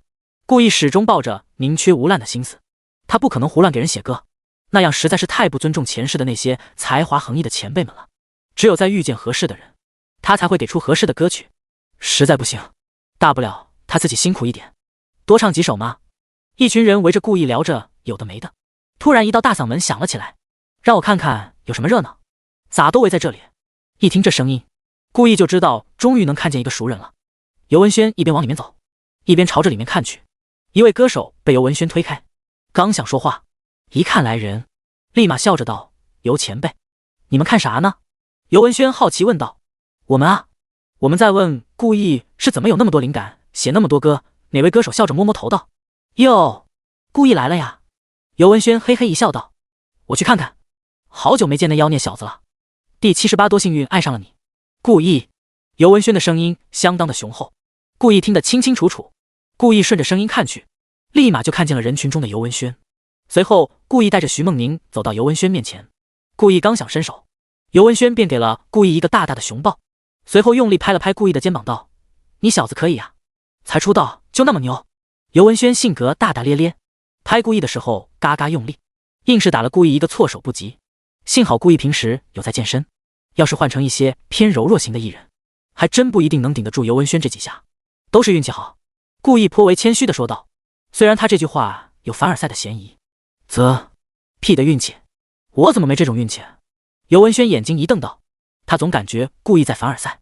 写一首火的歌是运气，2首3首也可以是运气，但是首首爆火，那就和运气没有半毛钱关系了，妥妥的实力。在故意自己看来，这还真是运气。三生有幸，他能在这个世界发布前世前辈们的优秀歌曲。不过故意不想在这个话题上多说些什么。尤导师，给你介绍一下，这位是我女朋友徐梦宁。虽然尤文轩在创造型上面见过徐梦宁与故意同台表演，但这并不妨碍故意正式给尤文轩介绍一下。毕竟故意当时还没有与徐梦宁在一起，当时是朋友关系，现在是男女朋友的关系，自然需要重新介绍一下。徐梦宁正好笑道：“尤导师好。”尤文轩笑着摆摆手道：“别，节目都播放完几个月了，你俩别喊我导师，我才30几岁，你俩20几岁，叫我导师把我叫老了，我年长你们一点，你们叫我一声轩哥就行了。”随后尤文轩露出姨母笑八卦道：“你俩什么时候结婚啊？到时候结婚了可一定要请我啊。”听完这句话，故意与徐梦宁都有些错愕，两人对视一眼笑道：“到时候一定通知轩哥你。”双方正聊着呢，酒店里悠扬的音乐还在播放，只是故意听着这前奏好像有些熟悉。在亿万人海相遇，有同样默契，是多么不容易。你懂我的固执，我懂你脾气，2颗心在靠近，来不及解释我的心情，怕错过爱上你的时机。浪漫已经准备就绪，全新的旅行竟然是故意今早才发布的，多幸运。看着故意的表情，尤文轩笑着道：“你的新歌？”尤文轩这么一问，周围其他艺人也纷纷看向故意。故意点了点头。周围其他艺人听到故意的准确答案后，立马仔细倾听这首歌。多幸运，在最美的年纪遇见你，没有遗憾和可惜，抱紧你，用尽全部力气，不让幸福逃离。多幸运，爱你这件事情成为我今生最对的决定。我相信你就是那唯一，愿陪你到底。这首歌的歌词简单清新，且充满浓浓的爱意，搭配上故意沉静的嗓音和走心的演唱，很快就能使人沉浸在有如初恋般的甜蜜之中。加上今天是秦放结婚的日子，更是平添了几分爱意。几分钟后，周围的其他艺人纷纷感叹，又是一首好歌，故意不愧是情歌小王子，这个称号完全没问题，真是人比人气死人。我什么时候才能写出这么一首歌啊？尤文轩笑着问道：“故意，这首歌是你送给秦放的吗？”不是，故意摇摇头道：“不是这首歌是送给粉丝的。”啊！尤文轩震惊了，不是这首，意思是今天故意还带来了一首歌。想到故意的辉煌战绩，尤文轩觉得没有什么结婚礼物比这么一首情歌更贵重了。想到这里，他羡慕秦放的牙根都要咬碎了，和自己一起单身10几年的老兄弟结婚了，还即将收到一首好歌，怎么想怎么难受啊！既怕兄弟吃苦，又怕兄弟开路虎，看自己兄弟脱单了，他简直比自己分手都要难受啊！虽然他一直都是单身。第79，这就是爱。说着说着，秦放带着张嘉欣出现在了3人的视线范围内。秦放牵着张嘉欣的手快速走来，与尤文轩故意一个熊抱后，笑着说道：“刚才有些急事，有失远迎，抱歉。”故意笑着摇摇头道：“秦哥，不给我们介绍一下嫂子吗？”秦放深情地看了张嘉欣一眼，立马牵起张嘉欣的手介绍了起来：“我妻子张嘉欣。”看着秦放幸福的样子，尤文轩极度的牙痒痒。随后秦放一转头给张嘉欣介绍起了尤文轩与故意等人，张嘉欣也随之转头看向尤文轩。尤文轩立刻收起表情，满脸含笑的说道：“嫂子好。”故意一脸诧异的看着眼前这一幕，看来咱轩哥还是有点本领在身上的呀，这变脸速度真不是一般人能学会的。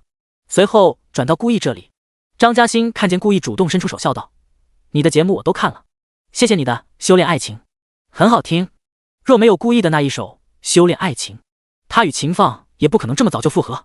所以张嘉欣是真的很感谢顾意。顾意十分绅士地握了一下，笑道：“这是我的荣幸。”然后张嘉欣就拉着徐梦宁走了。女生和女生好像有很多聊不完的话题，两人才刚认识，聊了几句就和好姐妹似的手挽手走了。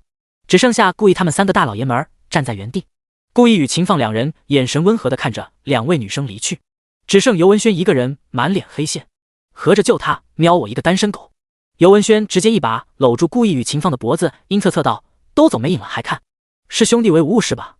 秦放、顾意短暂的沉默过后，两人齐声疑惑道：“是谁在说话？”尤文轩：“突草名草突。”一段小插曲过后，秦放就暂时与两人告别，他还得去接待其他客人。而顾意将送一首歌给秦放的事情，秦放也知道了，并且将顾意上台表演的时间给定了下来。时间一点点的流逝，秦放在征得在场宾客的同意后，让人开启了直播。这场婚礼，秦放想让自己每一位粉丝都看见。哇，秦哥开直播了，这是婚礼现场，好多歌手，让我找找顾意在哪里。哟，看不见顾意嘞，躲哪儿了？秦放的直播间刚刚打开，便有无数等候的粉丝涌进了直播间。他们等这一刻好久了，就等着看秦放婚礼过程呢。宾客全部落座，婚礼也就正式开始了。张嘉欣的父亲郑重地将女儿的手放在了秦放身上，两人一起牵手朝着舞台中央走去。张姐姐好美啊，秦哥好帅啊，秦哥结婚了，我失恋了。只有我一个人受伤的世界出现了。秦放的粉丝们在直播间说着。此时一个人偷偷摸摸地走到了舞台边缘，并且拿起了话筒，这便是消失半天的顾意。原本秦放想让顾意专门表演的，但顾意觉得这是秦放的婚礼，他可不能喧宾夺主，便挑选了这么一个位置，为两人的婚礼伴奏。随着顾意上台，原本的音乐声也适时停止，一道陌生的前奏随之响起。直播间的观众们也在直播间发现了这么一道身影。我操，你们看那是谁？顾意哎，他怎么鬼鬼祟祟的？哈哈哈，顾意好搞笑啊，这是要唱吗？前奏没听过，又是新歌，牛逼！我本来以为多幸运，就是故意专门挑今天送给秦哥的，谁知道还有。故意站在舞台边缘，看着穿着西装与婚纱的两人幸福地走了上来，他微微一笑，唱出了第一句歌词：可能回忆掉进了大海。第80歌很大，人也很大，可能有些往事回不来，可能岁月会偷走等待，爱了很久，也许会分开。这就是爱，在故意前世是由歌手张杰演唱的歌曲。这首歌是真正符合张杰心目中定义的大爱之歌。故意记得在他前世有关这首歌的求婚视频很火，也很应景。他觉得这首歌的歌词与秦放、张嘉欣两人的爱情经历很大，所以他便将这首歌放在了秦放的婚礼上。我们一同喜欢着现在，我们曾经被别人取代，我们都有类似的遗憾，所以一起漂流在人海。秦放与张嘉欣面对面站在台上，张嘉欣听着歌，眼中不由得生出了些许晶莹的水珠。他与秦放就是爱了许久之后分开的，两人各自为了各自的事业漂泊在人海，甚少联系的他们心中却依旧留有那份爱，留有那份遗憾。本以为两人再无缘分，却不想因为一首歌，两人面对面的站在了婚礼上，而那首歌的主人也在婚礼现场，还在为他们演唱另一首祝福歌曲。有最好的爱人，有最好的朋友，还有什么可遗憾的呢？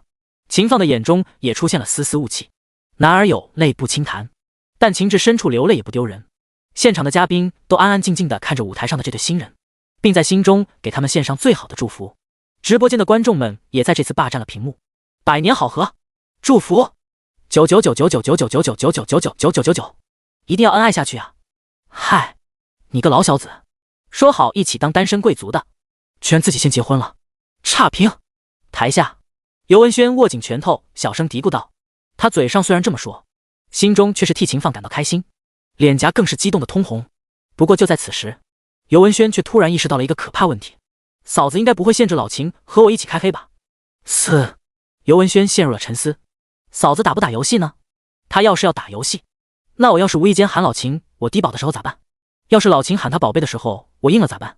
要是与尤文轩隔着一个空位的徐梦宁就没这么多想法了。在场所有人都在看着结婚的两对新人，只有他正目不转睛地盯着顾意，只是偶尔随着人们一起机械式的鼓掌，他的心思都放在了顾意身上。即使所有人都没有把顾意当成本次的主角，但在他眼里永远只有顾意一个主角。顾意帅！徐梦宁情不自禁地将心中所想说出来。说完之后，徐梦宁立马捂住了嘴，左右看了看，发现没人注意到他，这才继续看着，故意偷偷窃喜。突然，徐梦宁像是意识到了什么，拍了拍自己的小脸，心道：哎呀，徐梦宁，你好像痴女啊！经过一番思想斗争后，徐梦宁心中又道：不管了，咱先跳过这个问题，痴女就痴女，反正我只看故意那样，别人又不知道。嘻嘻，我和你结婚的时候，你会不会唱歌呢？会唱什么歌呢？徐梦宁纠结起了自己心中的小九九，而故意的歌声还在他耳边不断回荡。挥不去的阴霾，让我为你掩埋，哭了一晚的你的样子，从此都种在我的脑海。月亮下的对白，单纯的像小孩。你有好几次问我，那是什么？第81，或许这就是爱。爱情是什么？可能是看见你就会笑，看见你就会脸红，靠近你就会不受控制的心跳加速。可能是月光下我对你的告白，微风驱散雾霾，轻柔的月光洒下，这一刻星辰在夜空之闪耀，无声的送上了祝福。可能是几十年后我们染上了白色发线，携手向往那沧海的变迁。当曾经的悸动归于平淡，我依旧还陪在你身边。或许就这是爱。台上，秦放正单膝跪地，轻轻地将戒指戴在张嘉欣的手上。此刻，故意的歌声也终于到达了高潮。这就是爱，这就是爱，这就是爱。这首歌用最简单的词汇，生动构建出了宏图之爱。在故意大气、细腻和柔情的演绎之下，爱的力量表现得淋漓尽致。搭配上眼前的秦放婚礼的画面，给在场的宾客们以及直播间的观众们带来了强大冲击感。现场一些感性的小姑娘甚至感动得流出了眼泪。太棒了，两人修成正果了。哇，我哭了。秦哥已经有他最爱的人了，我没机会了。故意这首歌好应景，好好听啊，太用心了。秦哥结婚了，本小姐其实一点都不难过。直播间还有观众在嘴硬。唱完歌，故意功成身退，悄悄地下了台，回到了宴席上。一路上，一些认识故意的人纷纷比出了大拇指，牛批，好听，太用心了。谁知道故意刚走到一半就被秦放的母亲给拉走了。秦放的母亲叫做李秀芳，是个慈祥的老太太。今天谢谢你了呀，小易。李秀芳和蔼地笑着说道。都是应该的，我和秦哥是朋友嘛，而且秦哥以前也帮助过我。故意笑道。故意才说完，李秀芳便轻轻掰开故意的手，将2个大红包放在了故意手上。一给你封个大红包，一个给你，一个给你的小女朋友。故意乐呵呵地收下。他虽然不缺钱，李秀芳肯定也知道故意不缺钱，但这种大喜的日子，别人的一片心意自然是要收下的，沾沾喜气也好。小易，唱了那么久，肯定饿了吧？快去吃饭吧。李秀芳松开故意的手，笑着道。故意点点头，喜滋滋地回到了座位上。一坐下，故意就将徐梦宁的手拉过来打开，将一个红包拍在了徐梦宁的手上，并且大气地说道：拿着，你男朋友刚赚的辛苦钱，大红包。徐梦宁俏皮一笑，收下红包道：谢谢你这么辛苦了。大红包？哪有大红包？尤文轩一听见大红包，立马停止了脑海中的那些与秦放开黑的画面回放，转头问道。故意呵呵一笑，将手上的大红包扬了扬道：这儿不是吗？我操，真有，为啥我没有？尤文轩极其不服气。别看尤文轩已经30多岁，并且还是个大明星，其实本人是十分接地气的。他虽然也不缺这个红包钱，但他就喜欢凑热闹，别人有的他也得有。我唱歌了呀。故意理所当然地说道。那我也去唱。说完，尤文轩一溜烟的没影了。还真是说干就干。几分钟后，尤文轩便上了台。又过了几分钟，他便拿着大红包背着手，得意洋洋地走了回来。哎呀，这大红包就是好看。尤文轩那嘚瑟的声音在故意转进了故意的耳中。故意将头贴近徐梦宁的耳朵，悄悄地说道：轩哥好幼稚啊。故意看似是悄悄地说，其实声音一点都没有收。尤文轩听得清清楚楚，随后满脸黑线地看着故意。您还能再大声点吗？徐梦宁甜甜一笑，心道：你也挺幼稚的。不过他喜欢故意的幼稚，也喜欢配合故意幼稚。徐梦宁小鸡啄米似的点点头，也悄悄地在故意耳边道：我也觉得，是吧？我们得小声点，别让他听见了。看着眼前两人大声密谋，尤文轩人已经裂开了。当面虐狗啊？不，这哪里是虐狗，这是要杀了他这条单身狗啊！现在的年轻人太狠了。比试第82刚刚好，婚礼结束，酒店天台，故意、秦放、尤文轩3人正在此地吹着3月的微风。3人拿起酒杯轻轻一碰，尤文轩笑道：恭喜了，新郎。秦放一把搂住尤文轩说道：“别光想着恭喜我，你小子还是早点考虑一些自己的婚姻大事吧。”呵呵，尤文轩不爽地说道：“你懂个屁！”看着自己老友犟嘴的样子，秦放恨铁不成钢的摆摆手道：“算了，指望你还不如指望故意，说不定故意结婚了，你还是个单身狗呢。”说到这里，秦放话锋一转，转头看着故意道：“对了，故意，你啥时候结婚？”故意被秦放打了一个措手不及，吃瓜的神色突然一愣，这瓜咋吃到自己身上来了？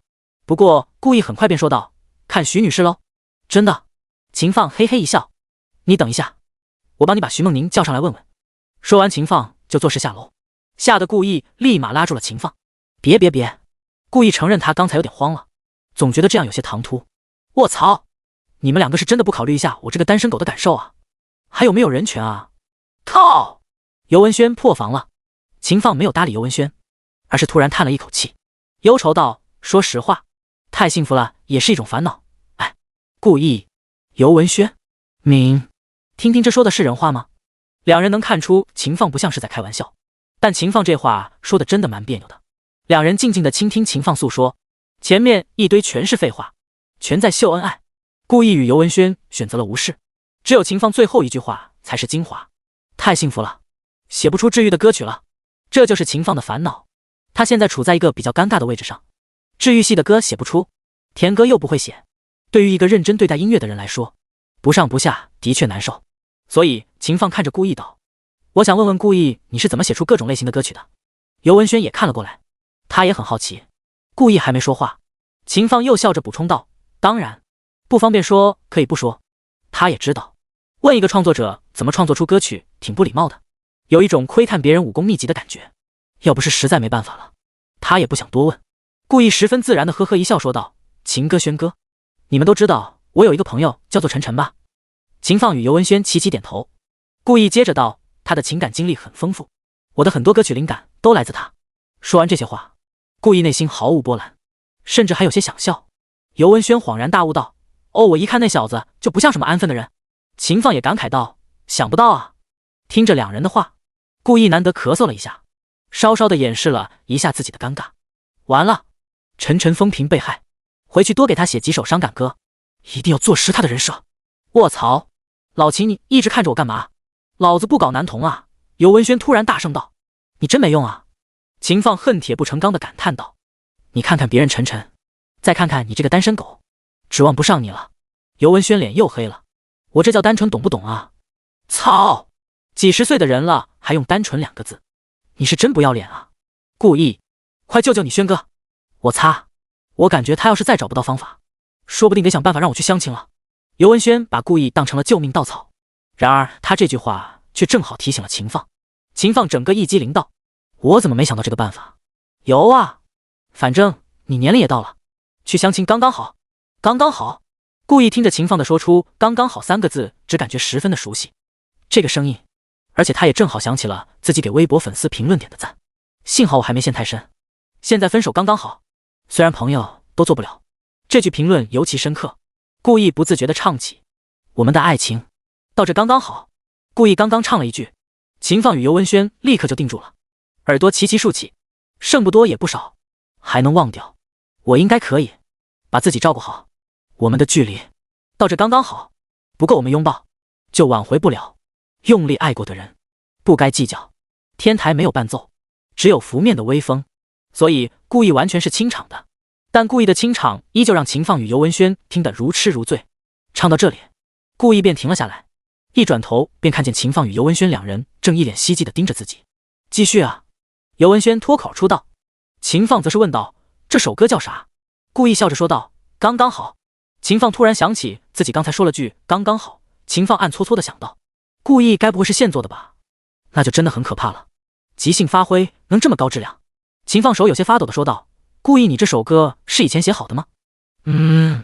故意点点头道：“灵感来源于微博一位粉丝的评论。”秦放松了一口气，看来故意还没有那么妖孽，刚才都快吓死他了。故意此时顺势说道：“其实粉丝的经历也是我写歌的素材，故意酝酿这么久，就是为了这句话。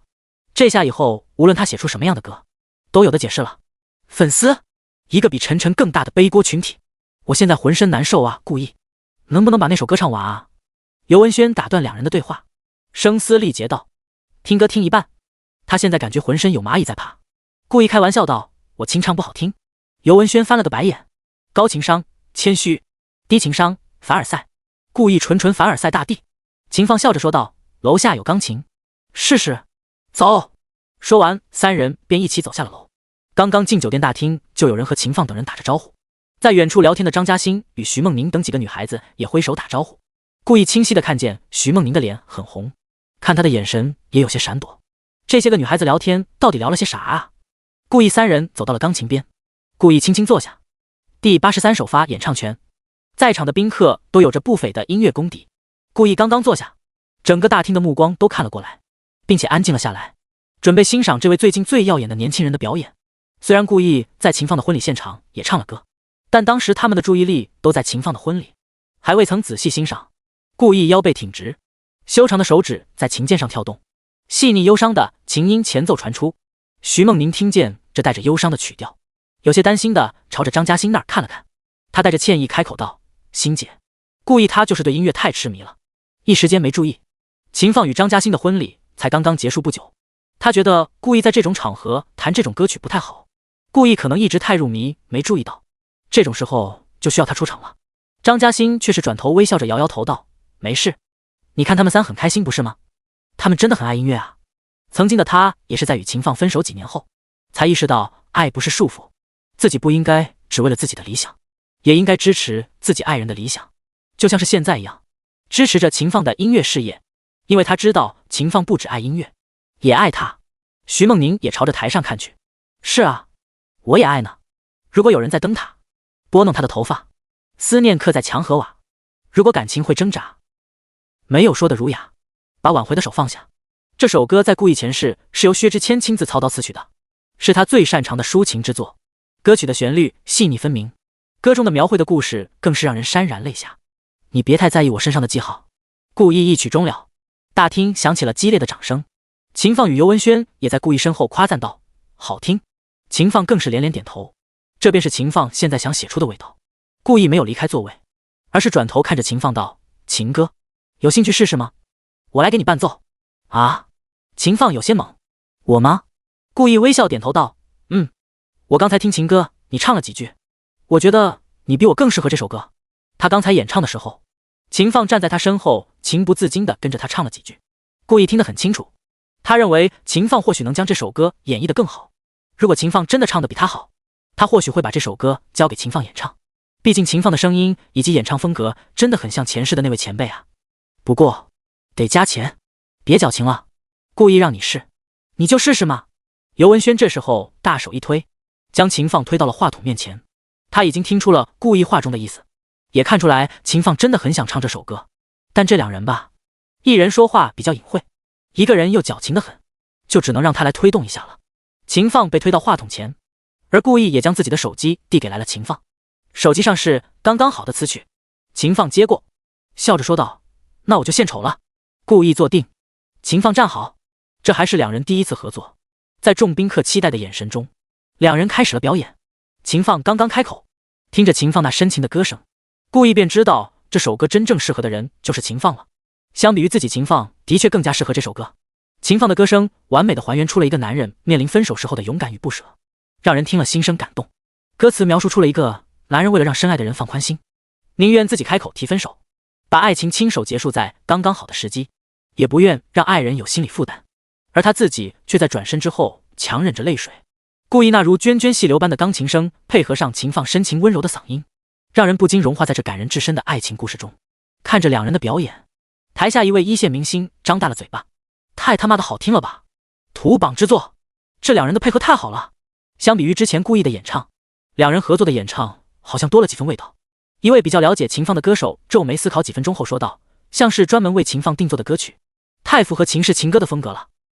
如果是按照风格定做的，那就太强了。如果我没记错的话，故意工作室里面那几首歌曲都挺符合歌手自身风格的。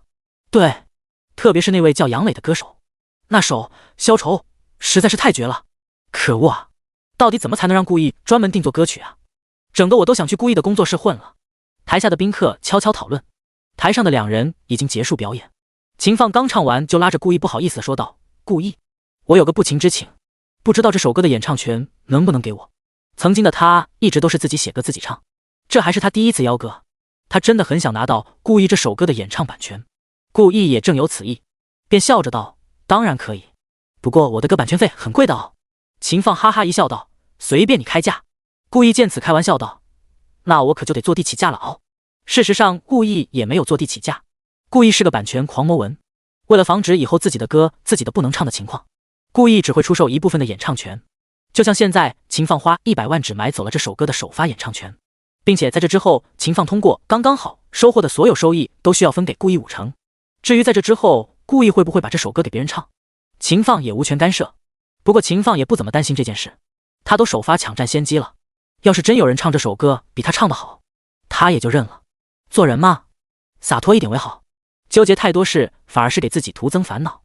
结束了秦放的婚礼之旅，故意第2天便回到了自己的工作室，并且小小的查看了一下多幸运排名。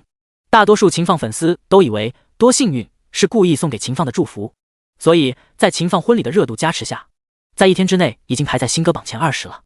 相信用不了多久便可以进入前10。比较有意思的是，网络上现在讨论热度最高的歌并不是多幸运，而是并未发布的《这就是爱》。第84爱别人之前，先爱自己。秦放婚礼直播时的画面被人剪成了视频，同时与秦放婚礼视频有关的所有话题下面都有好奇宝宝素质3问：故意唱的这首歌叫什么？发布了没有？在哪里可以听？还有一群人跑去秦放的微博评论，企图从秦放那里了解这首歌的信息，但是秦放也无能为力，他还真不知道那首歌的歌名。记忆力最清晰的便是故意那首歌里的歌词：这就是爱。凭借秦放的经验，他觉得这应该就是故意那首歌的歌词了。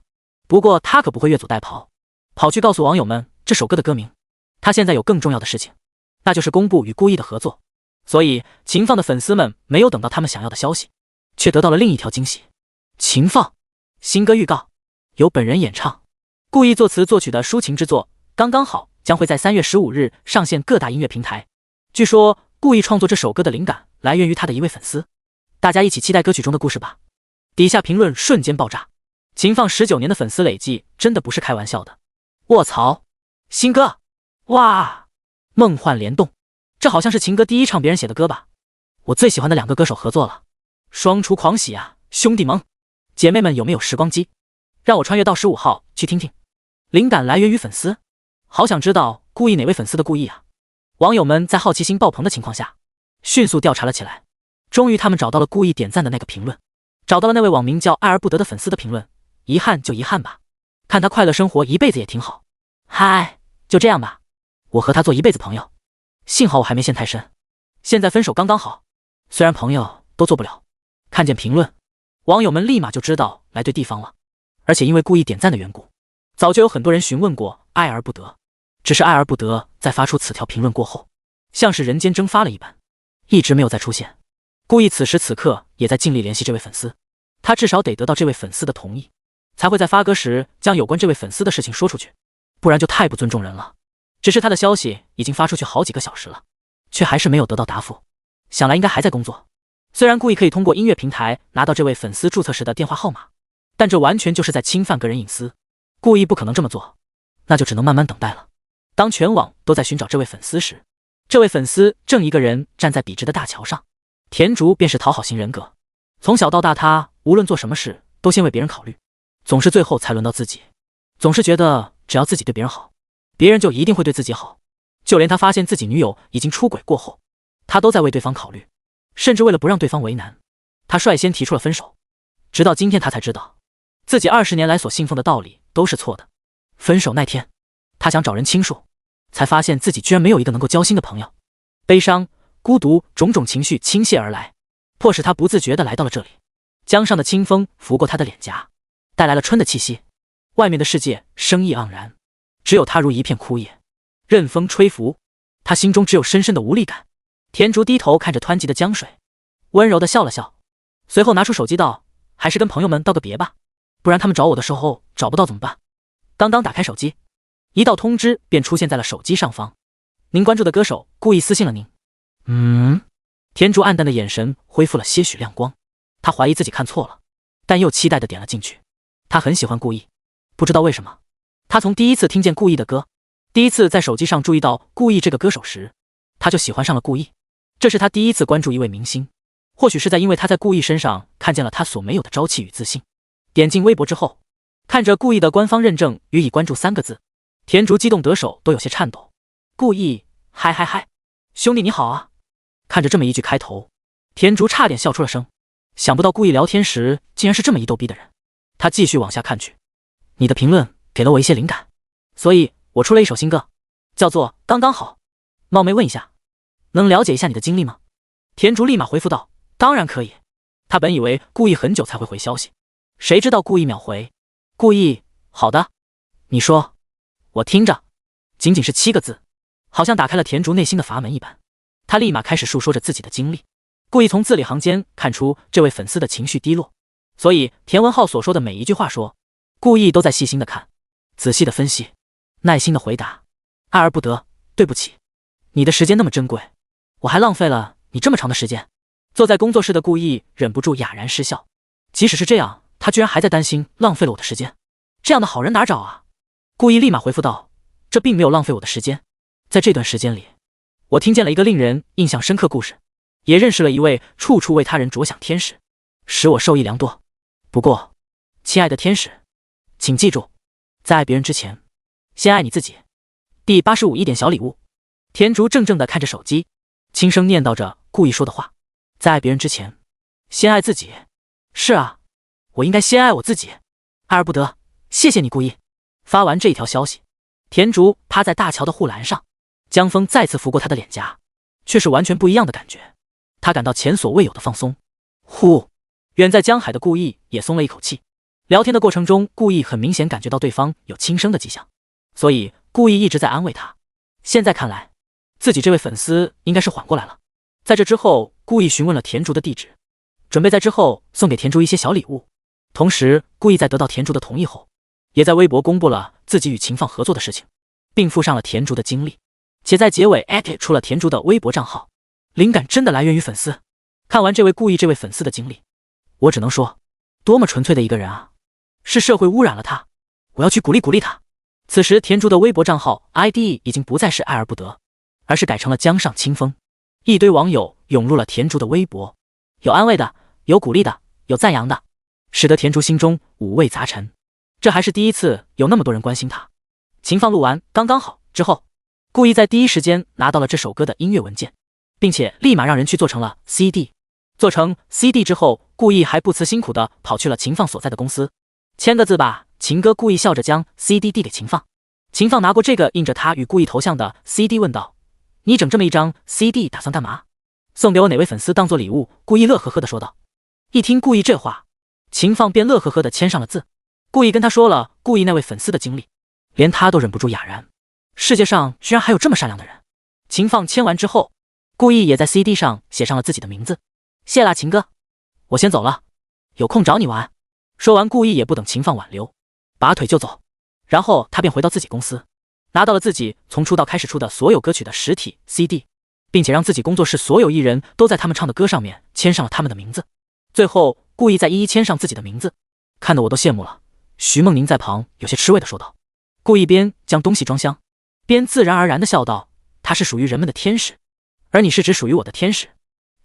晨晨在旁一脸的鄙夷，这人到底是怎么一脸自然地说出这么肉麻的话的，还不背着人？可恶啊，又他喵的公然秀恩爱。那我走。徐梦宁抿嘴一笑，他其实一点都不羡慕，不过是为了逗顾意玩而已。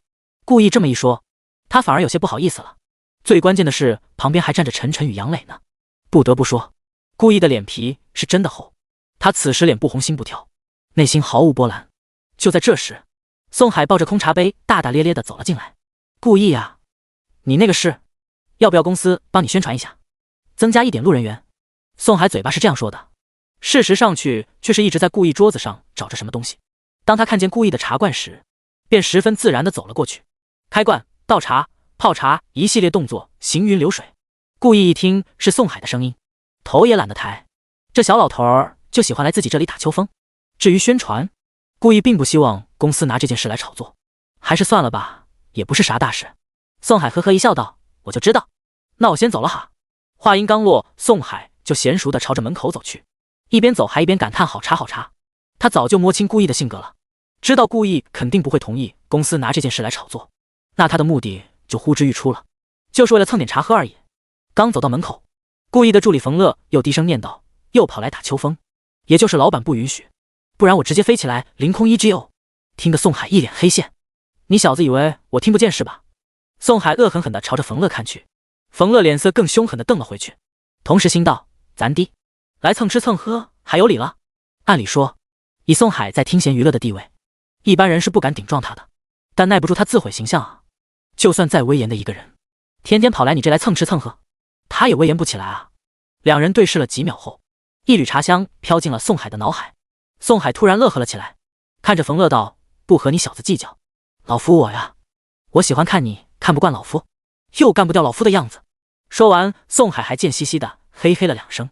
看着宋海离去的背影，冯乐后槽牙都快咬碎了，忍不住吐槽道，真没下限啊，老板就是太善良了，总有一天自己要飞起来给宋海 EGO。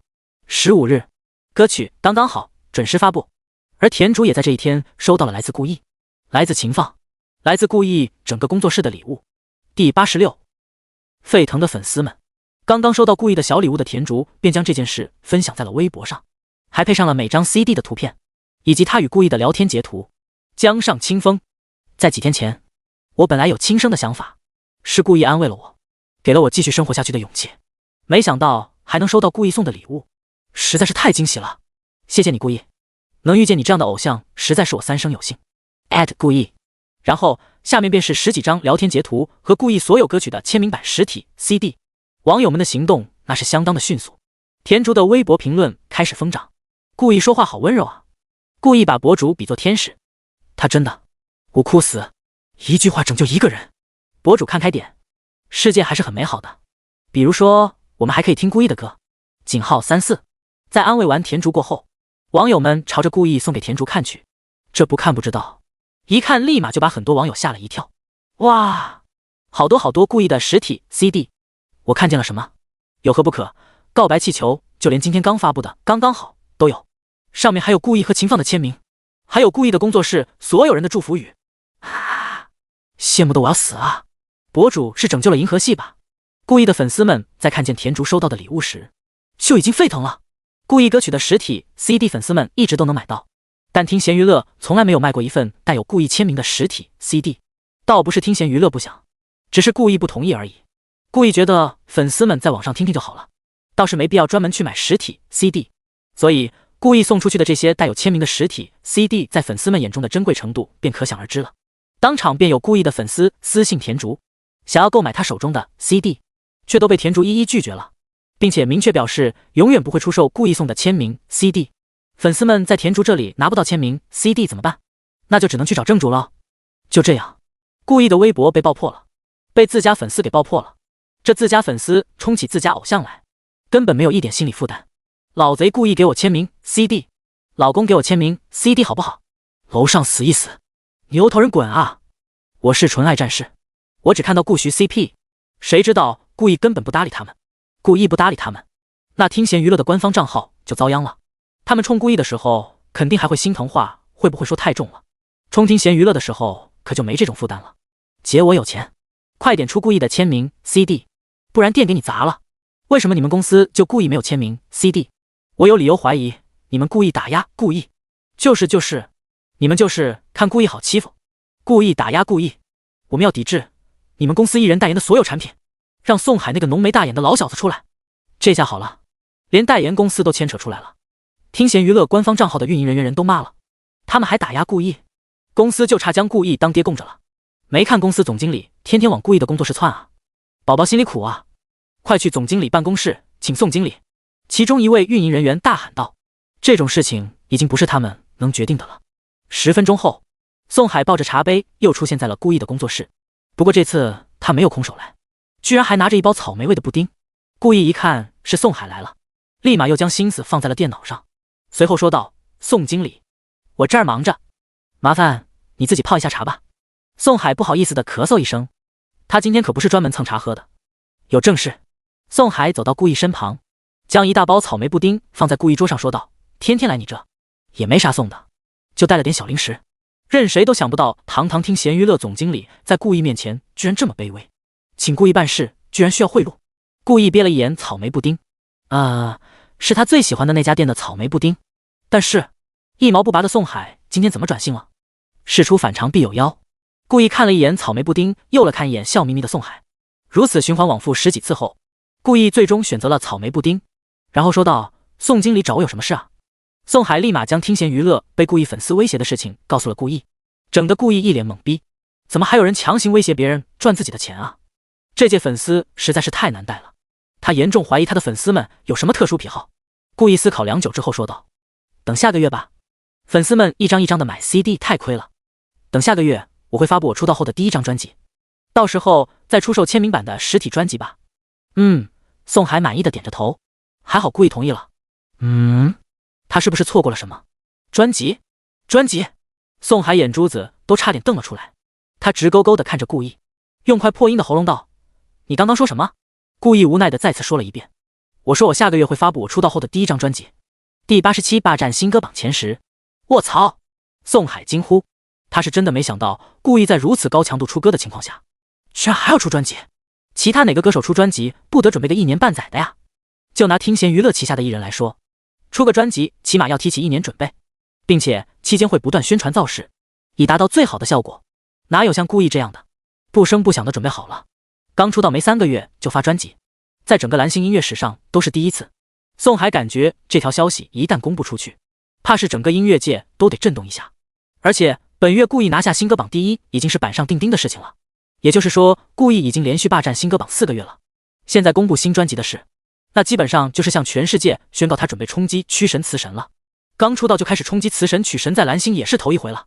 到时候说不定有很多已经封笔的老怪物都会出来狙击顾意，毕竟要是真让顾意成功了，会显得他们那些花了几年甚至几10年的才成曲神词神的老前辈很没面子啊。到时候不仅仅是顾意与其他大神的比拼，也是听闲娱乐与其他娱乐公司的对抗。顾意专辑名字叫什么？宋海问道。他现在要尽可能的了解顾意专辑的信息，好为顾意做宣传。古韵，1张国风专辑。顾意道。国风？是青花瓷那种类型吗？宋海道。想到青花瓷的质量，宋海的鼻息都不由得粗重了几分。顾意虽然刚出道不久，但他的青花瓷就是蓝星现有国风音乐的天花板。这次顾意竟然要出1整张国风专辑，原本还有些担心顾意会被狙击的宋海突然轻松了不少。如果是国风的话，即使是那些老家伙出手也不一定能干得过顾意吧。顾意笑着说道：“是的，好。”宋海一连3个好，随即说道：“你好好准备，宣传的事情就交给我了。”离开顾意的工作室后，宋海立刻将这件事上报给了听闲娱乐的高层。听闲娱乐的董事长何建国一听是顾意要发新专辑，立马表示全力支持顾意。财神爷要发功，哪能拦着啊？与此同时，微博上面顾意的热度一直居高不下，热搜一直都有着顾意的身影。一句话拯救一个人，顾意对粉丝到底能有多温柔？顾意与秦放首次合作歌曲刚刚好，热度持续飙升。顾意没有去宣传自己帮助粉丝的那些事，粉丝反而自己宣传了起来。除过这些事情外，有人发现更加恐怖的事情，那就是3月份的新歌榜前10，顾意已经霸占了9个位置了。业内人士都还没消化完此信息，顾意又默默地发了一首歌，那就是粉丝们心心念念的《这就是爱》。这下顾意的同行们心态彻底崩了。顾意这是要干嘛？还来本月第10首歌了，我尼玛，我吐了兄弟盟。这下好了，我可能连新歌榜第10的位置都保不住了。他要干嘛？霸占新歌榜前10吗？这尼玛丧心病狂。也不怪顾意的同行们心态不稳，他们平时为了抢一个新歌榜前10都打生打死，哪见过这种阵仗，真的是人比人气死人。不是，你们没发现顾意已经蝉联新歌榜第4个月了吗？我看看，卧槽，还真是。这顾意想干什么？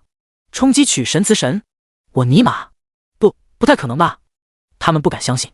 但是顾意现在的行为真的很像王毅，一神冲击词神驱神不是很正常吗？神就是降脂的。柳云南，管理员出来一下，请把王毅踢出群聊。谢谢。王毅，呵呵。王毅已被管理员踢出群聊。于永明，芜湖柳美女赛高，这下清静了。爱卿，没有顾吹的日子格外轻松啊。齐海，你们能踢走我的账号，踢不走我的灵魂。一神无敌。柳云南，爱卿，显然他们忘了群里不止一个顾吹，而且那几个顾吹还是好基友。齐海已被管理员踢出群聊。王毅一脸黑线的看着手机屏幕，抬手就想把手机给扔下天台。卧槽！别，王哥，你是我亲哥，那是我的手机啊！眼疾手快的齐海立马拦住了王毅。王毅手上拿的可是他的手机。王毅愤愤不平的将手机还给了齐海，他们就是嫉妒一神的才华。齐海立马像安慰小朋友一样说道：对，他们就是嫉妒。莫兰也在一旁默默点头。谁知道王毅正好盯上了他。老莫，把你手机给我用下。王毅这句话把莫兰吓了一跳。不是吧，都被踢了2个号了还来？莫兰灵机一动，上前拉着王毅说道：王哥，咱不能让他们一次性把我们3个都踢了，至少得留一个打探军情啊。莫兰一边嘴上和王毅讲道理，一边在王毅的视野盲区里扔下了手机，并且一脚将手机给踢到了花盆底下。做完这些小动作之后，莫兰摊手道：更何况我也没带手机。王毅一脸狐疑的看着莫兰，他之前明明看见莫兰在玩手机啊。在对莫兰上下其手，发现莫兰真没带手机后，王毅觉得莫兰说的还是有道理的，他们应该留一个一神的真爱粉在群里，防止他们偷偷黑一神。 PS 晚点还有第88诸位前辈请指教，故意霸占新歌榜前10，井号废，故意或将冲击曲神词神，井号废。这2个词条直接占领了微博的第1与第2，故意又上微博热搜第1了，笑死我了。别的歌手想上个微博热搜都要用买的，只有故意隔3差5的上热搜。其他歌手要是也能一个月出10首高质量的歌曲霸榜，也能上热搜。故意要冲击词神曲神，真的假的呀？楼上，我觉得是真的。故意已经蝉联新歌榜第1 3个月了，我感觉这个月的第1也是他的。冲击词神曲神没得跑了。网络上关于故意是否冲击词神曲神的讨论热度一直在攀升。为了蹭这一份热度，许多乐评人都跑出来讨论这件事。有说故意就是要冲击词神曲神的，也有说故意不会冲击词神曲神的，还有说故意没那个实力冲击词神曲神的。反正这些人为了蹭热度，什么话都说出来。故意的粉丝们都把他们的话当乐子看，因为粉丝们都知道，故意最擅长的就是打那些人的脸。看来这些人是忘了某位跪下磕头的博士了。佛系的粉丝们只需要等故意的消息就行了，这就让那些故意唱衰故意的乐评人懵逼了。热度呢？我想要的热度呢？坐在电脑旁的刘吉大吼道。他看着自己那只有寥寥几个评论的评论区一阵失神。他专门写了一篇长文唱衰故意，虽然都是瞎扯淡，但却是实实在在的在贬低故意啊。怎么故意的粉丝们不来骂他呢？真是奇了怪了。这些年来，他写了成百上千的文攻击那些明星，基本上每个明星被攻击后，都会有一些粉丝来骂他，而他就可以靠着这些流量赚得盆满钵满。今天怎么回事？故意的粉丝们怎么不来骂我呢？刘吉不信邪的又发了一篇贬低故意的文，可惜还是和之前一样石沉大海，一滴水花都没溅起。他奶奶的，骂我呀？为什么不骂我？刘吉气得狂捶键盘。就在这时，刘吉的女儿走了进来。爸爸不许说脏话哦。刘吉一看是自己女儿，立马变脸笑道：好，爸爸错了，爸爸不说脏话。刘吉抱起女儿说道：小田想看动画片吗？我放给你看。刘甜甜摇摇头，笑嘻嘻的说道：我要看创造型，我要看故意，故意哥哥好帅的哎，我长大一定要嫁给他。刘吉刚想爆出口，就发现自己女儿已经盯上了自己，便笑眯眯的说道：我给你放创造型。此时他的内心已经有1万头草泥马路过，自己刚才还在琢磨怎么喷故意获得流量，就发现自己女儿居然是故意的粉丝，那叫一个难受啊。爸爸你看，这个傻子居然还想靠喷故意哥哥获得流量，我们根本不给他机会。哈哈。刘甜甜将他的手机递到了刘吉面前，刘吉拿着一看，是故意的粉丝应援群，故意的女朋友，你们看，这个傻子还在喷故意，连发几小作文了。哈哈。故意的老婆，我们不理他，他赚不到钱急了呗。故意的二姨太，你们看截图，真的急了。刘吉一看这聊天记录就有种不祥的预感，怎么那么像在说他呢？刘吉抱着忐忑的心情点开了那张截图，正是他的微博动态截图。刘吉，爸爸，这个人是不是很傻呀？刘甜甜笑着问道。刘吉看着自己女儿一脸天真的样子，只能尬笑一声应道：同时心里欲哭无泪。我的乖宝宝哎，你这是在你爸爸伤口上撒盐啊。在自己女儿面前承认自己傻，他也算是第一人了。看着电脑上正在播放的创造型，刘吉心道：我还就不信了，我倒要看看你到底有什么本事。他决定一帧一帧的看创造型，势必要找出故意的黑料来。1小时、2小时、3小时，刘吉正拿着纸巾擦着自己的眼泪，而电脑里的歌声还在继续。一杯敬自由，一杯敬死亡，宽恕我的平凡，驱散了迷惘。好吧，天亮之后总是潦草离场，清醒的人最荒唐。刘吉叹了一口气，关掉了电脑，然后打开微博，删除了所有与顾意有关的动态。他总算是知道自己为什么喷不动顾意了。曾经的他喷的那些明星，或多或少都有些黑料或者缺点，他一喷就触碰到了他们粉丝心中最脆弱敏感的地方，所以他们的粉丝才会跑来反驳自己。而顾意不一样，这小子完全没有黑料，没有缺点，完美的像一个6边形战士，自己喷他就像是无根浮萍，完全没有根基支撑。加上顾意长期以来凭借自身实力带给粉丝们的自信，导致自己在唱衰顾意的时候，顾意的粉丝根本就懒得搭理，因为他们知道自己在瞎扯。刘吉走到窗台边，有些落寞道：老了呀，当网络喷子都当不利索了。这天，准备工作做好了的听弦娱乐终于在微博上发布了一条新的动态。听弦娱乐，本公司旗下艺人顾意先生将于4月1日发布出道后第1张专辑《古韵》，这是一张全国风专辑，继《天青色》等烟雨，而我在等你后，顾意还会带来怎样唯美的词呢？大家敬请期待。同时，我们也代表顾意先生宣布一件事，从现在开始，他将正式冲击词神曲神，希望大家多多支持顾意。感谢。短短1分钟，评论区就被网友攻占了。卧槽，专辑词神曲神，国风专辑，我太爱了呀！顾意唯一真神，我的偶像牛逼，我好有面子。传言是真的，顾意真的要冲击词神曲神，牛批破1。顾意的粉丝们在看见这一消息后都快激动坏了。除过听弦娱乐官方宣传外，听弦娱乐在各大音乐平台也开始为顾意的新专辑宣传造势。听弦娱乐旗下的许多的艺人也自发的在微博帮助顾意宣传，没别的意思，就像结交一下大腿，给大腿留下一个好印象。业内人士也在此时炸了锅。听弦娱乐新发的动态你们看了吗？顾意真要冲击词神曲神了，还要出新专辑，我踏马大受震撼。我写歌30年了，都还只是一个金牌作词，别人出道就冲击词神曲神，我不活了呀！有木有听弦娱乐的兄弟出来聊聊，有没有什么内部消息？内部消息就是顾意这次做的准备十分充分，我们总经理宋海十分自信。就在业内人士聊得火热的时候，顾意发布了一条动态。顾意没有宣传专辑，因为所有宣传工作听弦娱乐帮他做好了，他只发了一句话，一句让整个蓝星音乐圈震动的话：顾意，诸位前辈，请指教。第89词神曲神出手，挑衅，这踏马是赤裸裸的挑衅。顾意这是在向我们这群老同志宣战啊！诸位能受这气，我受不了了，我下个月要干他，和一神拼。你们有那个实力吗？还是和我一样，下个月再发歌吧。莫兰已被管理员踢出群聊，业内人士在看见顾意的话后群情激愤，纷纷在群里大喊要狙击顾意。只不过他们到底是口嗨还是真的想要狙击顾意，就不得而知了。与此同时，顾意的这条动态在网络上也掀起了轩然大波。大多数网友们都知道音乐界的潜规则，知道每一位音乐人在冲击词神曲神的时候都会被整个音乐界狙击，但其他人冲击词神曲神时基本上都很小心谦虚，场面话说得很好，哪有像顾意这样直接公然宣战的呀？顾意会不会太狂了呀？狂吗？我觉得还好啊，我要是20几岁有顾意那个实力，我比他还狂。这下好了，有些明明不想狙击顾意的词神曲神可能都要出手了。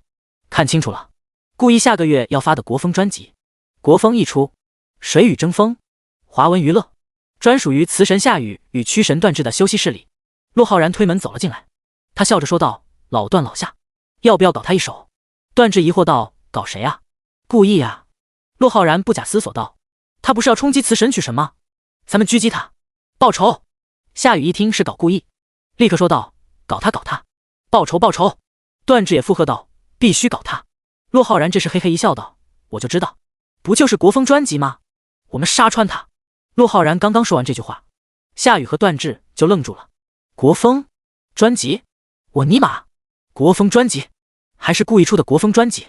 现在他们脑子里全是国风专辑4个字，就以故意那个国风作词作曲水平，一首青花瓷他们都吃不消，一整张国风专辑他们还去狙击故意，那不就是送死吗？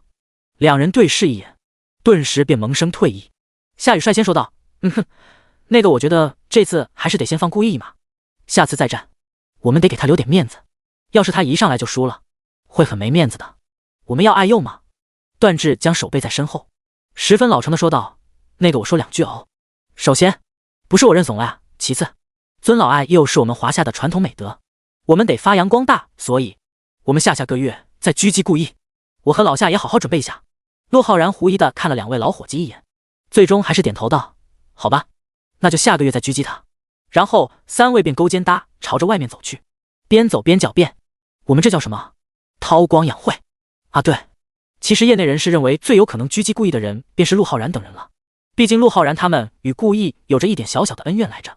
谁知道这三人还没行动就已经退去了。1天、2天、3天，在顾意宣布冲击雌神驱神后，整整3天的时间里，居然没有一位有实力的歌手宣布会在4月发新歌，一股诡异的气氛在弥漫。所以现在全网最热的标题变成了这个：顾意向整个乐坛宣战，竟无一人敢应战。3天时间，这篇文的浏览量居然破了1，大家都在讨论到底是怎么回事，咋没动静啊？真的怕了顾意了？这种情况下，陆歌王他们都不出手吗？该说不说，国风一出，天下无敌。啧，想不到顾意一个刚刚出道几个月的新人，居然震慑了整个华语乐坛，丢人哦！看热闹的观众们不怕事大，各种损人的话都出来了。而现在业内人士的微信群里却出奇的安静，不过还是有人忍不住说话了：“出手啊，各位！你们不是说忍不了吗？”呵，你行你上，反正我不去，最近没灵感，放他一马。你们没看外界都怎么说我们的吗？说我们华语乐坛被顾意一个人震慑了，诸位还要不要脸面了？此话一出，群内又安静了。倒不是说他们真的不要脸了，主要是他们就算真的上了，也是把脸送给顾意打呀。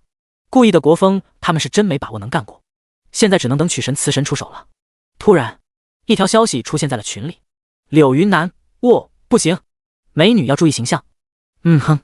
告诉大家一件事，我们公司的大佬出手了。于永明、柳美女果真是那个大佬啊！柳云南、曲神孟文深、雌神严海联手，一看见这2个名字，整个群都沸腾了。卧槽，居然是璀璨星河老牌曲神雌神，大佬牛逼！演唱者又是哪位大佬？张生荣张歌王，居然是他！我记得他之前还是顾意的导师来着。我说怎么没动静呢？原来你们在憋大招啊！离谱了兄弟们，我们华文娱乐的大佬也出手了。我们墨海娱乐也有，他们在同一时间发的动态。操，顾意完了 GG， 我直接提前宣布顾意冲击雌神驱神之旅到此结束。第90，听弦娱乐的远古巨佬，除听弦娱乐外，另外3大顶尖娱乐公司都有大佬出手。璀璨星河宣布将在4月发歌的是雌神孟文深、驱神吴远与歌王张生荣。墨海娱乐宣布将在4月发歌的是雌神陆泽、曲神黄高远与歌后白思怡。而华文的则是老牌金牌作词家张渊、曲神丁柔与歌王安英才，每一位都是在声名远扬的实力派，空前绝后的阵容。网友们都被这突如其来的变故吓到了，这是干啥啊？故意是犯了天条吗？我觉得故意就是年轻气盛了一点，罪不至此啊！真是离谱他妈给离谱开门，离谱到家了。我是故意的粉丝，但是在看见这些个大神后，我没什么自信心了。即使故意的粉丝们在信任故意，在看见这么多大神准备与故意打擂台时，心中都不由得发怵。毕竟其中看起来最没牌面的金牌作曲家张渊，都有着曲神之下无敌的名号啊！而且在许多人看来，张渊已经是曲神了，只不过因为张渊本人比较懒，觉得冲击雌神驱神太过浪费时间，所以才一直是金牌作曲家。他的合同其实已经是曲神合同了。3大顶尖公司联手，故意冲击雌神曲神之路甚是坎坷，景耗费。面对3大娱乐公司的联手针对，故意会怎么做？景耗热，还能怎么做？躺平呗。年度最倒霉奖颁给故意，不讲武德。故意自己说的，请指教。这下别人真来指教了，能怪谁？自从3大顶尖娱乐公司宣布4月新歌消息后，有关故意冲击雌神曲神的事情就没下过热搜，全网都在讨论故意这次冲击雌神曲神会不会失败，甚至还有人专门为此开了竞猜。觉得故意冲击雌神驱神会失败的人占 98%， 支持故意；觉得故意能成功挣到雌神曲神的人不到 2%， 而且大多数都是故意的粉丝。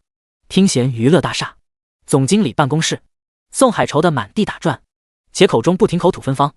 TMD， 他奶奶的，真他妈的针对，这是赤裸裸的针对。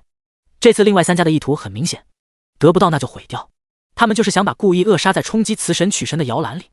宋海现在一想到那3家公司派出的人就头皮发麻，没办法，完全没办法，他是真的一点办法都没有了，能做的都做了，就只能靠顾意自己了。就在此时，有人突然推开了宋海办公室的门，宋海正在气头上，立马吼道：“我不是说了进来必须敲门吗？你给我滚！”在看见来人后，宋海立马收了声。那人没把宋海的话放在心上，而是笑着说道：“老宋啊，我听说有人欺负我们听贤娱乐的新人啊。”宋海从头到脚看了一下来人，最后还是叹了一口气道：“怎么？你想出手啊？你出手也没用啊，你出手不就成狙击故意了吗？那故意更惨，你一个顶那一堆。”宋海之所以这样说，是因为眼前这位站着的是听贤娱乐最牛逼的远古大神林天，他与顾意一样，即是词曲创作者，也是歌手。与顾意不一样的是，林天已经是词神区神间歌王了，而且林天的作词作曲能力在整个蓝星都能排进前10。要是林天出手，仇的确是报了，但是顾意多半也没了，简直是伤敌1000自损1000啊，都没得赚。林天已经快50岁，但整个人看起来和30岁一样。他神秘兮兮地说道：“我可以在创作方面帮帮他吗？而且我对他的国风真的很感兴趣，想和他交流交流。”他最近一直在研究国风，在听完顾意的那首《青花瓷》后，他便惊为天人，一直想找个机会与顾意讨论一下。卧槽！宋海感觉豁然开朗。对啊，你可以在作词作曲上面稍微指点一下顾意啊。走走走，我们去顾意的工作室。宋海就像是抓住了救命稻草一般，拉着林天往顾意的工作室方向走去。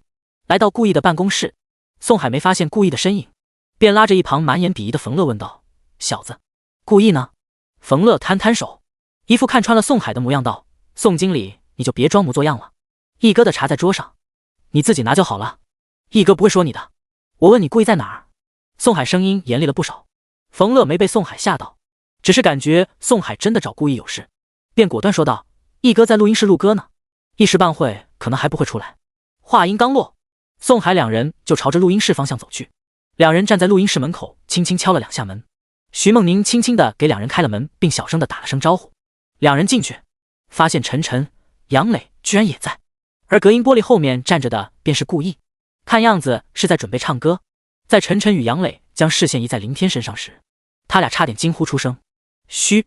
林天将左手食指放在嘴边，笑着说道：“安静点，咱们听歌。”林天在整个华语乐坛的地位高得离谱，也不怪他们惊讶，也就是徐梦宁这种出身自音乐世家的人，才会跟没事人一样淡定，故意听不见外面的声音。他自顾自地摆弄着麦克风，在一切准备好之后，便给了正在录音室的杜辉、王平一个手势。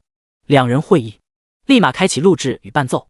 这些天顾意也知道有许多蓝星的前辈会在4月狙击自己，但他自己一点都不担心，甚至还有些期待着地球与蓝星的文化碰撞。想到这里，顾意不由得露出一丝微笑，不知道蓝星的前辈们能不能顶得住3惹后的3怨与3等呢？当录音室里那专属于华夏古乐器的悠扬乐声传入顾意耳中时，顾意也轻轻唱起了今天这首歌：一盏离愁，孤单伫立在窗口，我在门后，假装你人还没走，就地如重游，月圆更寂寞，夜半清醒的烛火，不忍苛责我，一湖漂泊，浪迹天涯难入喉。你走之后，酒暖回忆思念瘦，水向东流，时间怎么透 ？P.S. 东风破，周杰伦，曲周杰伦，词方文山，编曲林迈可。第91顾意的朴素追求，妙啊！林天吃惊地说道，与他那首《青花瓷》有着异曲同工之妙。宫商角徵羽，这才是真正的国风啊！东风破这首歌在顾意前世是由周杰伦作曲，方文山作词的中国风歌曲。如林天所言，这首歌在作曲和编曲上只用了宫商角徵羽，而宫商角徵羽乃是华夏古乐中的基础音阶，有着浓浓的华夏韵味。也就是这国风的作曲再配上国风的作词，才诞生出了这么一首优秀的国风歌曲，并且这首歌还在国风的基础上进行了创新，利用华夏古典乐器二胡、琵琶及诗词情调，形成了独特的华夏风，然后在华夏风曲调的基础上融入西方的 R&B 曲风，形成浑然天成的旋律，令人有种古今交替、时空交错之感。谁在用琵琶弹奏？一曲东风破，岁月在墙上剥落。看见小时候，犹记得那年我们都还很年幼，而如今琴声悠悠。我的等候你没听过，琵琶曲萦绕在林天耳旁，他像是跟随着悠扬的旋律跳入了时空隧道，回到了年少之时。美啊，词太美了，像诗。林天听着连连点头。宋海看看林天，又看看顾意，心中震惊道：林天给的评价这么高吗？顾意居然能让蓝星天花板说出像诗这样的评价。宋海在心中把顾意的位置又抬高了几分，他还是小看顾意这个妖孽了。录音室里，顾意的歌声还在继续，谁在用琵琶弹奏？一曲东风破，枫叶将故事染色，结局我看透。篱笆外的古道，我牵着你走过，荒烟蔓草的年头，就连分手都很沉默。顾意一曲中，林天都还沉浸在那古香古色的歌声中，直到顾意唱起了另一首歌时，林天才从原本的状态中回过神来。不过短短几秒钟，他似乎又进入了另一种状态。接下来整整2个小时，林天都没说过一句话，一直在享受着顾意那满是古韵的歌声。听完顾意唱的所有的歌后，林天仰天大笑道：死都得死！哈哈哈！就他们几个垃圾还想狙击顾意，全都得死！众人自然知道林天口中的垃圾是谁，不就是那几位狙击顾意的词神曲神吗？不过也只有林天这位巨佬才敢这么称呼那些大佬了。这个时候，宋海的瞳孔一缩，眼中满是惊喜之色。听林天这话的意思，另外3大公司的人好像干不过顾意啊！屌！顾意刚刚走出来，就听见了林天的大笑声。看见林天，顾意的脑海里的一个人影立马与之对上。这么几个月里，顾意专门研究了一下蓝星的音乐，发现蓝星还是有着很多实力强劲的词曲创作人，有些人甚至堪比顾意前世那些天花板的词曲创作人。眼前这位林天便是这么一位人物，他的作品顾意还专门去听过，都很惊艳，也给了顾意不少启迪。林天看见顾意出来了，立马眼前一亮，他刚想往前走，就发现自己的脚已经麻了。整个2个小时，他连脚都没有挪一下，只能等顾意过来了。顾意来到林天面前，笑着伸手道：林天前辈你好，久仰大名，今日竟然能得一见，实在是我的荣幸。嗨，抬举我了，我只是比你早生几十年而已。林天与顾意握手后笑了笑，感慨道：幸好我没跟你小子出生在一个时代啊，你小子太可怕了。在国风创作方面，林天自愧不如，指点顾意就别想了，现在得是他向顾意求教。他感觉自己要是和顾意出生在一个时代，多半会被顾意压得喘不过气来。他20岁的时候还是一个2线创作者呢，要是当时遇见顾意这样的妖孽，他的道心不一定稳得住啊。林天认为像顾意这种非人类的出现，既是一个时代的荣幸，也是一个时代的悲哀。荣幸的是整个时代会因他而变得璀璨，悲哀的是与他同时代的其他人将会变得暗淡无光。不过跟他林天没关系，他现在只想把顾意关进小黑屋讨论国风创作，盛情难却。顾意只得陪着林天讨论了半天的国风创作。谁在用琵琶弹奏？一曲东风破。当林天哼着歌走出顾意的工作室时，已经是傍晚了。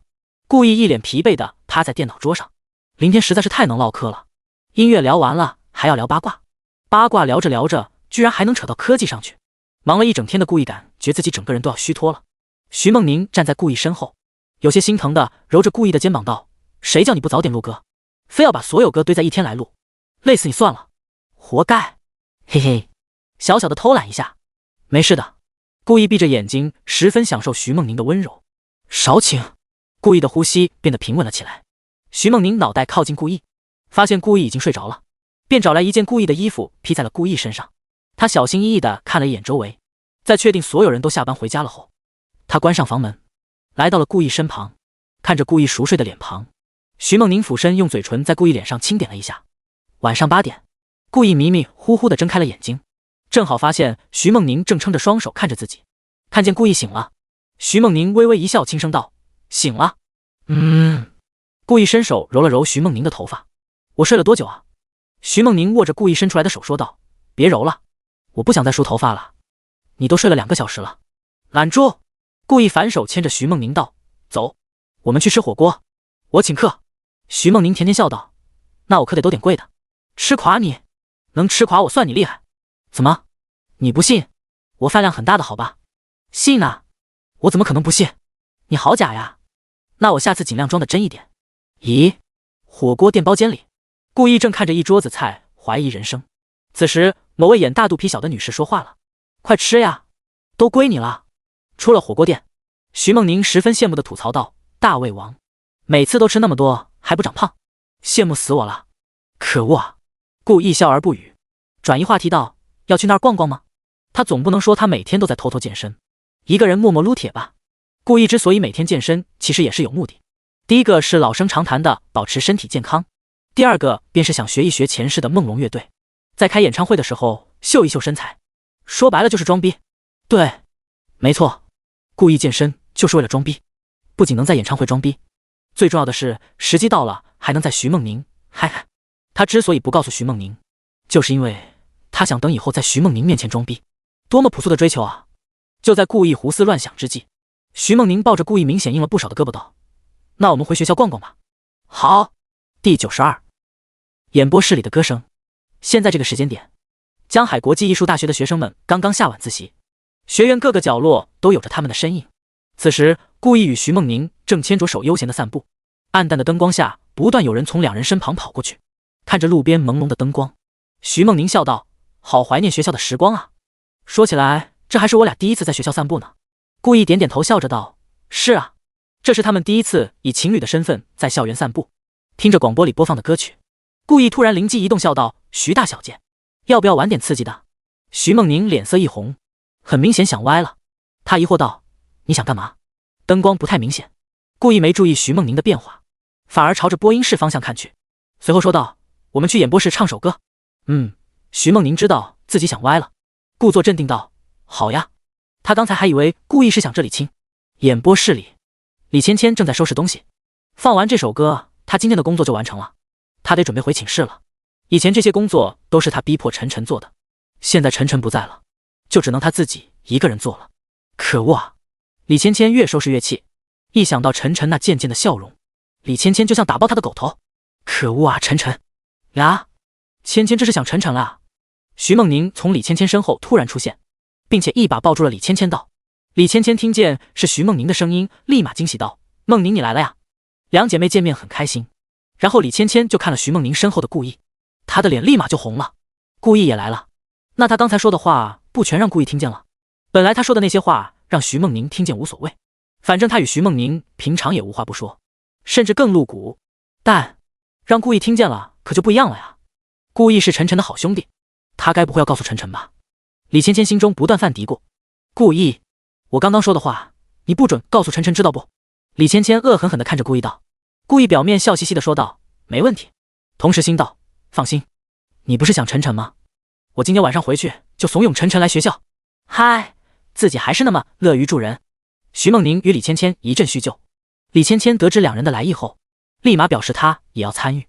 当然她不唱歌，她表示必须要由她来放伴奏，不为别的，就为了要点参与感。至于会不会因此受到处罚，李芊芊一点都不担心。要是校长刘青山知道故意回来了，还要在学校的演播室唱歌，说不定立马就要召开记者发布会呢。故意与徐梦宁来到麦克风前，故意熟练地摆弄着设备，准备好一切后，故意对着徐梦宁问道：准备好没有？徐梦宁深吸一口，点点头道：我准备好了。说来有些奇怪，他居然有些紧张，明明他之前与故意在创造型上同台表演的时候都没有紧张的。故意笑着打开了麦克风，清了清嗓子后说道：大家晚上好，我是今天的播音员之一故意。徐梦宁接着笑道：大家晚上好啊，我是故意的搭档兼女友徐梦宁。听见这两道声音，学院里的学生们都懵了。刚刚那是什么声音？啥情况？我如果没听错的话，广播里的人说他们是故意和徐梦宁吧？卧槽，真的假的？他俩在演播室，我男神来回学校了。我靠，走走走，咱们去演播室看看。学院里的学生们都沸腾了。故意现在就是江海艺术学院的传奇，是各位学子的偶像，现在有机会见传奇偶像一面，他们能不激动吗？就连正在值班的导师们在听见这个声音的时候都懵了。故意回来了？真的假的啊？问问老张吧。老张，刚才那个是不是你学生的声音？老张捧着红枣枸杞茶乐呵呵地说道：就是我的学生。嗨，这孩子就是喜欢给人惊喜，你看这惊喜又来了。咦，整个办公室都响起了其他导师的鄙夷声。老张十分享受地笑了笑，其他老师越鄙夷他越开心，因为他知道那都是他们嫉妒自己有这么一个好学生。当然整个学院有那么一个人在听见故意的声音后内心依旧毫无波澜，他就是故意的某位不知名的室友。比起其他人，他想见故意就简单多了。说实话，他连故意以前穿的裤衩子是啥颜色都知道，也不知道一个故意有啥好看的。一群没见过世面的家伙，激动毛啊！鄙视！播音室的故意笑着说道：很遗憾，今天没有电台小故事，但却有一首小甜歌。徐梦宁笑着道：“希望这首歌能在这初春的日子里给大家带来温暖的感觉。”一群学生边往演播室走边聊天。这是要唱歌吗？好耶！合唱歌曲，磕到了。这时候，那清新感十足的歌声从麦克风里传出。我听过这首歌，是有点甜。有人立刻道出了歌名，而顾意与徐梦宁的歌声也在此时响起。摘一颗苹果，等你从门前经过，送到你的手中，帮你解渴。像夏天的可乐，像冬天的可可。你是对的时间，对的角色。听着两人的歌声，校园长椅上坐着的情侣默契地往对方身上靠了靠。路上牵手散步的情侣也握紧了对方的手。竹林草丛里的而尚在校园跑的单身狗们顿时感觉自己受到了100倍的暴击。然而暴击还在继续，那甜的让人想要恋爱的歌词依旧在校园里回荡。是你让我的生活从此都只要你配合，爱要精心来雕刻。我是米开朗基罗，用心刻画最幸福的风格，用心刻画最幸福的风格。 PS 有点甜，汪苏泷 BY2 词汪苏泷，曲汪苏泷。第93，你猜。顾意与徐梦宁的歌刚刚唱完，校长刘长卿便赶来了。一看见顾意，刘长卿便露出了他那款招牌性的笑脸。你们小两口回学校，咱不跟我说一声呢？顾意笑着说道，一时兴起，就没通知校长你。刘长卿也知道顾意即将冲击词神驱神的消息。说实话，他在刚知道顾意冲击词神驱神的消息时，兴奋的差点背过气去。江海国际艺术学院为什么不能和其他学校比？就是因为这个学校走出的学生中没有一位成就词神驱神。要是故意冲击词神驱神成功，江海国际艺术学院肯定也会因此水涨船高，获得巨大的好处。可惜的是，顾意竟然被3大顶尖娱乐公司联手狙击了。不过，顾意这次就算是冲击词曲曲神失败，也足够刘长卿骄傲了。毕竟除了顾意，还有谁能被如此多的词曲曲神加歌王联手针对啊？刘长卿把住顾意的肩膀给顾意打气道：“下个月加油，学院永远支持你。”此言一出，门外那些探头探脑的学生们也吆喝了起来：“就是，顾意学长加油，我们永远支持你！不就是词神曲神吗？干翻他们！国风天花板是无敌的，学长天神下凡 1v9。”要是让外界的人听见这群学生说的话，多半是要笑掉了大牙。但这群学生真的是这么想的。网上觉得顾意能够成功冲击词神曲神的人只占 2%， 但这 2% 肯定包括了江海国际艺术学院的莘莘学子。比起与顾意打擂台的其他词神曲神，肯定是顾意与他们更亲近。在帮亲不帮理这一方面，他们发挥的淋漓尽致。顾意感受到了校友们的热情，笑着说道：“承你们吉言，我一定会成功的。”顾意徐梦宁惊现江海国际艺术学院。顾意与徐梦宁真的有点甜。顾意与徐梦宁两人回学院的消息很快就传到网上，甚至还有人发出了两人一起坐在演播室唱歌的视频。看完视频后，两人的 CP 粉丝瞬间狂喜。可恶啊，真甜啊，这两个人。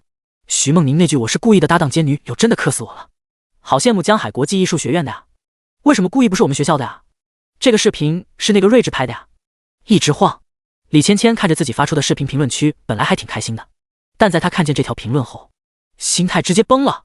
要不是本小姐，你们有得看吗？真是过河拆桥，卸磨杀驴，忘恩负义。可恶啊！故意的粉丝们小范围开心过后，网友们的评论瞬间形成了一边倒的区。临近4月，故意竟然还在玩，难道故意是否已经放弃了冲击词神曲神？故意还回学校搞这些，不怕冲击词神驱神失败？该不会是摆烂了吧？说实话，是我也摆烂，说不定是胜券在握，随便玩玩呢。楼上别说笑了，1v9，胜券在握，逗我呢。因为这件事，网友们更加不看好故意了。我倒是不觉得故意是在摆烂，说不定他真的胜券在握呢。张生荣坐在沙发上，喝了一口茶，缓声道：“真的？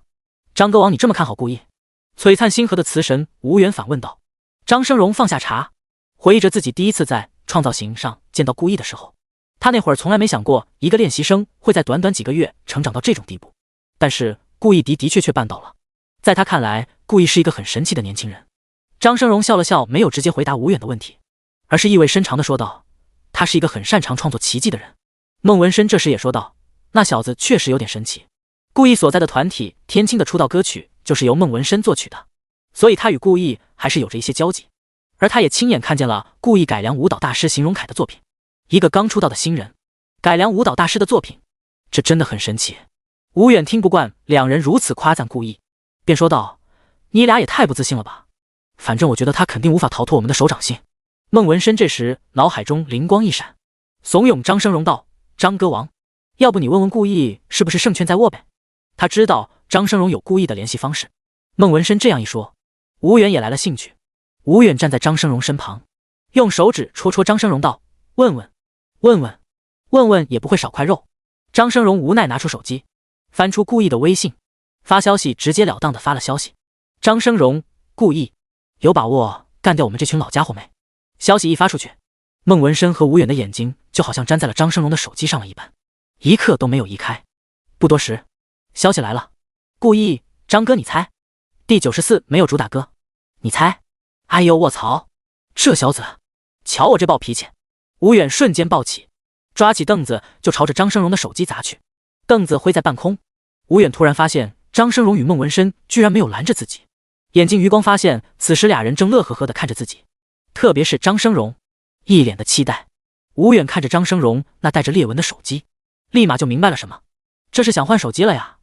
吴远呵呵一笑，放下凳子长舒一口气说道：“我猜下个月这小子必定落榜，第一是我的。”言语中充满了无与伦比的自信，他对自己的实力很自信，对自己伙伴们的实力也很自信。说完这句话，吴远便将双手背在身上走了。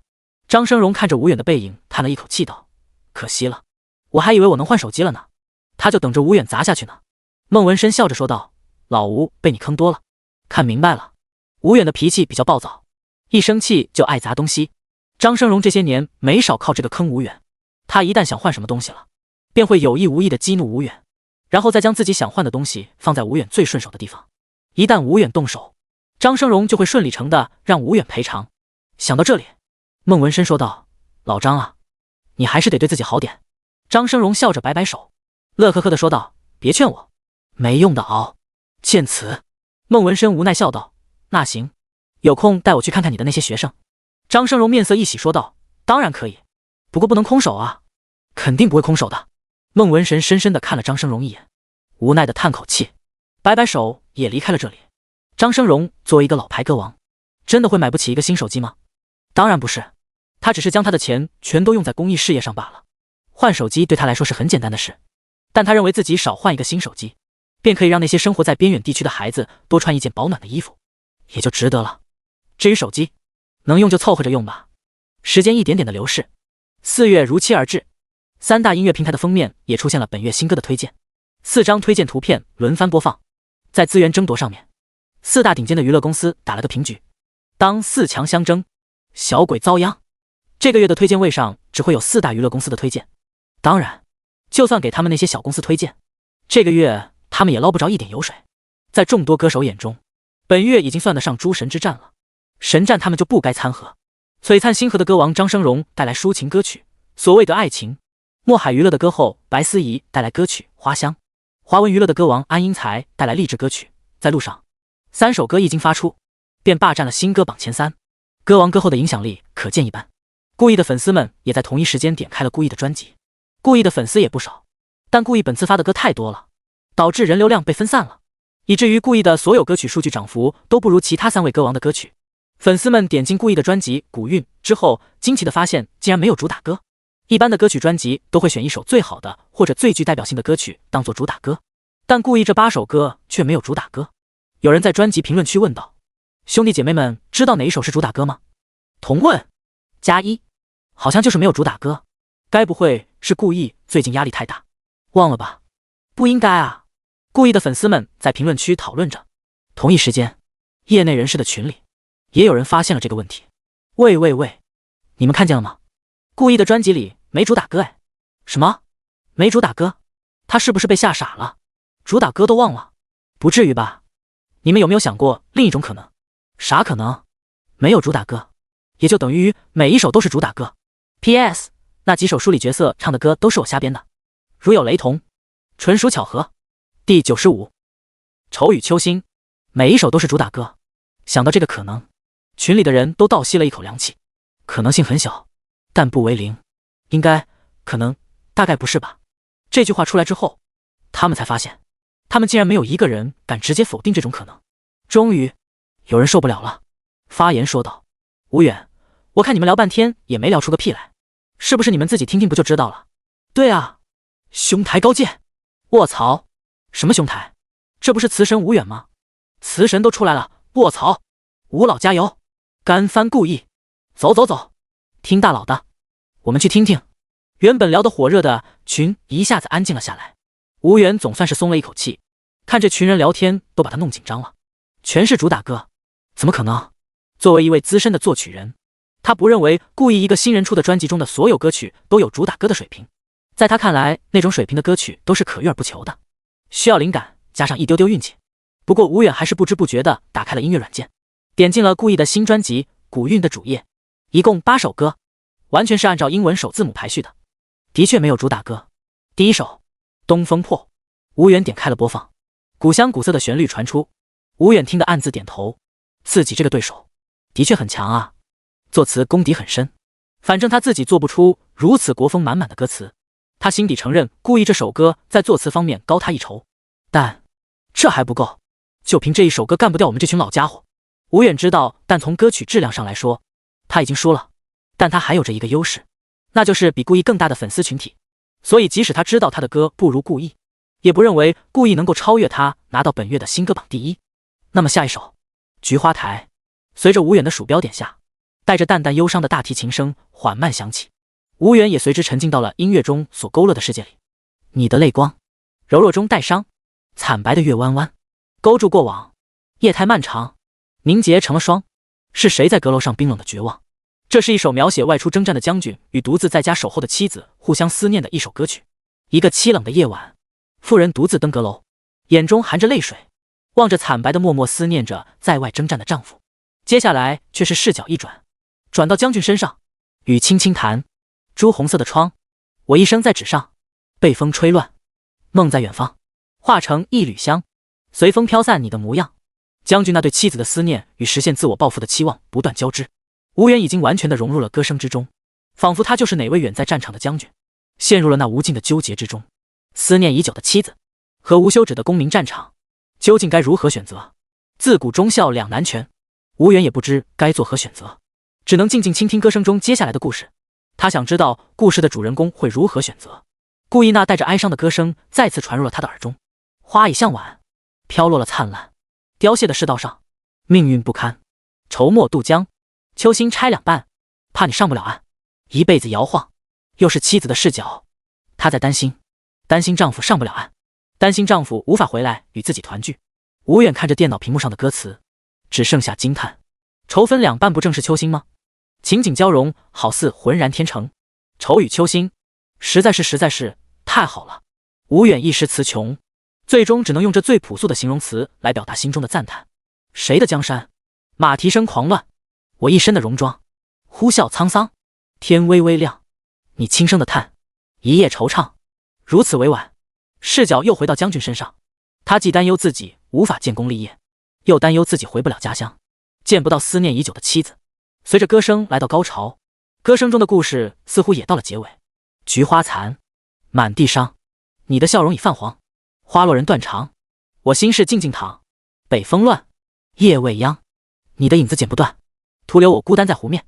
成霜，菊花到了凋谢的时候，自然的落下，任人践踏。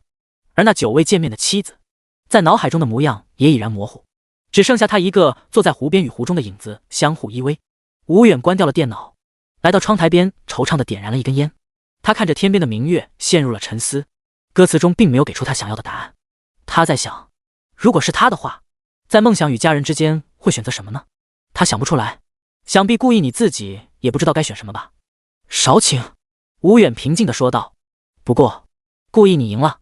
P.S. 菊花台，歌手周杰伦，作词方文山，作曲周杰伦，编曲钟兴民。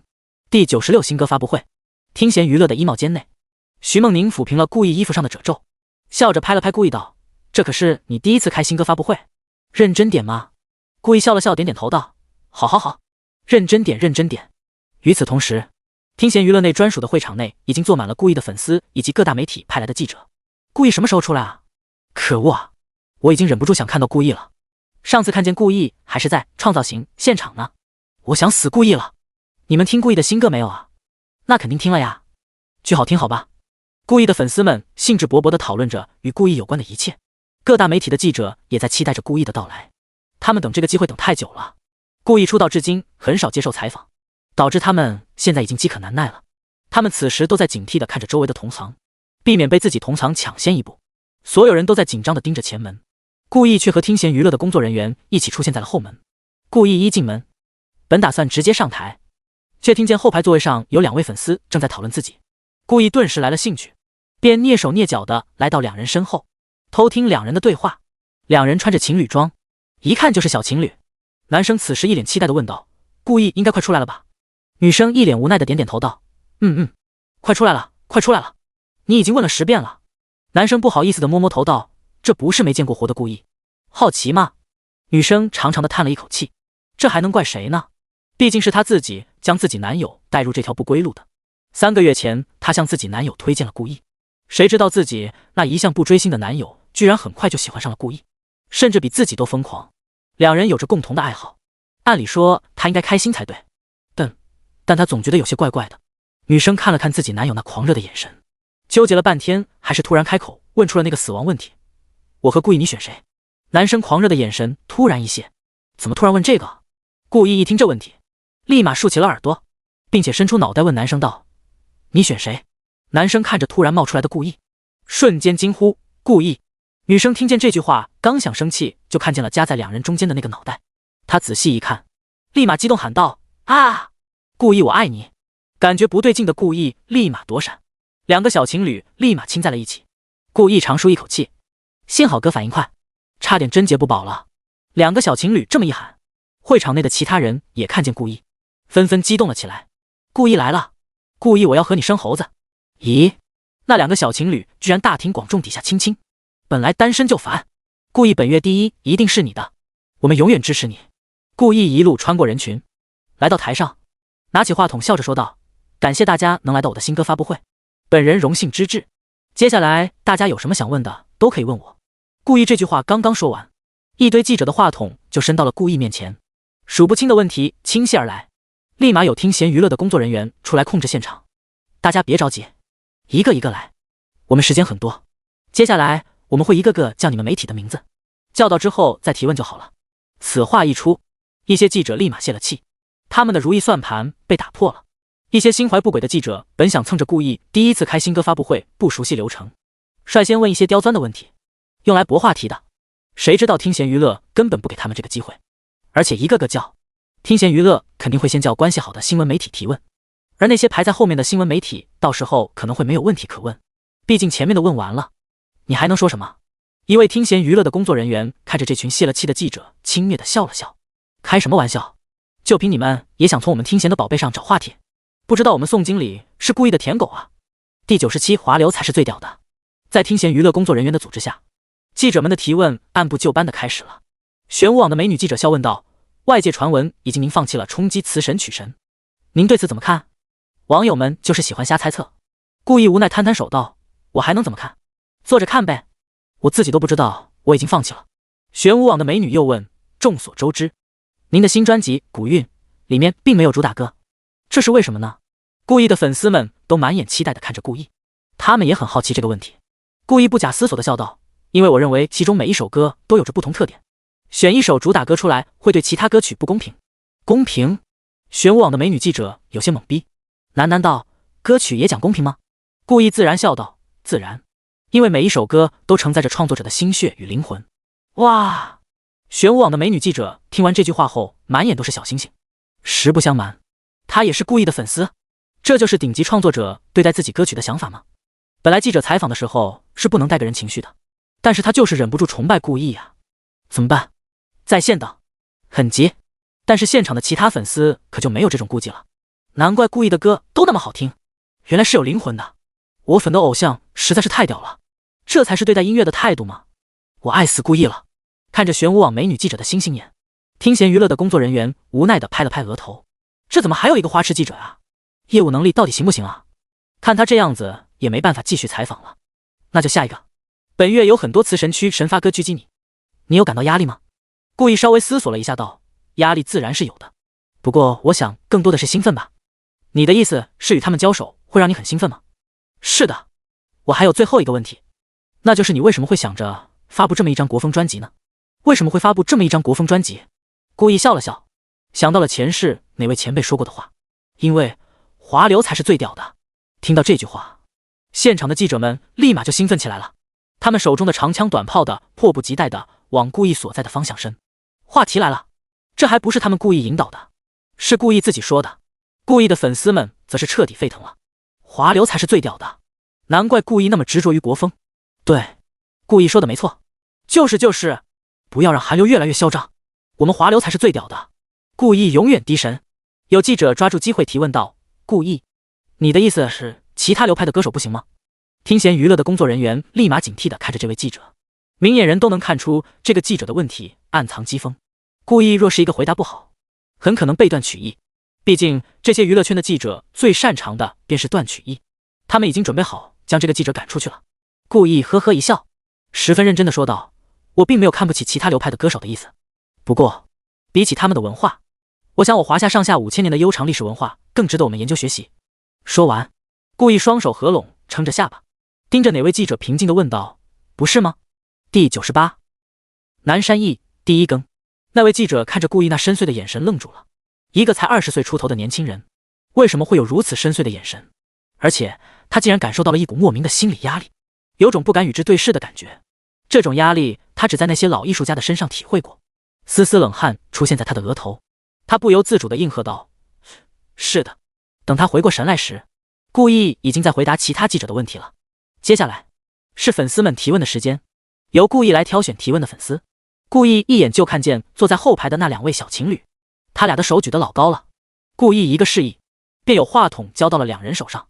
2人开心的对视几秒后，一起站起身来，刚想提问，顾意却是先他们一步笑问道：两位还没告诉我，你们到底是选我还是选你身边的伴侣呢？2人还没说话，顾意的其他粉丝便大声说道：顾意我选你，是我就选顾意。哈哈哈哈！顾意太皮了，上来就是死亡问题，活该，让他们秀恩爱。嘿嘿，嘘！顾意将手指放在嘴边，粉丝们立马安静了下来。2位小情侣对视一眼，都看出了对方眼中的狡黠。女生拿着话筒，故作可怜地问道：你希望我们选谁呢？他们成功将问题踢给了顾意。顾意会心一笑道：我自然是希望你们选自己的爱人了呀，毕竟他才是陪伴你一辈子的人。至于我吗？顾意一顿，笑着说道：大家能在闲暇时光听听我的歌曲就好了。粉丝们喜欢自己，顾意很乐意，也很开心，但他不希望自己的粉丝追星过度，最后连自己身边最爱的人都忽略。听到顾意这个回答，女生笑嘻嘻地看着自己男朋友说道：那我就勉强选你了。男生声音温柔宠溺道：好好好。随后会场内就是一阵哀嚎，单身狗们受到了999的暴击伤害。卧槽，受不了了，又秀恩爱。保安呢？保安在哪里？快把他们赶出去。顾意你看他们太可恶了啊。这位粉丝刚刚说完，顾意就说话了：其实要是让我从你们之间和我爱人之间选一个的话，我也会选我爱人的。粉丝们自然知道顾意口中的爱人是谁，不就是徐梦宁吗？哼，哇，我巨烦。顾意你怎么也这样秀恩爱啊？西内，我不该在这里，我该在车底下。我倒是觉得很甜哎 ，CP 粉狂喜，嘿嘿嘿，你自己心里知道就好，为什么要说出来？太让人伤心了。看着群情激愤的粉丝，顾意十分满意的笑了。哎，要的就是这种感觉。不过顾意还是补充说道：当然，我也很爱你们。谁知道此话一出，竟引起一整嘘声。切，谁稀罕？就是，迟来的爱比草都轻贱。这下轮到顾意懵了，显然粉丝们也是整活高手。顾意咳嗽2声道：那个，我们先干正事。顾意，你的工作室为什么要叫顾意的工作室啊？顾意，这还用问？我当然是故意的。顾意，你和徐梦宁的感情很好吗？你看我有机会吗？顾意，很好，你没机会了。顾意，比起记者们问的那些问题，粉丝们更关心顾意自身，更像是家长里短。时间渐渐流逝，这次新歌发布会也快到尾声了。顾意回答完最后一个粉丝的问题，看了看时间，感觉时间还够，便将身旁的冯乐叫了过来，小声说了几句后，冯乐便离开了这里。当工作人员宣布新歌发布会结束时，在场的粉丝还有些意犹未尽。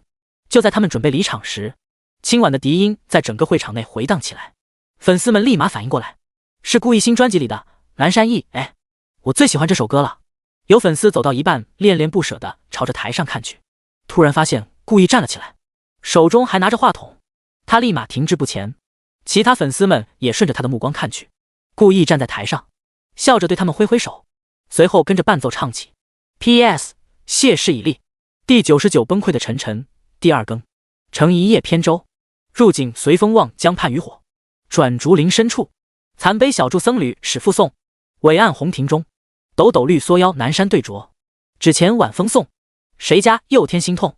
在顾意前世，南山忆是由许嵩作词，李义杰作曲的一首歌曲。据说歌词的灵感来源于唐代诗人元稹的《离思五首》其四，曾经沧海难为水，除却巫山不是云，取次花丛懒回顾，半缘修道半缘君。这是一首典型的国风歌曲。随着顾意的演唱，本来已经出了会场的粉丝停住了脚步，细细听着顾意的歌声，独揽月下萤火，照亮一纸寂寞，追忆那些什么，你说的爱我，花开后花又落，轮回也没结果。台上雪告诉我，你没归来过。有人说这首歌的主题是隐士，也有人说是悼亡，但顾意觉得这首歌更像隐士与悼亡的融合。自己最爱的人辞世之后，自己便在无心他顾，看淡人生，于是隐居山林，邀南山对酌，既是道歌，也是情歌。遥想多年前，烟花满天，你静静抱着我，丝竹声悠悠，叫人忘忧。若南柯一梦，星斗清光透，时无英雄，心缘已深锁。可你辞世后，我再也没笑过。略带伤感的曲调，加上顾意那柔和温暖的唱腔，一种含蓄的情感在粉丝们的心中化开，让他们那原本有些浮躁的心渐渐平静了下来，令他们体会到了歌词中的那种忧伤的感情。有粉丝跟着歌声轻轻唱道，追忆那些什么，你说的爱我。一位粉丝跟着唱，其他粉丝们也鼓起勇气跟着顾意唱了起来。现场已经不像新歌发布会了，更像是顾意的演唱会。会场的后台里，宋海一脸震惊地看着眼前的这一幕。他刚开始还怕顾意会因为经验不足搞砸了今天这次新歌发布会，谁知道顾意比他还熟练，新歌发布会开成演唱会可还行。顾意你牛逼。台上，顾意看着积极跟着自己合唱的粉丝们，笑容更深，这就是他的快乐。顾意握紧话筒，抬起另一只手，笑着道，大家一起来，花开后花又落，轮回也没结果。台上雪告诉我，你没归来过。一曲终了，粉丝们还没鼓掌，顾意倒是先鼓掌了。大家唱得太好了，幸亏我出道的早，不然我就惨了。顾意开玩笑道。粉丝们哄堂大笑，整个会场内都充满了欢快的气息。顾意于他们而言不像偶像，更像是朋友。那顾意你得好好写歌，好好唱歌，不忘初心哦，不然我们就出道打败你。顾意再见，我走了。顾意拜拜，你不许学周歌王摆烂啊，必须卷起来。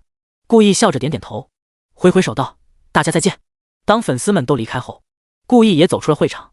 徐梦宁此时正在门外等着顾意，一看见顾意，徐梦宁便上前拉住了顾意的手，随着歪头看着顾意笑着说道，我也选你。显然他刚才在后台看完了顾意的新歌发布会的全过程。顾意乐呵呵的点头道，好的。烦死了。陈晨刚靠近两人，刚想恭喜顾意新歌发布会圆满结束，就听见了两人的对话。他十分不爽的说道，哎，今天本来就烦，看见你们两个人秀恩爱更烦了。顾意揶揄道，咋的？秦胜今天心情不好？陈晨翻了个白眼，要不是为了顾意的幸福生活，他怎么可能背上秦胜这个称号？其实这都不是最重要的，最重要的是他秦胜的称号好像要坐实了。陈晨叹了一口气道，你俩知道杨磊去哪儿了吗？哪儿？顾意与徐梦宁齐声问道。他回蜀州了。陈晨大声道。然后他就发现顾意与徐梦宁像看憨憨一样看着他。顾意拍了拍陈晨的肩膀道，我知道你很急，但你先别急，杨磊回蜀州了和你有啥关系？你这么激动？陈晨眼中冒出血丝，死死地盯着顾意道，他回蜀州找了个女朋友。女朋友啊？这不是好事吗？顾意疑惑道。不，陈晨痛苦的双手抱头道，关键是他用的是我教给他的方法呀，那方法是人能用的吗？这都能成功？PS 南山忆，歌手许嵩，词许嵩，曲李义杰，第100传说中的深情对视，第3更。听到这骇人听闻的消息，徐梦宁一脸淡然。陈晨的人设不就是这样的吗？但顾意却倍感震惊，毕竟他知道陈晨原本是啥样子。顾意小心翼翼将陈晨带到一旁，随后小声问道：“卧槽，我没想到你小子还真有这本事。”陈晨耸耸肩，十分无奈地说道：“我都不知道他怎么成功的，我教给他的方法就不是人能用的。”顾意好奇道：“啥方法？”顾意是真的好奇自己这个母胎单身的发小到底教给了杨磊什么方法，能让杨磊这么快就找到女朋友。陈晨生无可恋地看着顾意道：“你确定想知道？”“确定。”徐梦宁不知何时来到了两人身旁，陈晨看了看顾意，又看了看徐梦宁，随后指了指自己的眼睛说道：“深情对视。”“啥意思啊？”顾意与徐梦宁都有些不太理解。就在这时，李芊芊的声音从远处传来：“你们在讨论什么呀？”陈晨看了看李芊芊，随后问顾意两人道：“你们想知道是什么意思吗？”顾意与徐梦宁极其同步的小鸡啄米似的点头。陈晨叹了一口气，往李芊芊那儿走去，边走边说道：“看好了呀，我只演示一次。”看着陈晨决绝的背影，顾意慈祥的点点头，心道：“为父甚慰啊。姓陈的，问你话呢，你们在讨论什么啊？”李芊芊看着陈晨道。陈晨也不说话，就一直看着李芊芊的眼睛。李芊芊不服气，就又瞪了回去，但她的身体却在不由自主地往后靠。轻轻一声响后，李芊芊靠在了墙上，再无退路。李芊芊小声喃喃道：“姓陈的，你想干嘛？嘿，美女，做我女朋友好吗？”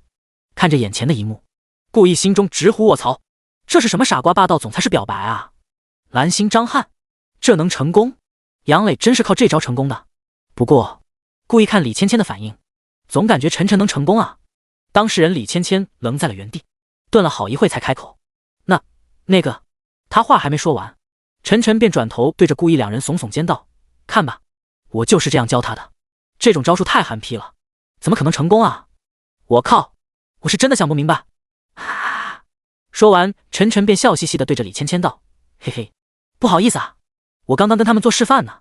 姓李的，我跟你说，杨磊用我教他的这招成功找到对象了，真是离谱，怎么会有女孩子喜欢这招调调吗？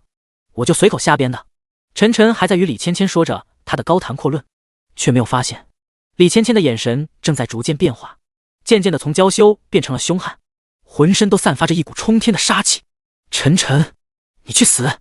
左脚踩脚，右手直拳击腹，一套小连招简直行云流水，把顾意都看懵了。这其实也不怪人家李芊芊，这不纯活该吗？顾意还真以为陈晨开窍了呢，谁知道还是这个样子。有时间真得帮陈晨修一修他的榆木脑袋。10分钟后，顾意拖着一瘸一拐的陈晨回到了工作室，徐梦宁去陪气得七窍冒烟的李芊芊去了，工作室其他人也被顾意安排走了。现在工作室就顾意与陈晨两人。陈晨此时正趴在沙发上一阵哀嚎：“哎呦，姓李的下手太狠了，以后怎么可能嫁得出去哦？”顾意呵呵道：“那是你活该。”“卧槽，顾意你还是不是兄弟了？”陈晨震惊，顾意居然没帮他说。顾意一拍额头，直接点题道：“别人李芊芊喜欢你啊？”陈晨再次震惊，满脸问号。顾意叹了一口气说道：“你信不信？你刚才要是不转头胡扯，他已经答应你了。”“不可能吧？”陈晨心中存疑。顾意又道：“谁知道你刚才整那么一出，这和玩弄别人感情有什么区别？感情这个东西最好不要试探，也不要开玩笑。你老实告诉我，你喜不喜欢李芊芊？”“喜欢。喜欢就去追呀。”陈晨走了，飞快的走了。顾意突然有种儿子长大了的感觉，无心甚慰啊。这下整个工作室就剩顾意一个人了。顾意回到办公室，点开企鹅音乐，目光朝着新歌榜望去。PS 可恶，失败了。嗨，能不能给个机会？今天不算，3更是今天的极限了。帅哥美女们，第101新歌榜，新歌榜第1。所谓爱情，张生荣。152W 热度，新歌榜第2。在路上，安英才。1100W 热度，新歌榜第3。花香，白思怡。1087W 热度。如顾意所料，新歌榜前3暂时没有他的位置。不过顾意并不担心，他对自己专辑中的歌曲还是很自信的，那可都是经历过市场验证的歌曲。况且他才出道多久？短短几个月而已。就粉丝基础来说，根本没法和那几位屈神词神比。说不定他自己的粉丝群体里就有不少人也是那几位粉丝。看着新歌榜第1的演唱者名字，顾意的脑海里出现了张生荣的轮廓。不得不说，张生荣的确很强，同为歌王，且词曲创作人都是词神屈神的情况下，他的歌曲热度竟还能碾压23名400多万热度，实力可见一斑。看来自己这位曾经在创造型上的导师才是自己最大的劲敌啊！除了这3首歌外，新歌榜前10就只剩下故意的歌了，从第4到第11，清一色的故意后缀。看着榜单，故意有些惊疑道：“这首歌热度怎么这么高？”新歌榜第4，泸州月，故意 999.99W 热度，这首歌的热度竟然直逼1000万，倒不是故意大惊小怪，主要是除了泸州月外，他的其他歌曲暂时都只有300万左右的热度。故意好奇地播放了泸州月，并打开了评论区。儿时凿壁偷了谁家的光，素习不书，一苦10年寒窗，如今灯下闲读，红袖添香，半生浮名只是虚妄。随着音乐的播放，粉丝们的评论也映入故意眼帘。我老家就是泸州的，听得我都有些想家了。故意是不是在泸州住过一段时间啊？居然如此了解我们泸州，写得太好了。泸州，对，就这样宣传我。泸州的人是不是给故意钱了？竟然让故意写了这么一首歌，弄得我都想去泸州旅游了。楼上，咱们泸州欢迎你！你们快去微博看，泸州文化宣传部门已经在邀请故意去泸州游玩了。故意邀请我了吗？为啥我自己都不知道？故意打开微博一看，果然发现泸州文化宣传部@了自己，并且他还发现了微博热搜上的一个标题：故意的泸州月告诉你，泸州到底有多美。看见这个热搜标题，故意恍然大悟，难怪泸州月的热度会高这么多，原来是这样。与此同时，泸州文化宣传部内的音乐声还在不断回荡：泸州月光洒在心上，月下的你不复当年模样，太多的伤，难诉衷肠，叹一句当时只道是寻常。泸州月光，梨花雨凉，如今的你又在谁的身旁？家乡月光深深烙在我心上，却流不出当年泪光。万兴国已经年过60，头发鬓白，他就任泸州文化宣传部的部长已经19年。这19年来，他都在为泸州的旅游业做贡献，也做出了不少成绩，但他还是不太满意。他总觉得泸州现在的旅游人流量与他拥有的名气并不相符。直到最近的他突然发现泸州的人流量激增，远远超过了他内心的预期。原本他还以为自己的宣传成功了，经过一番调查后，他才知道，原来是一位年轻的歌手出了一首歌曲叫做《泸州月》。据那些前来旅游的游客说，他们绝大多数都是听了《泸州月》后对泸州心生向往，才前来旅游的。万兴国原本不相信，毕竟他查了故意的身份，发现故意是一个土生土长的江海人。一个江海人能有多懂我们泸州？但在万兴国听过《泸州月》后，他开始怀疑自己是不是泸州人了。故意竟然比他还懂泸州，真是不可思议。而他不知道的是，故意或许不懂泸州，但故意在前世前辈懂啊。在故意前世，《泸州月》这首歌本就是由泸州人许嵩创作的。万兴国又听了一遍《泸州月》后，不由得赞叹道：“根本听不腻啊！”看着歌曲评论区那些说着想来泸州旅游网友，万兴国打开了自己以前为泸州拍摄的宣传视频。以前他还觉得自己拍摄的视频没有一点瑕疵，但在现在他总觉得缺了些什么。仔细一想后发现，缺的就是这么一首《泸州月》。想通这一点后，万兴国立马给自己下属打去电话：“你去联系故意，务必拿下《泸州月》的部分版权，钱不是问题，我要用来宣传我们泸州。PS 泸州月，歌手许嵩，词许嵩，曲许嵩，卡文了，那啥能不能再不算一次？嗨嗨可嗨嗨。第102，我紧张还不行啊。”傍晚，故意家里，故意的老妈周兰正拿着手机反复刷着本月的新歌榜，一边刷还一边絮絮叨叨：“这些都是些什么人啊？一大把年纪了，就知道欺负我儿子，你说是不是啊？”建国，建国。周兰转头一看，发现顾建军正在噼里啪啦地敲着键盘，身旁还站了一个辅助顾思涵。对，爸爸骂他，他是小黑子。那个，还有那个 ID， 他也骂哥哥了。还有，周兰往电脑屏幕上看去，发现顾建国正拿着顾思涵的微博账号与众多网友对喷。周兰不由得翻了翻白眼，他不用想都知道是顾思涵在微博喷不过别人，跑来找自己老爹帮忙了。至于顾建军，看那打字打出残影的手就知道他不是一般人了，就是不知道这次是因为什么事。平常顾思涵找顾建军帮忙骂人，顾建军都是拒绝的，说不定还会数落顾思涵一顿。今天他怎么干得这么起劲？周兰眼睛微微眯起，模糊的评论终于出现在了他的眼中。网友乐呵呵，故意真不行了，这都2天了，一首歌都没上新歌榜前3，这次冲击词神区神多半是失败了。网友走了走，就是，真的捞？也不知道他怎么敢那么嚣张。网友麻瓜星球，我看故意的歌词就是辞藻对切，毫无意义，流汗黄豆。周兰然理解自己老公为什么要帮顾思涵兑现了，竟然有人骂他的宝贝儿子，完全忍不了。而顾建军的手指还在键盘上疯狂跳动，他正平等地对待着每一位嘲讽故意的网友。素质不详，遇强则强。门外，顾意与徐梦宁提着大包小包站在门口，听见里面的吵闹声，顾意有些疑惑，但还是敲了敲门，发现无人应答后，便放下东西，从口袋里摸出了钥匙。他刚想开门，徐梦宁却突然拦住了顾意。等一下，顾意疑惑道，咋了？徐梦宁胸口起伏不定，有些面红耳赤道，我紧张还不行啊？这还是他第一次来见顾意家长，他已经快紧张死了。不行，不能紧张。徐梦宁突然想起顾意在自己家里时，李曼玉对顾意的爱护，以及顾意当时得意的嘴脸，那简直比亲儿子还亲啊！都不知道到底谁是亲生的。他今天必须扳回一城，不然以后家庭地位就不保了。徐梦宁握了握拳头，在心中给自己打气道，徐梦宁你行的。顾意盯着既虽然害羞但又元气满满的徐梦宁看了好半晌，可爱。徐梦宁深吸一口气，鼓足勇气颇有气势地说道，开门。耶、Sir。 顾意颇为搞怪地答道。噗，徐梦宁没绷住笑了出来。徐梦宁扬嗔道，你好烦啊，又逗我笑。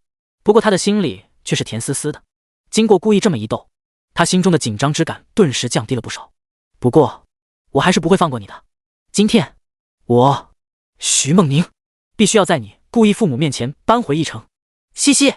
顾意不知道徐梦宁心中那点小九九，他温柔地揉揉徐梦宁头道，走吧，我们进去。好 ，P.S. 新年快乐。那个，嗨。第101群叛徒。顾意打开门，带着徐梦宁走了进去。妈，有客人来了。顾意的声音在客厅回荡，却没有人回应。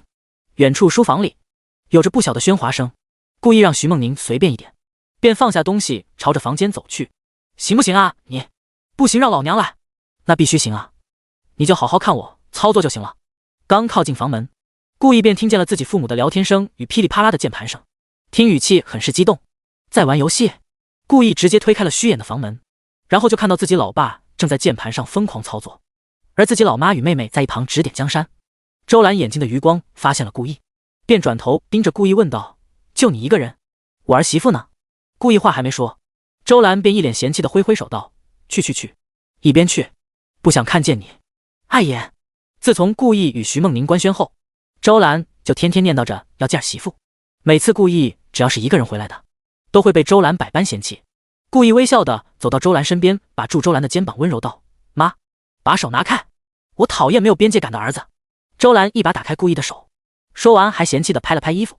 这时顾建军也转头从头到尾看了一眼顾意，十分赞同道，我也讨厌没有边界感的儿子，你最好离我们远点。顾意还想说些什么，却被顾建军一把打了回去，别解释，你爹不听。顾意无语了，这一家子都是什么人啊？就在这时，一个脑袋从门口探了进来。徐梦宁眨巴着眼睛，一脸好奇地看着顾意一家四口。也就在这一刻，周兰注意到了刚刚出现在门口的徐梦宁。周兰揉了揉眼睛，她有些怀疑自己看错了。周兰用手肘戳了戳顾建军道，哎，老头子，你看看门口那是谁？是不是我眼花了？顾建国顺势朝着门口看去。徐梦宁见顾意父母看过来了，便大大方方走进房间，挥挥手笑着说道，叔叔阿姨好，我是顾意的女朋友徐梦宁，儿子你过来点。周兰道。顾意疑惑走近，周兰左手直接掐在了顾意腰间的软弱上。嘶！听到顾意痛苦的声音，周兰确定了，这不是做梦，徐梦宁真来了。周兰立马起身拉住徐梦宁的手，一脸慈祥道，哎呦，小宁啊，怎么来了也不说一声了，你看阿姨什么都没准备。说完，周兰突然转头光速变脸，她恶狠狠地看着顾意道，你小子为什么不提前告诉我？顾意捂着腰，十分无奈地耸耸肩道，你也没问啊，就知道贫嘴。呵斥完顾意后，周兰又是拉着徐梦宁一整嘘寒问暖，小宁啊，顾意对你好不好啊？他要是敢对你不好，你就跟我说，我到时候帮你出头，让他脱一层皮。徐梦宁一边听着周兰絮叨，一边得意地对着顾意吐了吐舌头，做了个鬼脸。则顾意低头一个人小声道，完了，刚开局我妈就叛变了。哼！顾建军重重地拍了拍顾意的肩膀道，你爹也叛变了，你小子小心点。以后别欺负我儿媳妇。这下，顾意身边就只剩下顾思涵了。顾意转头死死地盯着顾思涵道：“思涵，你应该不会叛变吧？”顾思涵十分认真地点点头，当然不会不叛变。不愧是我的好。顾意突然反应过来，双重否定。顾意抬头看去，顾思涵正抱着徐梦宁的笑道：“徐姐姐给我签个名呗，我超级喜欢你的，你好漂亮啊。”乌云密布啊，顾桑。顾思涵甚至从来没找他要过签名，难道是他不够出名吗？操！开局全军覆没。顾意现在心中只剩下了一个字：戒。第104泸州来人。喵！橘猫格洛米不知道什么时候跑到了书架上，顾意面色一喜，将格洛米抱起。他差点忘了还有一个没叛变的，咱俩统一战线知道不？顾意抱着橘猫一脸严肃地说道。格洛米也十分配合的喵喵两声。顾意微微一笑，抱着格洛米走出了书房。客厅内，顾意的母亲周兰正满脸笑容的拉着徐梦宁聊天，橘猫格洛米十分配合的恶狠狠地盯着徐梦宁这个外来者。喵！突然，一个白色的小脑袋从徐梦宁身旁的口袋里冒了出来，是一只纯白色的小猫，骚猫。顾意低头看了看格洛米，格洛米瞬间变脸，立马从顾意手上跳了出去，朝着白猫跑去。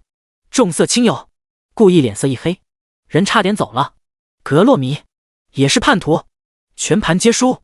徐梦宁居然连这一层都想到了，原来是有备而来。顾意抬头，正好迎上了徐梦宁那狡黠的眼神。顾意无奈摊摊手表示：“你赢了。”周兰顺着徐梦宁看来，看见顾意的第一时间，周兰便拿出母亲的威严道：“你小子看什么看？还不快去给梦宁拿水果！”顾意点点头道：“好好好，我去给您亲闺女拿水果。”第二日清晨，客厅沙发，顾意还躺在上面睡觉，徐梦宁蹲在沙发旁，双手撑头，静静地看着顾意。他很喜欢看顾意睡觉样子。徐梦宁小声呢喃道：“睫毛好长哎。”听见徐梦宁的声音，顾意睁开了眼睛。见顾意醒了，徐梦宁笑了笑说道：“起床了，懒猪，该去上班了。”顾意捏了捏徐梦宁的脸蛋道：“好的。”说完，顾意一个翻身下了沙发，走去厕所洗漱。不多时，顾意洗漱完毕，两人吃完早饭便一起出了门。顾意的家离听贤娱乐并不远，走路不过20分钟的路程。顾意与徐梦宁牵手走在路上，路上的灯牌上还挂着顾意新专辑的宣传海报。匆匆忙忙的上班族从两人身旁走过时，好奇地看了两人一眼，只觉得在哪儿见过，有些眼熟，但紧迫的时间由不得他们多想，只能继续上路。两人刚到听贤娱乐的大门口，顾意的小助手冯乐便一路小跑了过来：“意哥，有人找你。”“谁啊？”顾意问道。“咋不打电话告诉我啊？”冯乐不好意思地摸了摸头道：“那个，我怕打扰到你们。他昨天听见顾意说要带徐梦宁回去见家长，所以他今天才没有通知顾意。毕竟在他看来，自己老板的人生大事可比今天来的这个老头儿重要的多了。”顾意与徐梦宁无奈相视一笑，他们知道冯乐是为了他俩好，但这种好心很有可能办坏事。顾意摇摇头，笑着拍拍冯乐肩膀道：“下次记得先通知我，知道了吗？”冯乐点点头：“好的。”他已经感觉到自己可能坏事了。顾意又问道：“人呢？”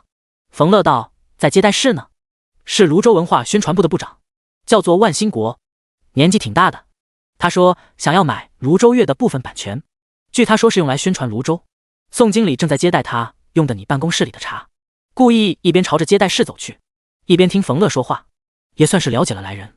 至于自己办公室里的茶，顾意自动忽略了，反正他已经习惯了宋海的日常打秋风，如果不够了，就再去找自己老丈人要吗？ PS 被家长逼着相亲去了，呜呜，被嫌弃工作不稳定了。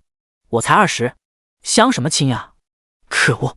明天5更，不更我是你们儿子。第105，3000万的授权费。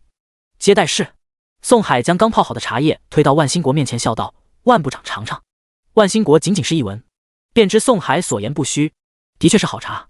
大公司的总经理喝的东西是不一样啊。宋海说：“顾意应该很快就来了。”